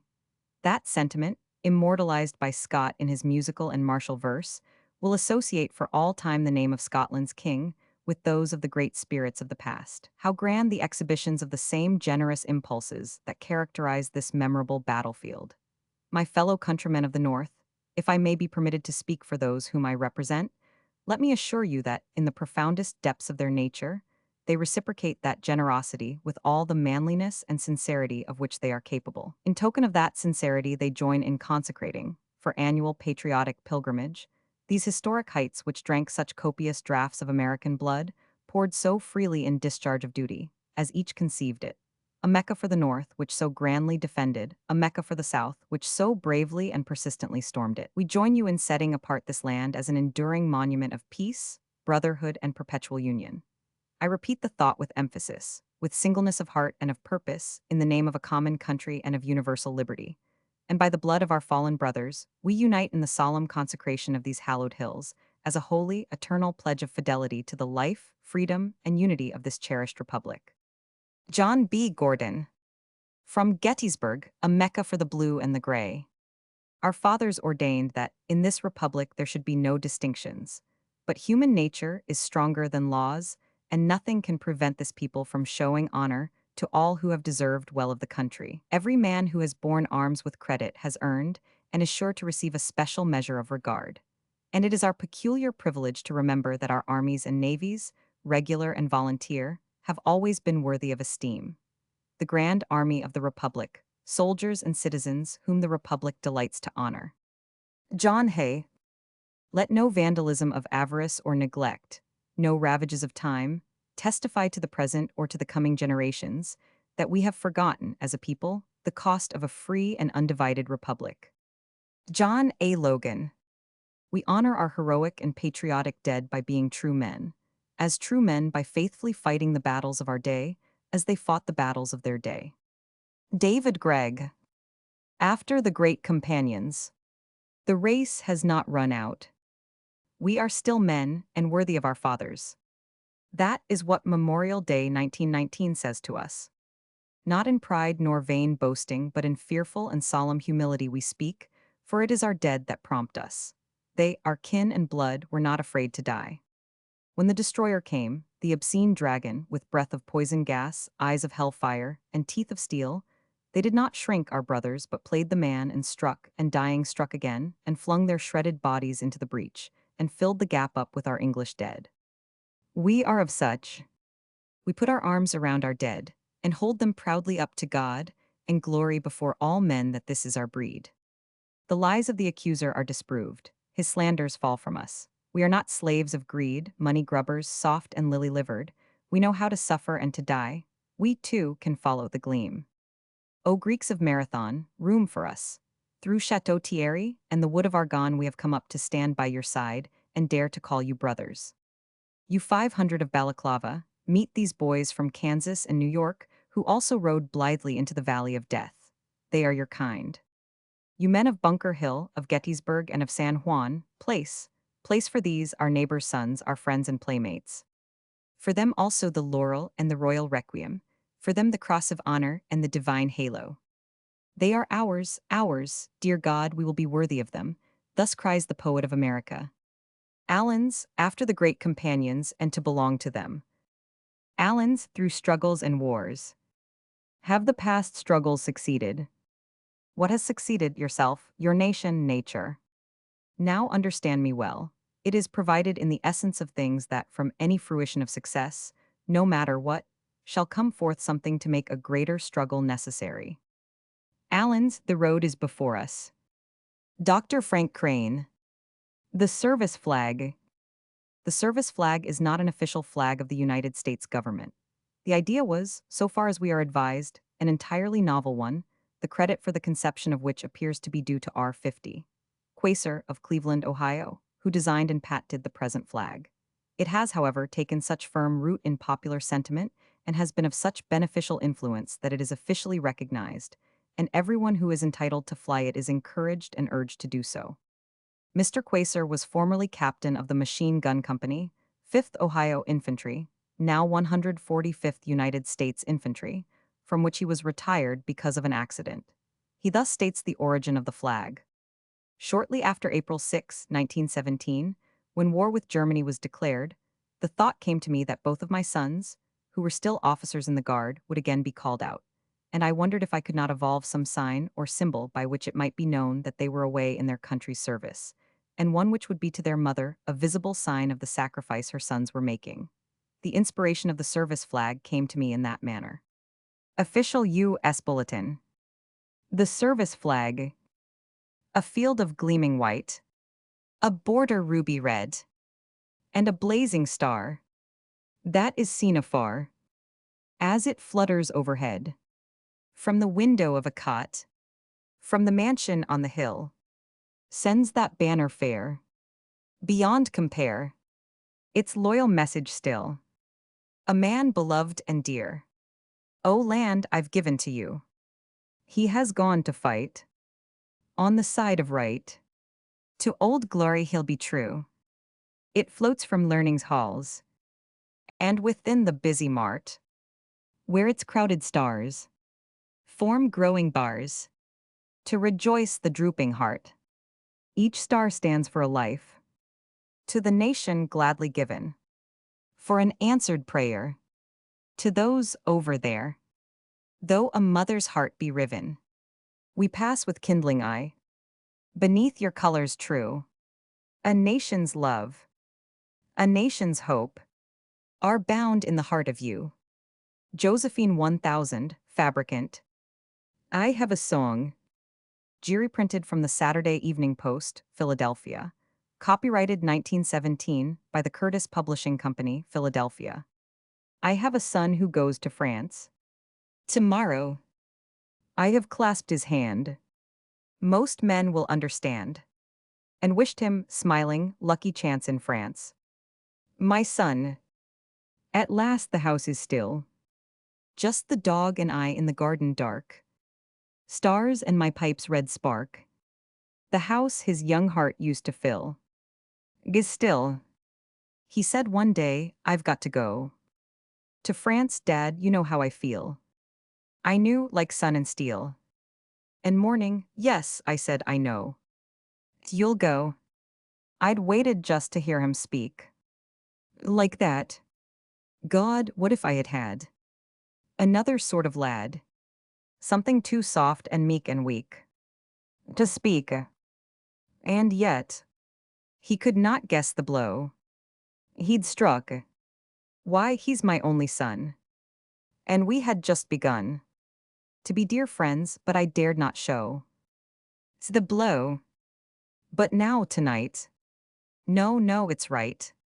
I never had a righter thing to bear, and men must fling themselves away in the grieving sight of right.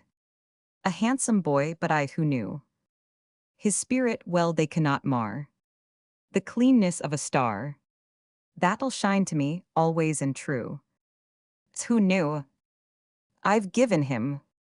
Yes, and had I more, I'd give them too, for there's a love that asking asks above the human measure of our store. And more. Yes, it hurts. Here in the dark, alone. No one to see my wet old eyes. I'll watch the morning rise. And only God shall hear my groan. Alone. I have a son who goes to France. Tomorrow. I have clasped his hand. Most men will understand. And wished him, smiling, lucky chance. In France.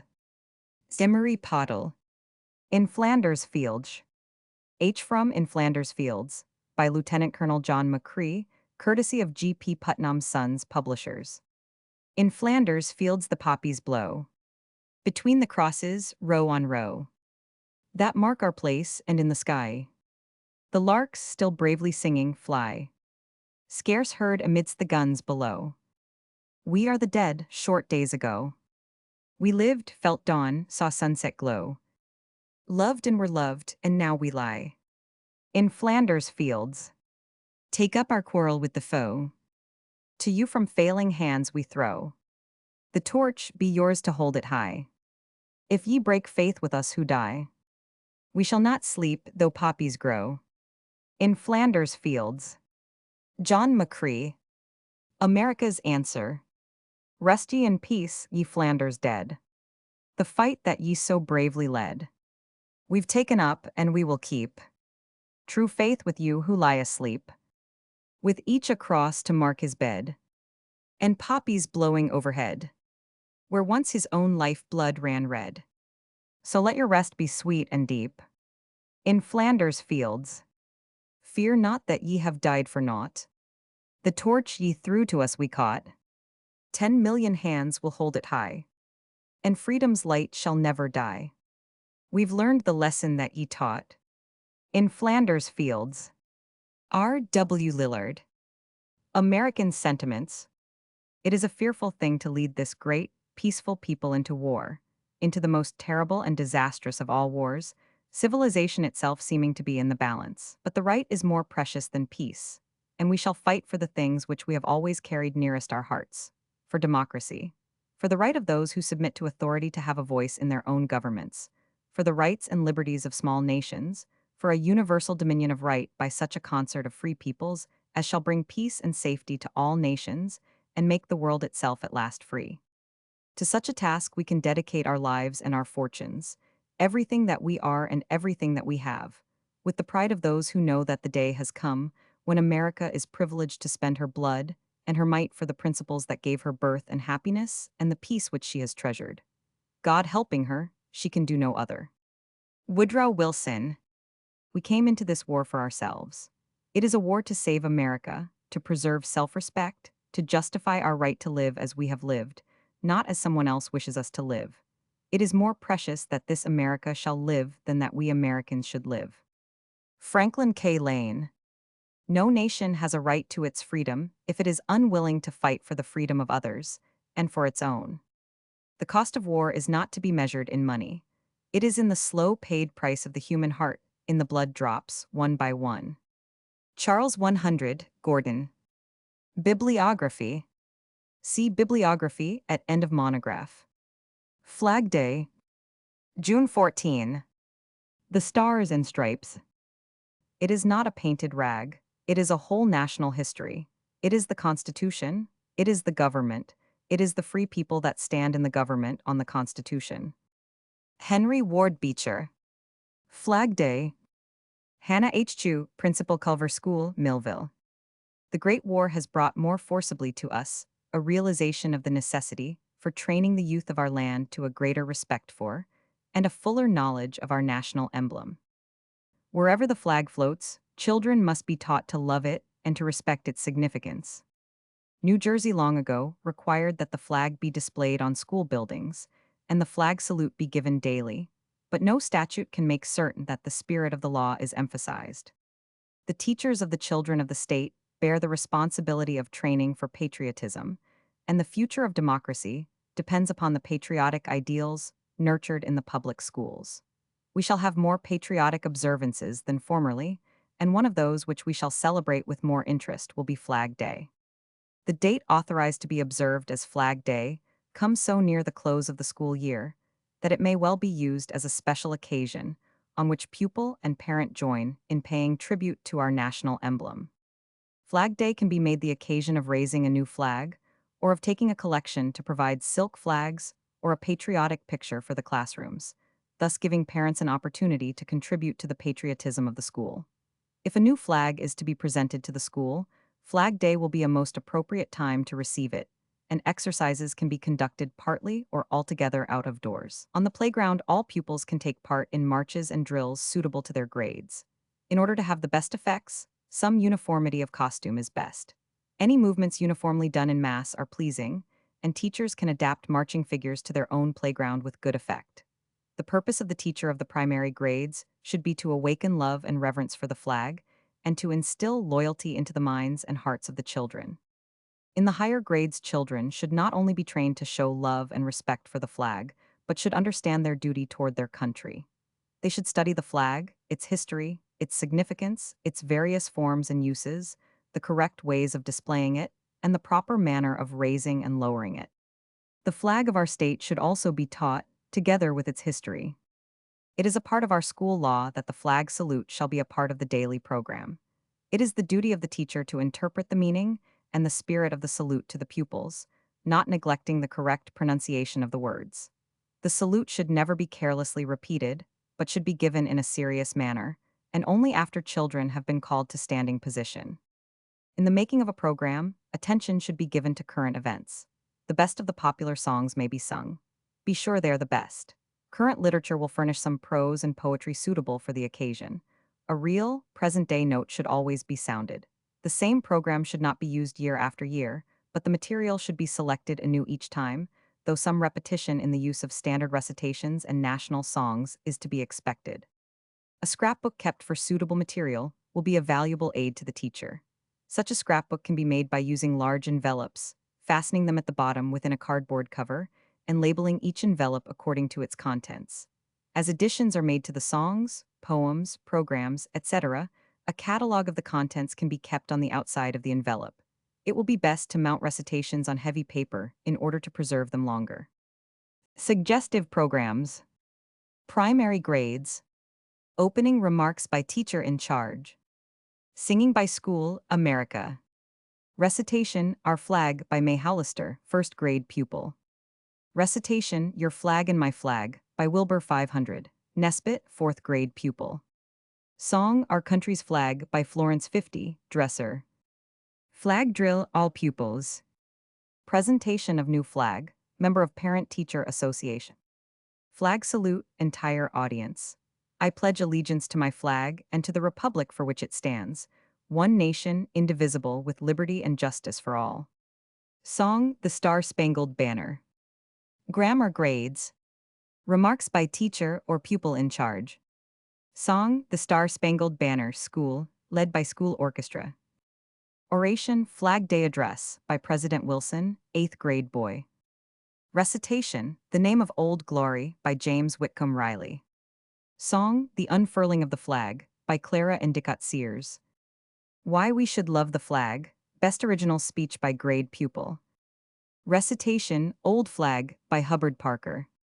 Song, We'll Keep Old Glory Flying, by Carlton S. Montanay.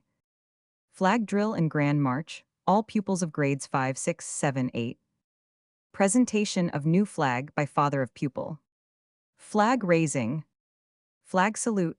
I pledge allegiance to my flag and to the republic for which it stands, one nation, indivisible, with liberty and justice for all. Song, America. Brief history of the American flag. On the 2nd of July, 1776, the American Congress resolved that these united colonies are, and of right ought to be, free and independent states, and that all political connection between us and the states of Great Britain is, and ought to be, totally dissolved. On the 4th of July, a Declaration of Independence was adopted by the Congress, and sent out under its authority, to announce to all other nations that the United States of America claimed a place among them. On this 4th of July the nation was born. Its flag, the visible symbol of its power, was not adopted till 1777. On the 14th of June, 1777, Congress resolved that the flag of the 13 United States be 13 stripes, alternate red and white, that the Union be 13 stars, white in a blue field, representing a new constellation.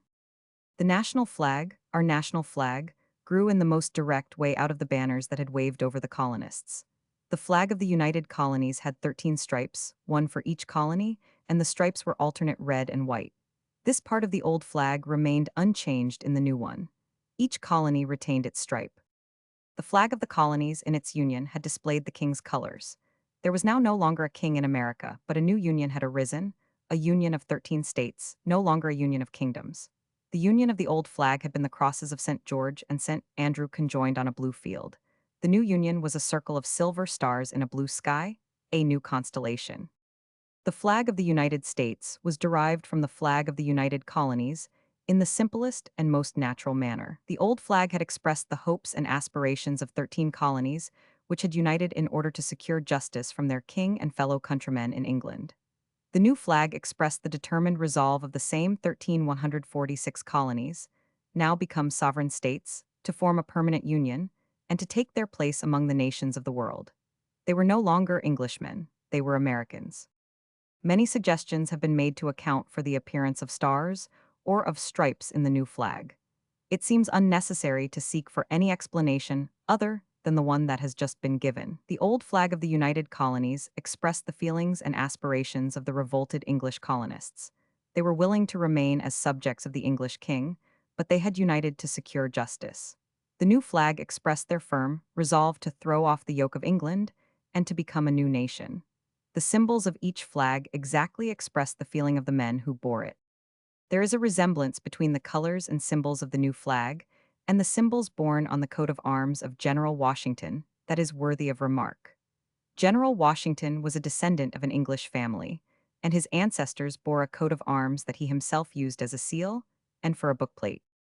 It has been supposed that the stars of the American flag were suggested by the 3 stars of this coat of arms, and this is not impossible. General Washington was in Philadelphia in June, 1777, and he is said to have engaged Mrs. John Ross, at that time, to make the first flag, though this is not absolutely certain.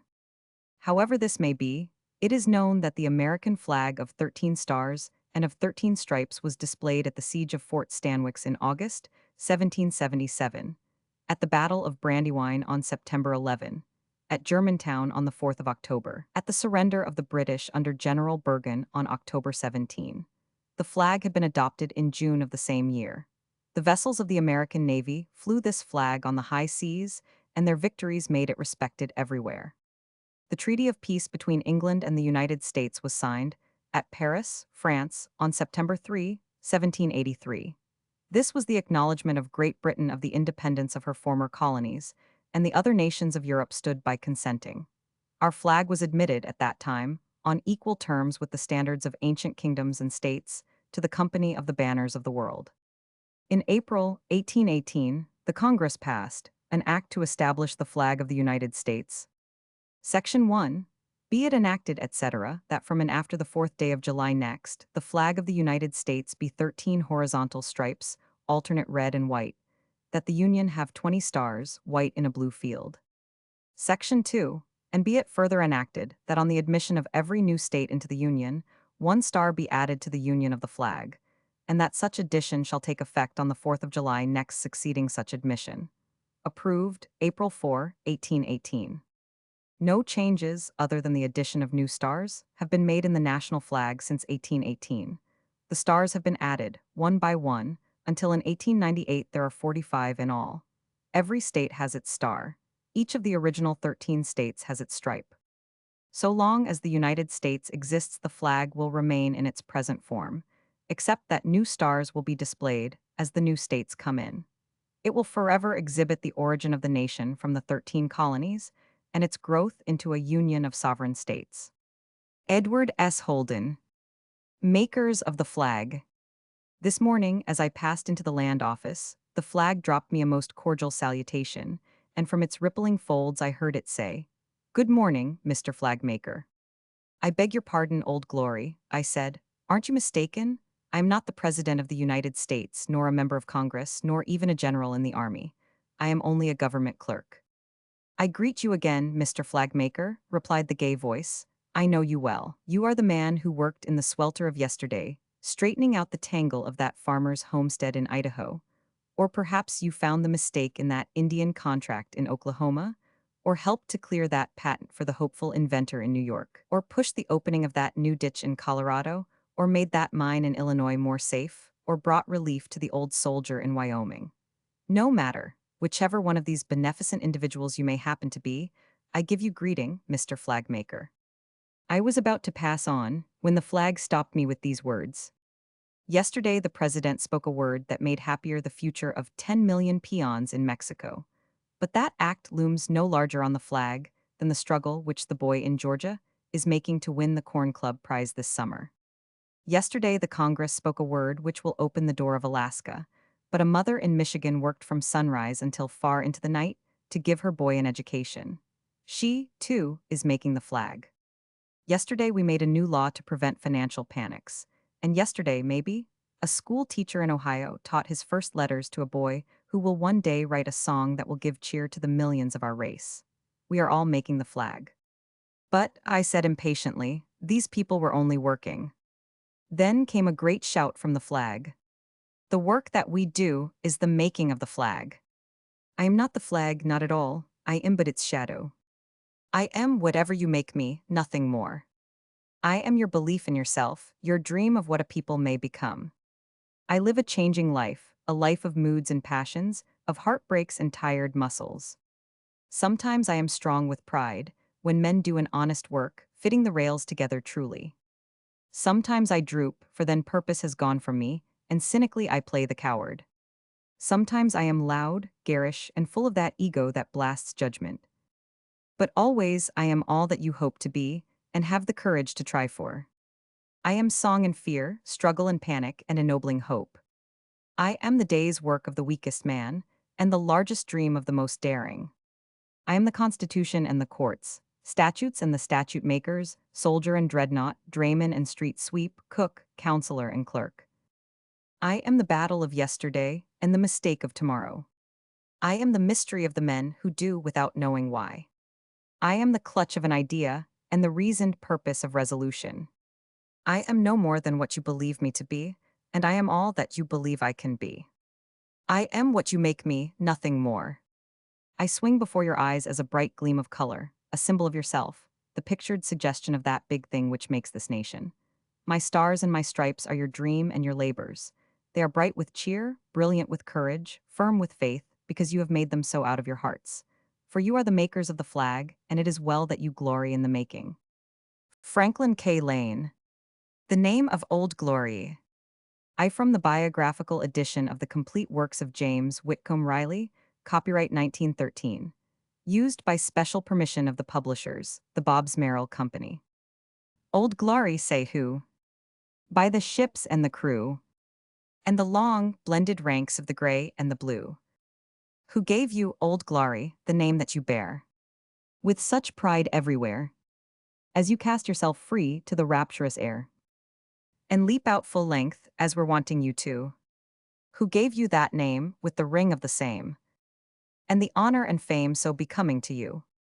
Your stripes stroked in ripples of white and of red, with your stars at their glittering best overhead. By day or by night, their delightfulest light, laughing down from their little square heaven of blue. Who gave you the name of Old Glory? Say who? Who gave you the name of Old Glory? The old banner lifted and faltering then, in vague lisps and whispers fell silent again. Old Glory, speak out, we are asking about how you happen to favor a name, so to say, that sounds so familiar and careless and gay, as we cheer it and shout in our wild breezy way. We the crowd, every man of us calling you that. We Tom, Dick and Harry, each swinging his hat, and hurrahing Old Glory, like you were our kin. When, Lord, we all know we're as common as sin. And yet it just seems like you humor us all, and waft us your thanks as we hail you and fall into line with you over us, waving us on, where our glorified, sanctified betters have gone. And this is the reason we're wanting to know. And we're wanting it so. Where our own fathers went, we are willing to go. Who gave you the name of Old Glory, oh-ho? Who gave you the name of Old Glory? The old flag unfurled with a billowy thrill. For an instant, then wistfully sighed and was still. Old Glory, the story we're wanting to hear, is what the plain facts of your christening were. For your name, just to hear it, repeat it and cheer it, tang to the spirit, as salt as a tear, and seeing you fly, and the boys marching by. There's a shout in the throat and a blur in the eye, and an aching to live for you always, or die. If dying, we still keep you waving on high. And so, by our love, for you, floating above, and the scars of all wars and the sorrows thereof. Who gave you the name of Old Glory, and why? Are we thrilled at the name of Old Glory? Then the old banner leaped like a sail in the blast, and fluttered an audible answer at last. And it spake with a shake of the voice, and it said, by the driven snow white and the living blood red of my bars and their heaven of stars overhead, by the symbol conjoined of them all, skyward cast, as I float from the steeple, or flap at the mast, or droop o'er the sod where the long grasses nod. My name is as old as the glory of God, so I came by the name of Old Glory. James Whitcomb Riley. We'll keep Old Glory flying. Song. We'll keep Old Glory flying fair, no matter where we are.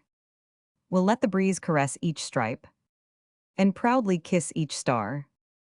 'Twill never know the despot's heel. This banner of the free will keep Old Glory flying high, for home and liberty, no matter where we go or when. No matter where we go, our starry flag in grandeur proud, to us the way will show. On foreign shores, afar from home, we'll carry it on high, and let the foeman know its might, to honor it or die. Carlton S. Montani. Our country's flag. Song. Beneath our country's flag today, we stand a children's band, and to it now in loyalty, we pledge each heart and hand. We love its colors as they wave beneath these summer skies. The flag our fathers fought to save is sacred in our eyes. Our country's flag, the dear old flag. To it, every heart beats true. We will follow far each gleaming star, our own red, white, and blue. Neath each clustering fold, as in days of old, it will gather those oppressed, and secure from harm and from all alarm. It will bid them safely rest. To its slightest call, we will rally all. Every pledge it makes to keep, and it leads us forth over lands afar, o'er the ocean's blue so deep. Florence 50, Dresser. Old flag. What shall I say to you, old flag? You are so grand in every fold, so linked with mighty deeds of old, so steeped in blood where heroes fell, so torn and pierced by shot and shell, so calm, so still, so firm, so true. My throat swells at the sight of you, old flag. What of the men who lifted you, old flag? Upon the top of Bunker Hill, mid shock and roar and crash and scream, who crossed the Delaware's frozen stream, who starved, who fought, who bled, who died, that you might float in glorious pride, old flag. What of the women brave and true, old flag, who, while the cannon thundered wild, sent forth a husband, lover, child, who labored in the field by day, who, all the night long, knelt to pray, and thought that God great mercy gave, if only freely you might wave, old flag. What is your mission now, old flag? What but to set all people free, to rid the world of misery, to guard the right, avenge the wrong, and gather in one joyful throng, beneath your folds and close embrace, all burdened ones of every race, old flag. Right nobly do you lead the way, old flag. Your stars shine out for liberty. Your white stripes stand for purity. Your crimson claims that courage high, for honor's sake to fight and die. Lead on against the alien shore. We'll follow you e'en to death's door, old flag. Hubbard Parker. The unfurling of the flag. Song. There's a streak across the skyline. That is gleaming in the sun. Watchers from the lighthouse towers signaled it to foreign powers, just as daylight had begun. Message thrilling, hopes fulfilling, to those fighting o'er the seas. It's the flag we've named Old Glory. That's unfurling to the breeze. Can you see the flashing emblem of our country's high ideal? Keep your lifted eyes upon it, and draw joy and courage from it, for it stands for what is real. Freedom's calling, to the falling, from oppression's hard decrees. It's the flag we've named Old Glory. You see floating in the breeze. Glorious flag we raise so proudly.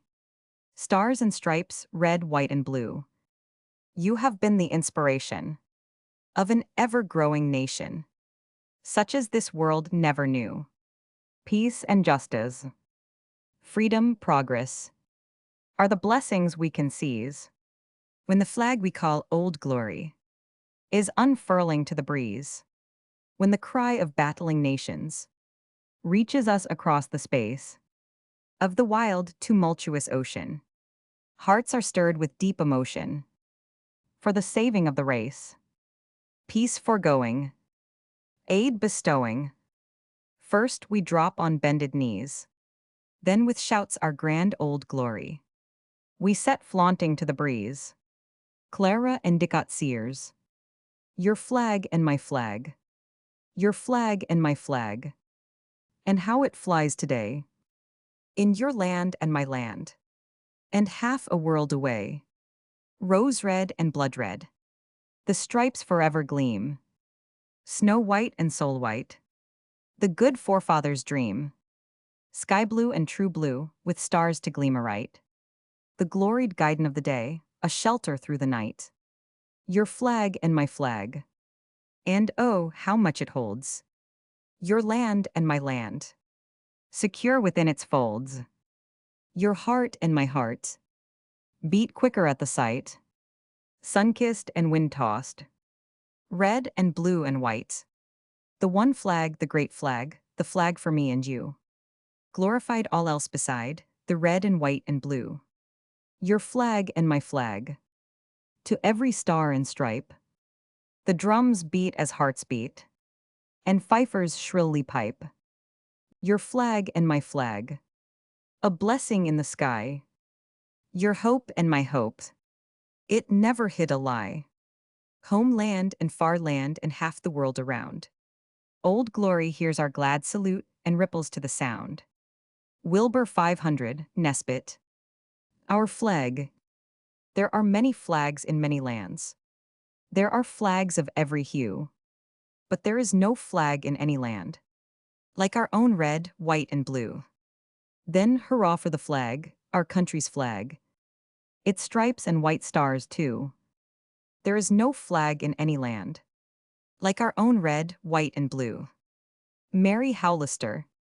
This flag, which we honor and under which we serve, is the emblem of our unity, our power, our thought and purpose as a nation. It has no other character than that which we give it from generation to generation. The choices are ours.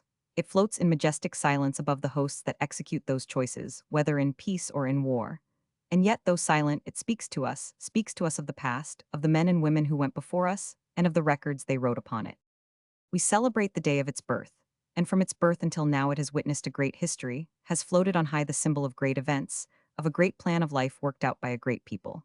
We are about to carry it into battle, to lift it where it will draw the fire of our enemies.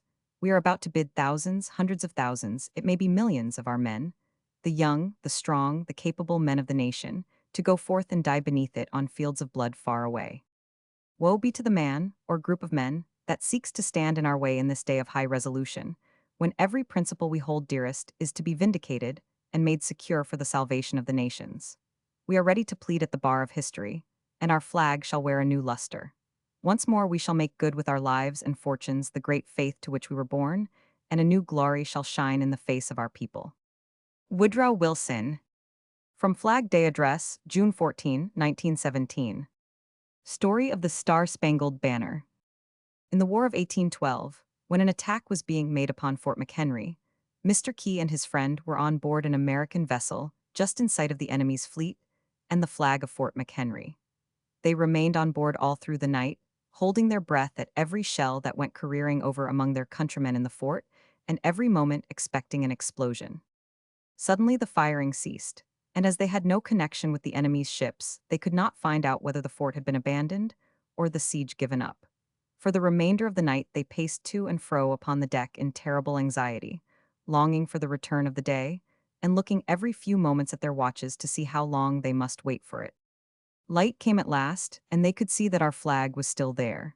At length they were told that the attack had failed and that the British were re-embarking. The words of the Star-Spangled Banner were written by Mr. Key as he walked the deck in the darkness and suspense.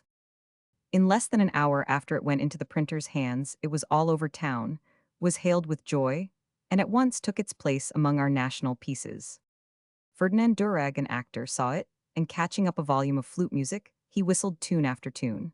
At length he chanced upon one called 155 Anacreon in Heaven, and as note after note fell from his lips, he cried, "Boys, I've hit it." Then, taking up the words, there rang out for the first time the song of the Star-Spangled Banner. How the men shouted and clapped. The actor sang it in public. It was caught up in camps, sung around bivouac fires, and whistled in the streets. When peace was declared and the people scattered to their homes, it was sung around thousands of firesides. The Star-Spangled Banner. Oh, say, can you see, by the dawn's early light, what so proudly we hailed at the twilight's last gleaming, whose broad stripes and bright stars, through the perilous fight, o'er the ramparts we watched were so gallantly streaming, and the rocket's red glare, the bombs bursting in air, gave proof through the night that our flag was still there. Oh, say, does that star-spangled banner yet wave o'er the land of the free and the home of the brave?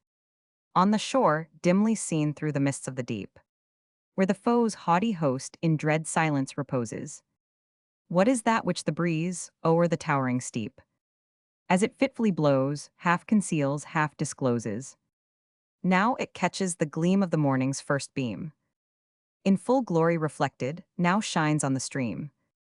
'Tis the star-spangled banner, oh long may it wave o'er the land of the free and the home of the brave. Oh, thus be it ever when freemen shall stand between their loved homes and the war's desolation. Blessed with victory and peace, may the heathen rescued land praise the power that hath made and preserved us a nation. Then conquer we must, when our cause it is just. And this be our motto, in God is our trust. And the star-spangled banner in triumph shall wave o'er the land of the free and the home of the brave. Francis Scott Key. A man came from Europe to this country and went to Cuba in 1867. He was arrested as a spy, court-martialed and condemned to be shot. He sent for the American and English consuls and proved to them that he was not a spy. They went to one of the Spanish officers and said, "This man you have condemned to be shot is an innocent man." The Spanish officer said, "The man has been legally tried by our laws and condemned, and the law must take its course and the man must die." The next morning the man was led out. The grave was already dug for him, the black cap was put on him, the soldiers were there ready to receive the order, "Fire," and in a few moments the man would be shot and put in that 156th grave. Then the American consul took the American flag and wrapped it around the prisoner, and the English consul took the English flag and wrapped it around him, and they said to those soldiers, "Fire on those flags if you dare." Not a man dared. Why? There were two great governments behind those flags. Let us love our flag, because behind it is the greatest of the best and the best of the great of all governments. I have told the story of the making of an American. There remains to tell how I found out that he was made and finished at last. It was when I went back to see my mother once more, and, wandering about the country of my childhood's memories, had come to the city of Elsinore. There, I fell ill of a fever, and lay many weeks in the house of a friend upon the shore of the beautiful Öresund. One day when the fever had left me, they rolled my bed into a room overlooking the sea. The sunlight danced upon the waves, and the distant mountains of Sweden were blue against the horizon. Ships passed under full sail up and down the great waterway of the nations. But the sunshine and the peaceful day bore no message to me. I lay moodily picking at the coverlet, sick and discouraged and sore, I hardly knew why myself. Until all at once there sailed past, close inshore, a ship flying at the top the flag of freedom, blown out on the breeze till every star in it shone bright and clear. That moment I knew. Gone were illness, discouragement, and gloom, forgotten weakness and suffering, the cautions of doctor and nurse. I sat up in bed and shouted, laughed, and cried by turns, waving my handkerchief to the flag out there. They thought I had lost my head, but I told them no, thank God. I had found it, and my heart too, at last. I knew then it was my flag, that my children's home was mine indeed, that I also had become an American in truth. And I thanked God, and like unto the man sick of the palsy, arose from my bed and went home healed. Jacob A. Reyes. From The Making of an American. The flag goes by. Hats off. Along the street there comes a blare of bugles, a ruffle of drums, a flash of color beneath the sky. Hats off. The flag is passing by. Blue and crimson and white it shines. Over the steel-tipped, ordered lines. Hats off. The colors before us fly. But more than the flag is passing by.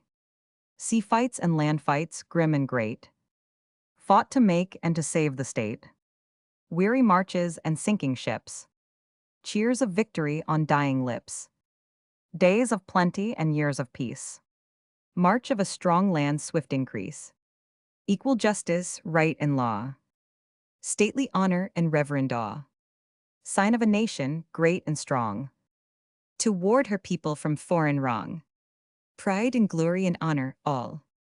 Live in the colors to stand or fall. Hats off. Along the street there comes a blare of bugles, a ruffle of drums, and loyal hearts are beating high. Hats off.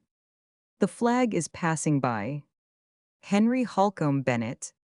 Rules for flag etiquette. In no case should the flag be permitted to touch the ground, nor should it be marred by advertisements, nor desecrated on the stage. For indoor decorations, the flag should only be used as a drapery. It should not be used to cover a bench or table, or where anything can be placed upon the flag. No words, figures, pictures, or marks of any kind should be placed upon the flag. When our national flag and state or other flags fly together, or are used in decoration, our national flag should be on the right. Whenever possible, the flag should always be allowed to fly in the breeze from a staff or mast, but if it should be necessary to fasten it to the side of a building or platform, it should hang with the blue field at the upper left-hand corner. If hung where it can be seen from both sides, the blue field should be toward the east or north. The correct salute to the flag, as required by the regulations of the United States Army, is: standing at attention, raise the right hand to the forehead over the right eye, palm downward, fingers extended and close together, arm at an angle of 45 degrees. Move hand outward about a foot with a quick motion, then drop it to the side. The oath of allegiance to the flag, adopted by the NS 500 AR and by our military schools, the Boy Scouts and other organizations, and which should be taught in all our public schools is: I pledge allegiance to my flag and to the republic for which it stands, one nation indivisible, with liberty and justice for all. When the colors are passing on parade or in review, the spectator should, if a man or boy, stand at attention and uncover. When the Star-Spangled Banner is played, all present should rise and stand at attention until the ending. When the flag is displayed at half-mast, for mourning, it is lowered to that position from the top of the staff. It is afterward hoisted to the top before it is finally lowered. When the flag is flown at half-staff as a sign of mourning, it should be hoisted to full staff at the conclusion of the funeral. When used on a bier or casket at a funeral, the stars should be placed at the head. Our most important holidays, when the flag should be displayed at full staff, are Lincoln's birthday, February 12, Washington's birthday, February 22, Arbor Day, Memorial Day, May 30, Flag Day, June 14, Independence Day, July 4, Columbus Day, October 12, Thanksgiving Day, and State Day. The flag should not be hoisted before sunrise or allowed to remain up after sunset. At retreat, sunset, civilian spectators should stand at attention, and the men should remove their hats during the playing of the Star-Spangled Banner. Military spectators are required by regulation to stand at attention and give the military salute. When the national colors are passing on parade, or in review, spectators should, if walking, halt, and if sitting, rise and stand at attention, the men removing their hats.